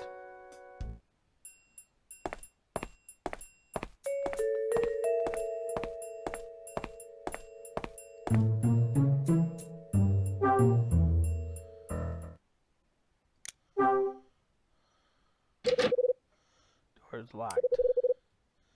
It's not going to budge.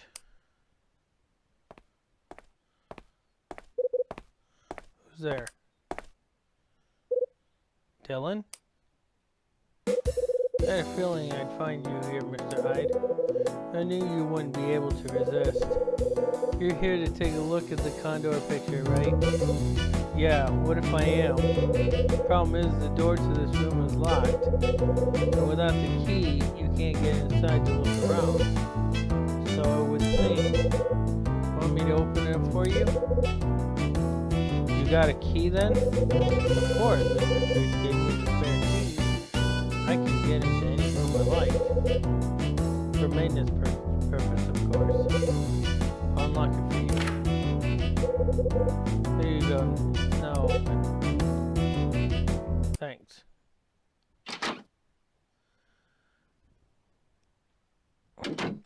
And this room was never leased out to anybody.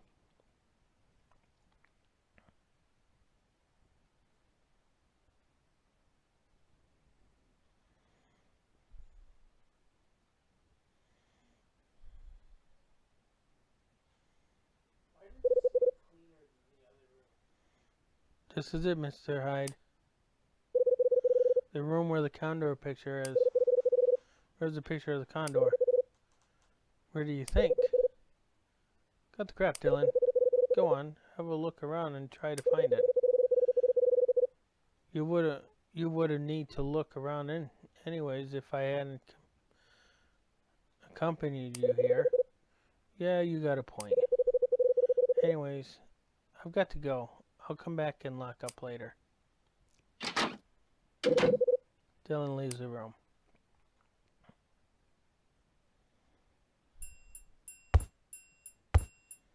Okay, so we're going to examine the vase on the table. Almost seems to be nice to be stocked up here. Another dusty table. Well, it's still covered in dust according to this game.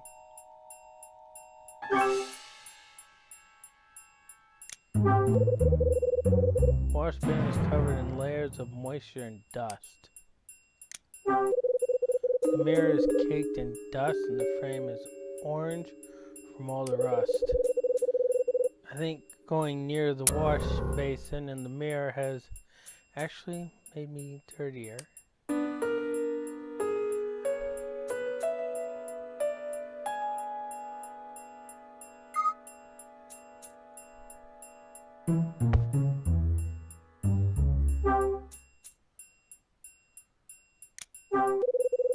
Bathtub is covered in a thick layer of mold. This is disgusting. All the scrubbing in the world wouldn't make this suitable for human bathing again. Well, that is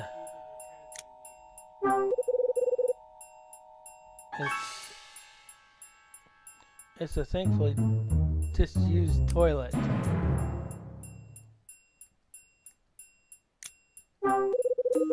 This pipe is damaged and some of the screws look like they could fall out of any second. think I may want to just stay away from this bathroom. This bathroom's creepy.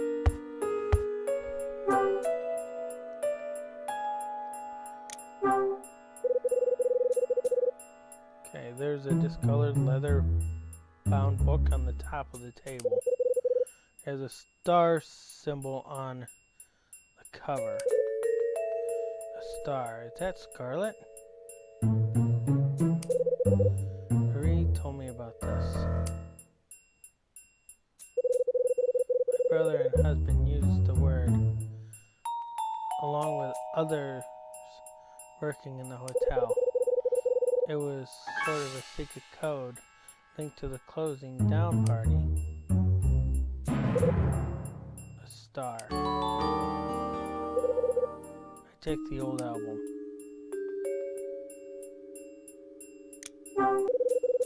Picture frame's been wrapped up in material and left on the table.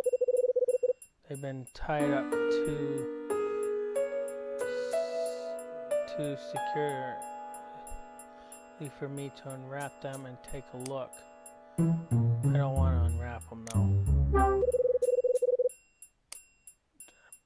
Bag. Table's in the corner. Covered in a sheet and various other things. Some old carpet has been left leaning up against the wall.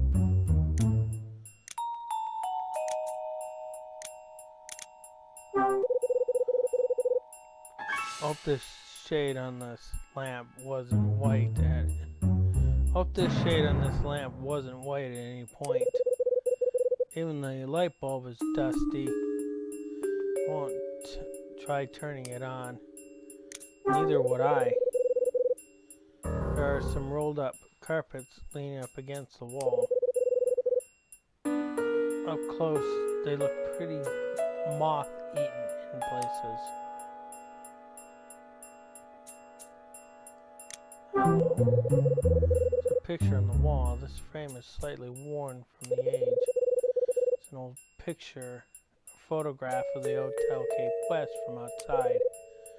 This photograph looks like it's from back when the hotel was first opened. This picture looks like a picture from the time this building was still a hotel. The frame's a little crooked. Aha! Huh? That design. Something underneath the frame.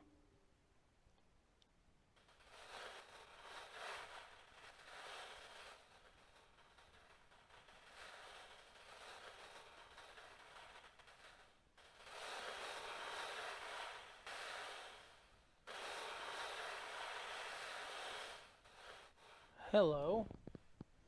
I'm in a mini game.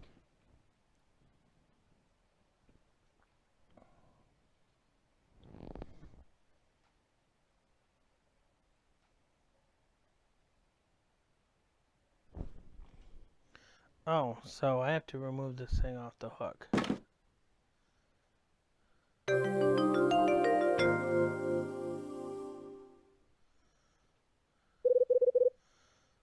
The pictures come off the wall. Ah, found it. There's a picture of a condor drawn on the wall. This must be what Dylan was talking about. Now, why would this picture also be engraved on Marie's ring? This must be the drawing Dylan was talking about. Okay.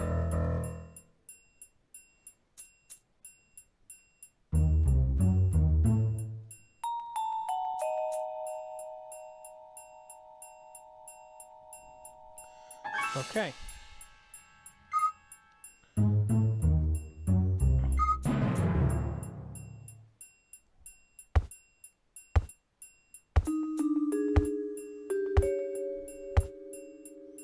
See all this dust that's on the floor here? There's dust here. You go through here, there's dust there. Dust there, dust there. You can actually see the dust that's on the bed. So it's not as clean as you thought it was.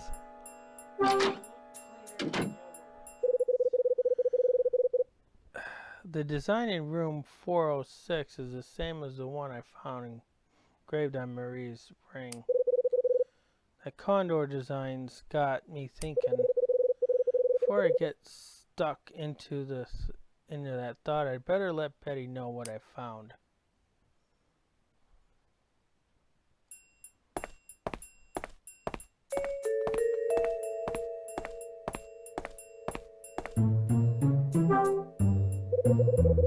Now that I'm through the door, I'll retrieve the doorstop and put the lever back how it was.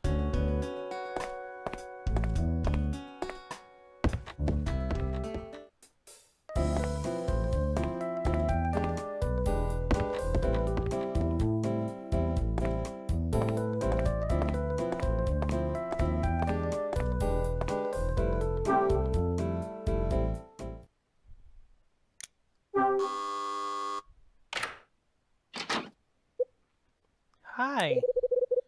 Have you got a moment, Betty? Okay. Oh, it's you, Mr. Hyde. Try not to get so excited. Were you waiting for someone? No, not really. I've checked out that ring for you. You did? Yeah. You better come in. Hey, we get to see the inside of Betty's room.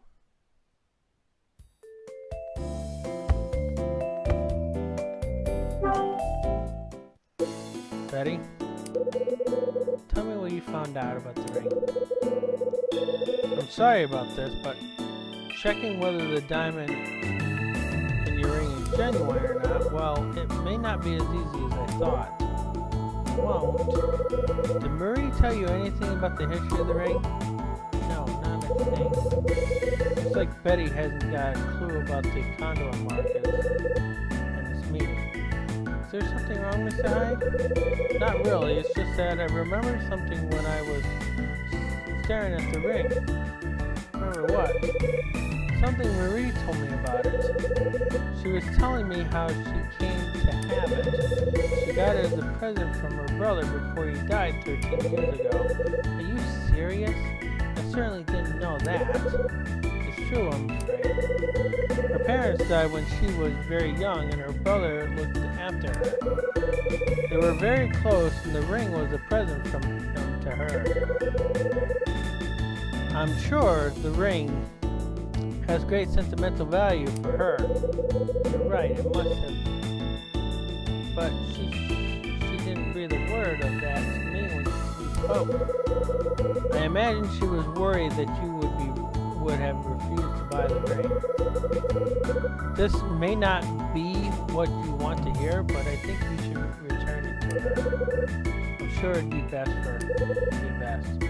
Maybe right. I would never have thought of it. I would have never bought it if I had known all those facts. I don't think I'm up to handling it back to me myself. Would you mind doing it for me, Mr. Hyde? Tell her she can keep the money. You sure about that? Yes, completely. Well, if you say so, I'll return the ring. Huh? Looks like I'm popular today. Let me see who that is. Betty opens the door to see who it is, then steps out into the hallway. I can hear the voices of Betty and her visitor from behind the door. You said you gave it back to me today, right? Yes, of course. Here you go. Sorry about that. Who was it? Just a friend. Nobody you know, Miss Hyde. Okay then. I think it's time I go out. Get out of here. Of course. I leave Betty's room.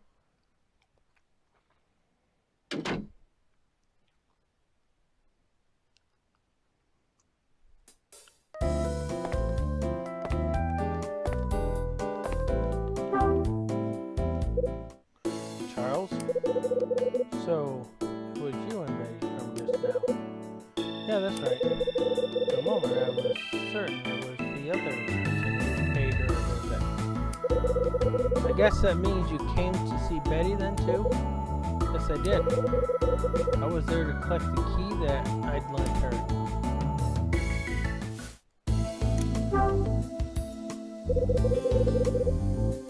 Who do you mean? Who did you think had come to see her? Betty's new boyfriend, of course. Her boyfriend? Yes. Last time I went to see her in her room, he was also there. What's his name? I didn't ask, sorry. What can you tell me about him? Let me think. Well, there was something I didn't like about him. He certainly doesn't live in this building.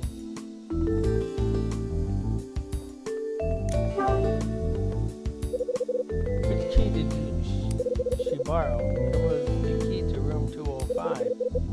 205? That's vacant, isn't it? Why have you got the key to the room in the first place? I've been looking after her for Billy.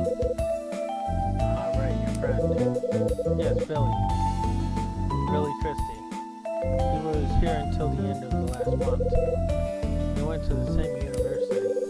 Even though he moved out, we still meet each other from time to time in the university. When I spoke to him 3 days ago, he asked if I could return the spare key from room 205 to Miss Patrice. Spare key? Yes, that's right. Apparently he couldn't find the spare key when he was moving out, so he couldn't give it back to Miss Patrice in person. He managed to find it in the end, though, when he checked through his things again. That's the key. That's the key that Betty borrowed.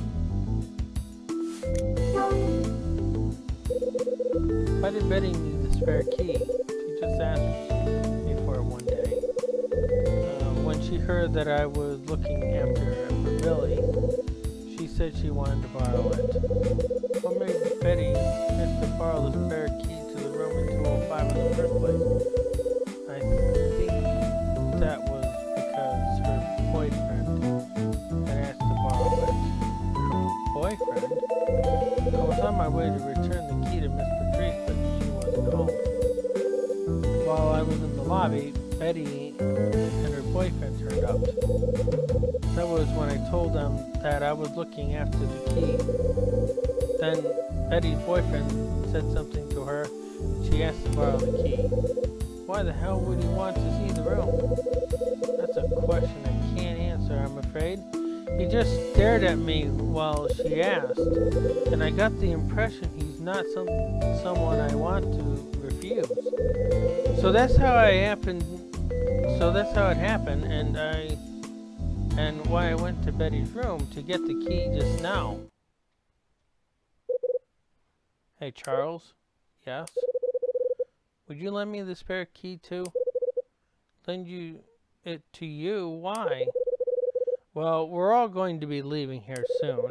I thought I'd like to take one last look around. It'd be nice to see what room 205's like. Anybody else get a coincidence between room 205 here and why he would be asking 205 now?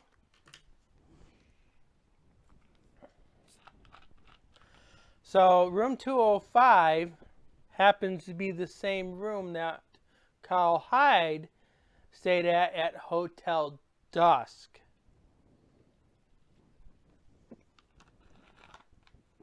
There's no direct connection to it in this game, but it's very coincidental that Kyle would be asking for room 205.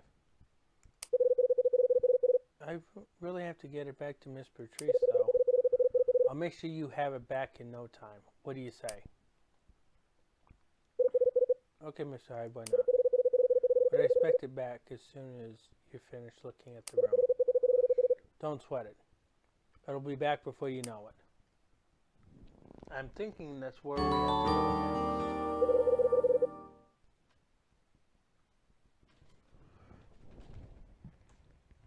next. Okay.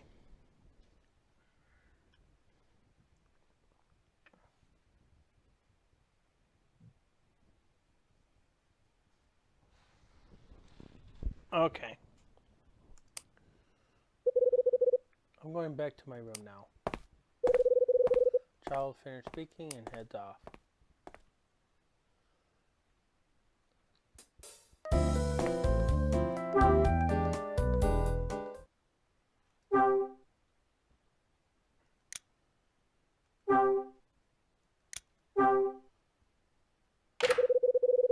Use the spare key and unlock the door to room 205.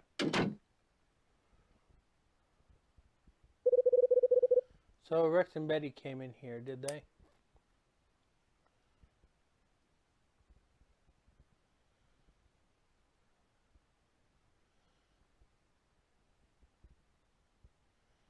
I see a broken bottle.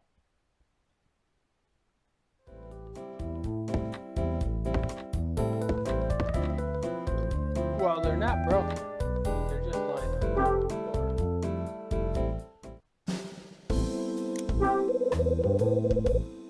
Varnish on this cabinet has rubbed off in places. There's dust on it everywhere except the top. Must have been dusted for a reason. Did someone come in here? And if so, what for? There are drawers on the side of the cabinet. There's some sheets of paper inside.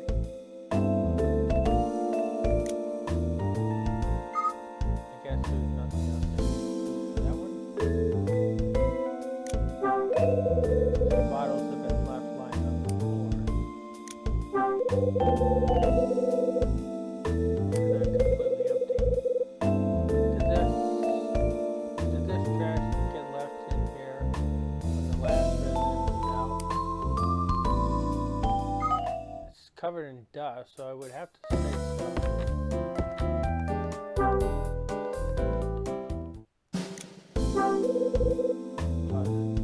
It's falling apart. There's something up there, though. There appears to be something on the shelf.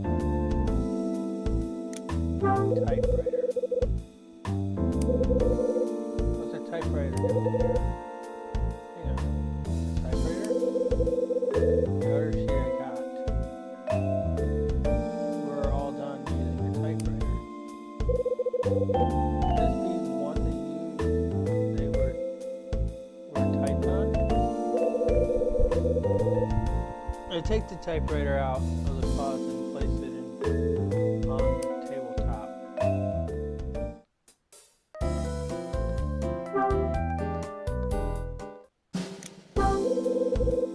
Now the typewriter is on the desk.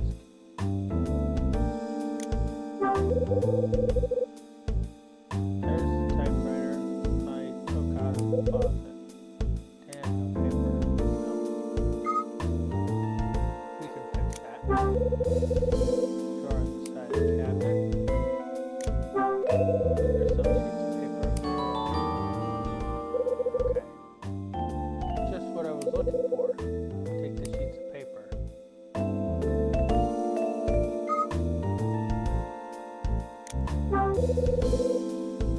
Desk.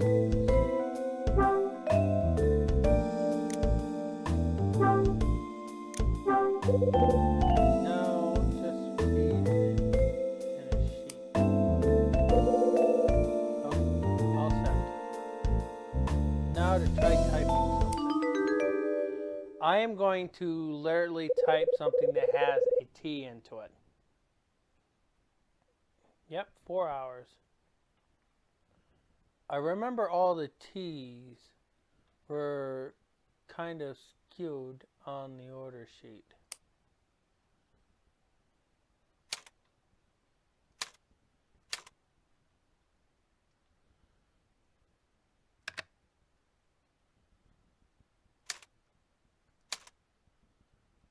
Whoops.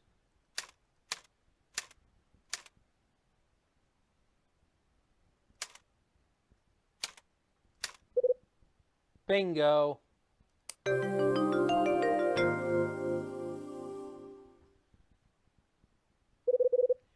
I guess that proves it.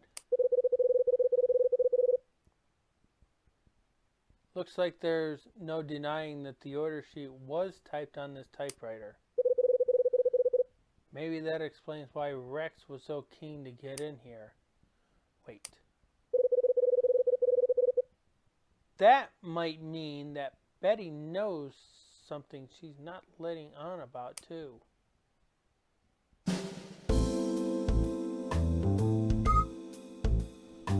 Do I leave this on here?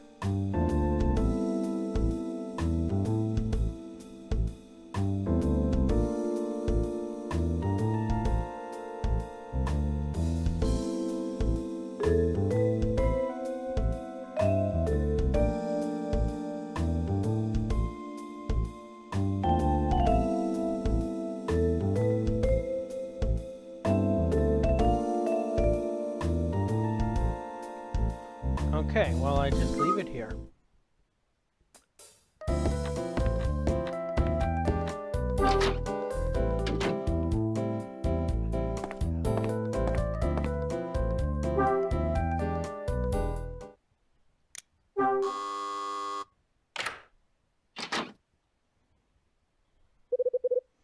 What is it, Miss Hyde?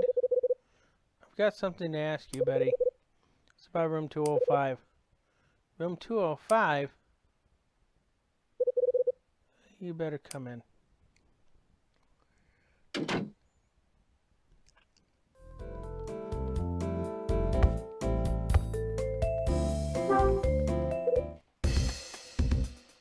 Hey, Betty.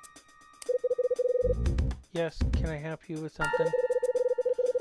It was Charles you were talking to in the hallway earlier.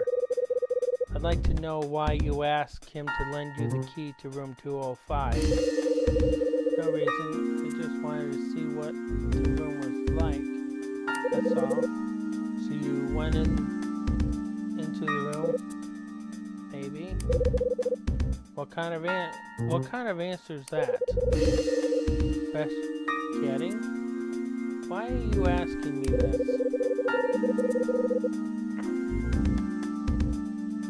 Betty, if you and that Rex guy are up to something, then I've got some questions.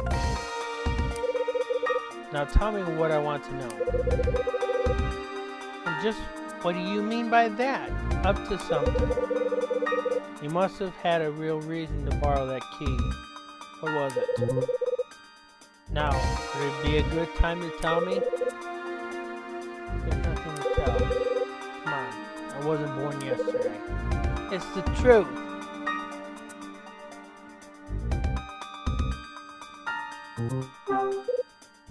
Betty.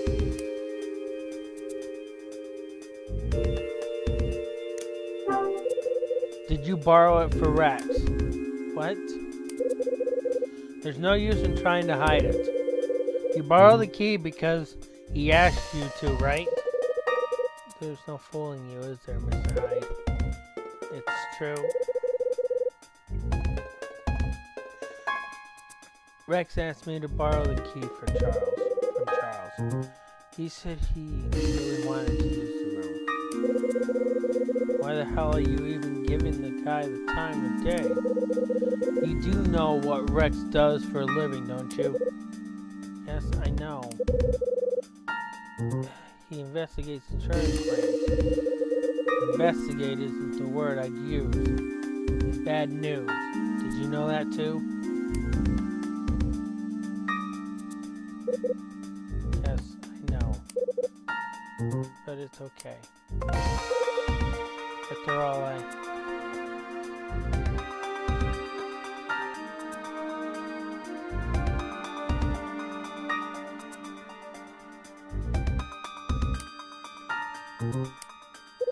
Mr. Hyde, I understand. I really do. I know he's not really interested in me. Listen, Betty. Also, I know the real reason he started going out with me.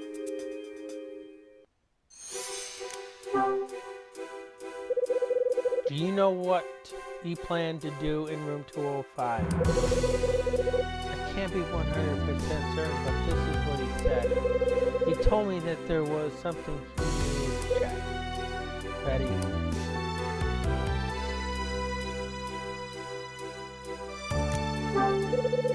Was it about Marie? Yes, I think it was. So he's still looking into her then. How should I know? I don't know whether he's still interested in her or not. I don't know anything. We don't speak anymore, Betty. Like I said, he seems to be interested in Marie. I noticed it a while back. But after he got what he wanted, he stopped coming here.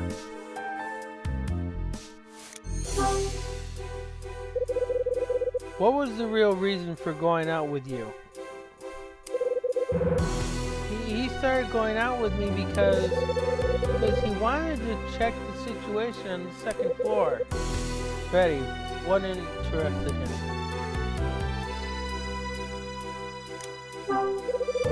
Was it the tenants? Yes, that's correct.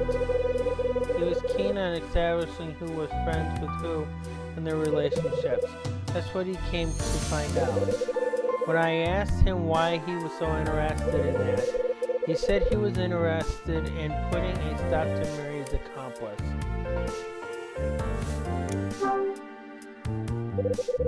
So he said he got what he wanted. Not in so many words, but I'm sure he did. He kept asking me all those questions about the people that lived here. Then after he seen room 205 and taken a look around, he didn't contact me anymore. I didn't even have a number I could use to call him.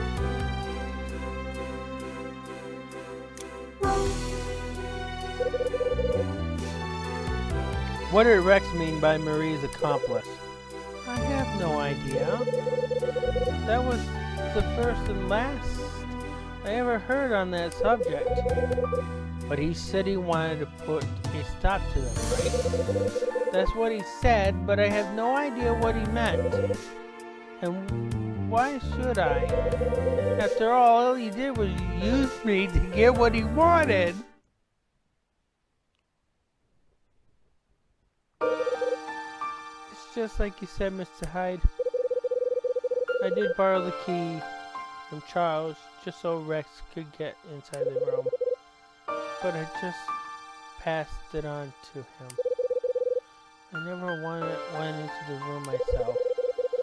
So I hope you'll believe me when I say I can't tell you exactly what he did in there. And that's the truth, is it? Cross my heart. Why would I want to lie to you, Mr. Hyde? I don't think you're lying. But if you knew he was only using you, Betty, why did you stay with him? He was there when I felt lonely. He promised me he'd always be there for me. Guess he would say that. But I knew it wasn't that. I knew he wasn't the type of man who keeps his promises. You may not want to hear what I think. Here goes. Men often go for lonely women. Maybe it's love, maybe it's not. I don't know. If loneliness brings you together, you'll be even lonelier when it ends. Mr. Hyde.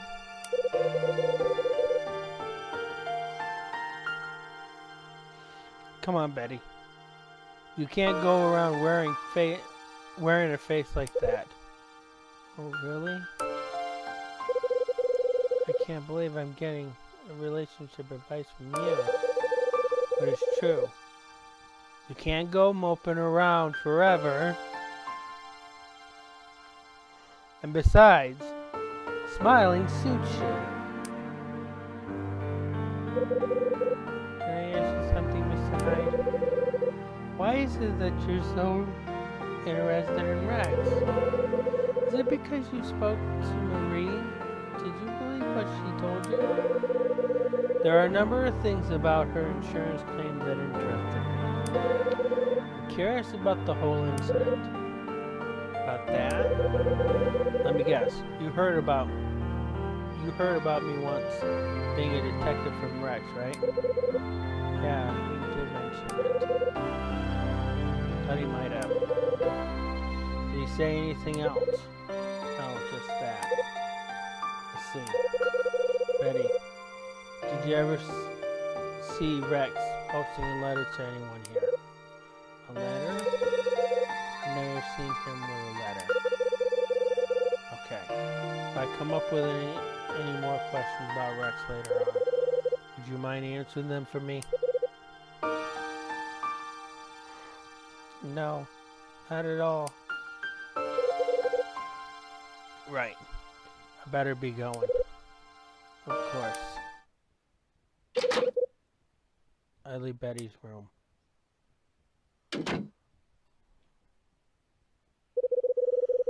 So now I know that the mysterious order sheet came from the typewriter in 205.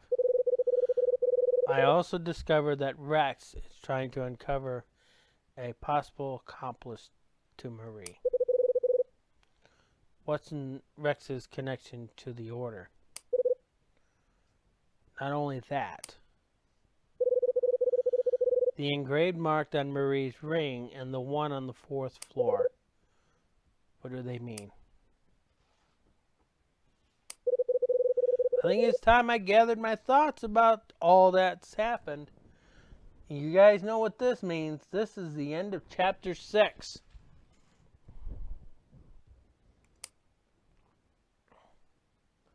Alright. Anyone who's in chat can answer these questions. Okay? I woke up on December 23rd with a hangover and a dry throat to boot. I grabbed a drink from the vending machine in the lobby and called Rachel. She told me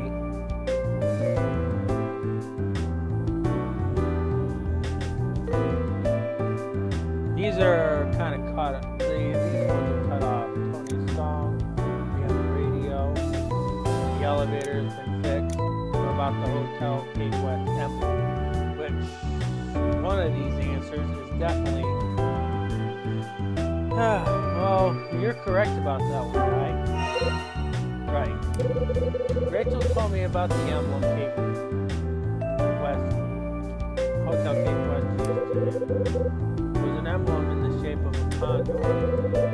Lucky's Cafe. Claire talked to me about a matter concerning her dad. Rachel would not mention about the elevator. After that, I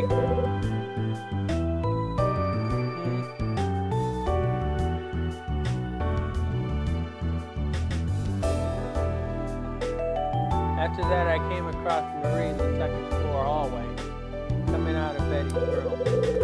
I returned to my room and called Red Brown. Ed was there and he had some light to shed on Frank's path. He told me, these are cut off, Frank lost the poisoned wine bottle. He was disgraced by his back. He found Kathy's body in room 404. Which one of these is definitely the correct answer?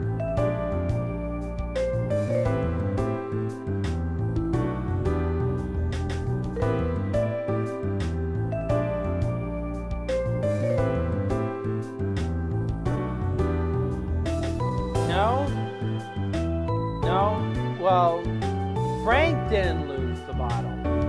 Somebody in the LAPD department had lost the bottle.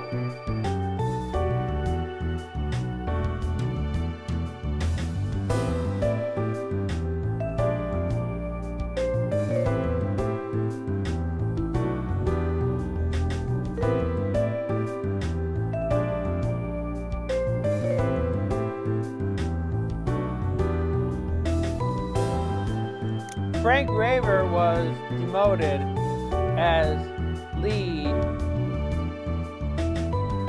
I'm not entirely sure. The answer that they're looking for isn't the fact that he found Kathy's body, but it is not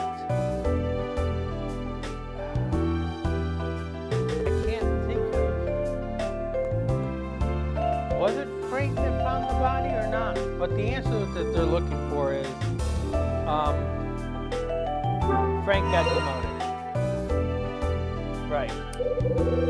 During an international investigation when Frank was in his 40s, his name came up. It was Ed's ex-boss, Steve Speck, that was responsible. Betty came to my room to explain why Marie had paid her a visit. Marie wanted Betty to buy something for her. It was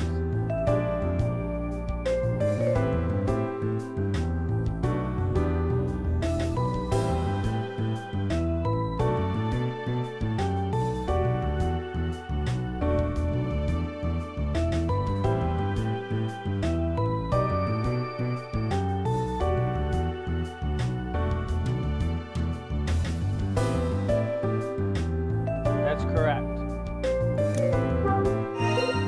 Right. Marie asked Betty to buy her a ring for $500. Betty was concerned about the diamond ring being in a fake. She gave it to me to check. I decided Dylan might be able to help. I went to see Dylan in his room, and while he was on the phone, I used a magnifying glass to take a closer look at Marie's ring. I discovered a small mark had been engraved in his face. It was identical to one Dylan had sketched in his notebook. It was, this one should be pretty easy. We were just talking about it just before the end of the chapter.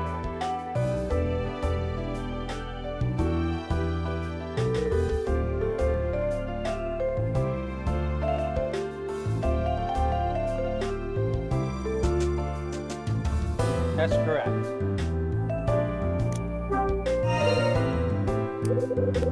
I found a condor in Dylan's notebook and on the ring. Charles told me he had lent something to Betty. It was spare key to room 205 and she had borrowed it on behalf of Brett. I got the key from Charles and took the opportunity to take a look around 205 myself. I tried out a typewriter I found there and discovered all these are going to end up with higher. Okay, so was it the S, the T, the R that was slightly higher?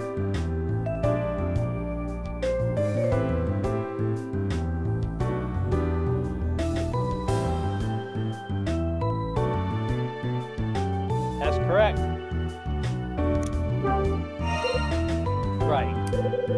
When I pressed the T, the resulting print was higher than the rest of the letters. This matched with the order sheet I received. I tried to find out if this was Rex's handiwork by putting the pressure on Betty. Unfortunately, talking to her didn't answer this question. The riddle behind the condor appearing on both Marie's ring and in room 406, together with Frank's connection to the incident 13 years ago, with past and present colliding like this, I'm left with even more questions. There's still no concrete link between these events and the lost Scarlet Star.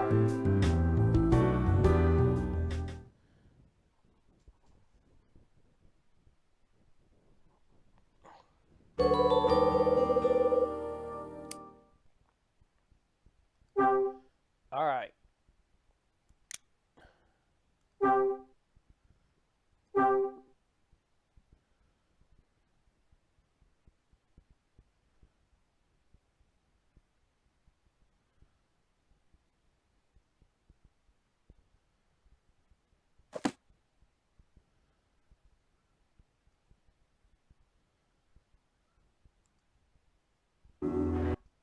All right. We are going to be ending here. There are exactly 2 more streams left. There are 2 more streams left of this. We have 4 more chapters to go in Last Window. And starting directly after, we will be starting Phoenix Wright Ace Attorney. it has actually been 3 years since I actually played the first one, and you can actually find an archive of it on the channel that has no voiceover. At the time when we started, we didn't really have a suitable microphone like we have now. We had a desktop, but I wasn't going to use the desktop microphone for it because it wasn't really doing much good to get rid of a lot of the background noises, because where it was set, and it sounded like we were really far away from the microphone.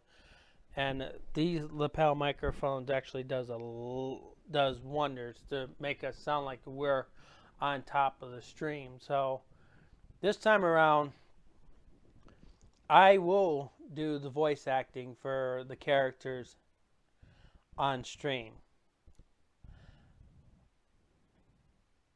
So if you want to wait 2 weeks when we start that, you can wait 2 weeks when we start that. If you want to go back to the archive and see what they're like, go ahead and watch the archive and see what they're like. After 6 chapters, what is everybody's thoughts about this game?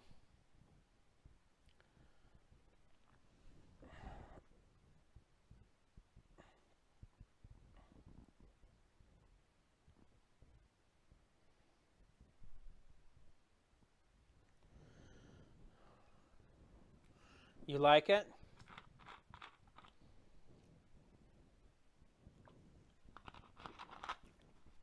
I myself, I think it's better than Hotel Dusk. Not that the writing in Hotel Dusk was poorly written. The pacing in Hotel Dusk wasn't really consistent. It felt slow. While the pacing in this one is a lot better. I think more or less they were trying to fit one entire day in Hotel Dusk, so that's why it dragged so much. Which is fine. I mean, they can write it that way, but I wish the pacing was a little bit more. I like both of them. I like playing both of them. I had a fun time with them. This game has a lot of more interesting puzzles. I still have not came across that puzzle that I was told about, where I had to stick my finger into the DS, which I don't see why that would matter, because once you close it partly way, the entire DS turns completely off.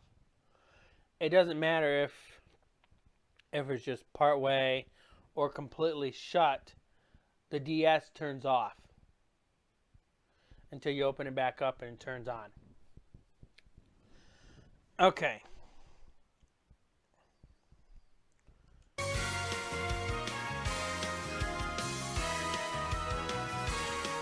But we did try some things. We did try some things that you would not expect the DS emulator to do. But we managed to do it. We cheat our way through some of the stuff that normally on an actual DS you would need to use 2 stylus for. And I'm hoping that, because it doesn't seem like anybody is really doing much work for the Desemume emulator. I tried to see if I couldn't talk to anybody in the Discord server. Nobody. But hopefully they do make a DS emulator where it allows for 2 stylus, because then it would simulate the DS completely.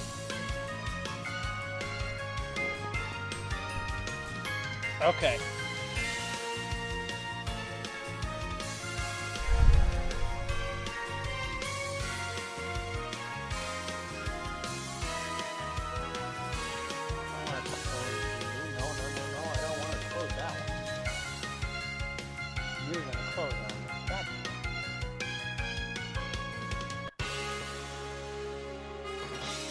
So, let me check a few things first before.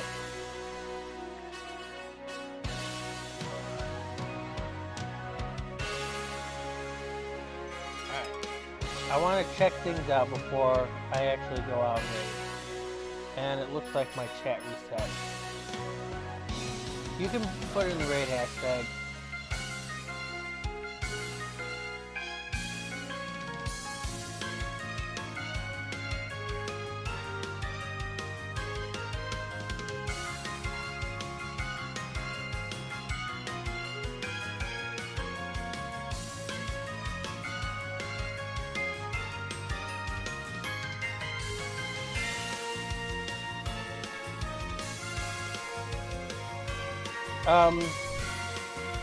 Chat reset, so if you guys had trouble sending your messages, the chat reset.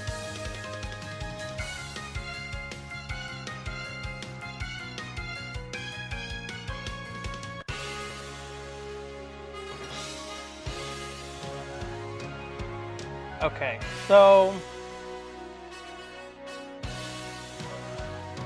come on.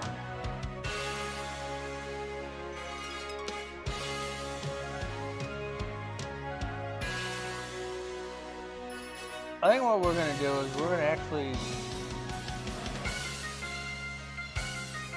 going to raid Light Gazer. I want to see who we have here. I am showing nobody on chat.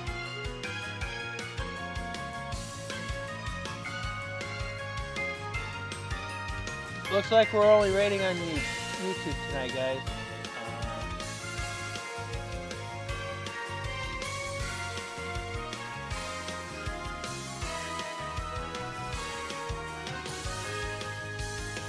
So,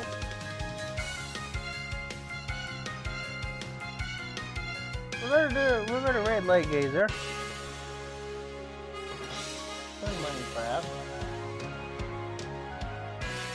I have been lurking into his streams every now and then. He's building a pagoda.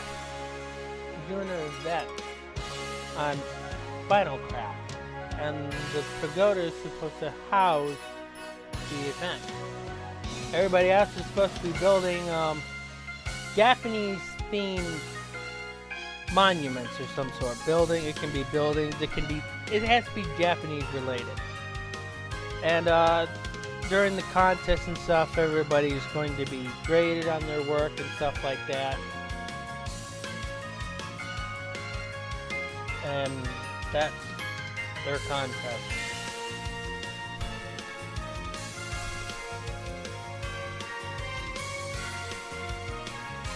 Alright, so I want you guys to go over there, spend about 5-10 minutes over there, take a look at the pagoda. You should be working on the 3rd level by now. Say hi, give them hugs, and I will be calling it a night. You guys have a good night.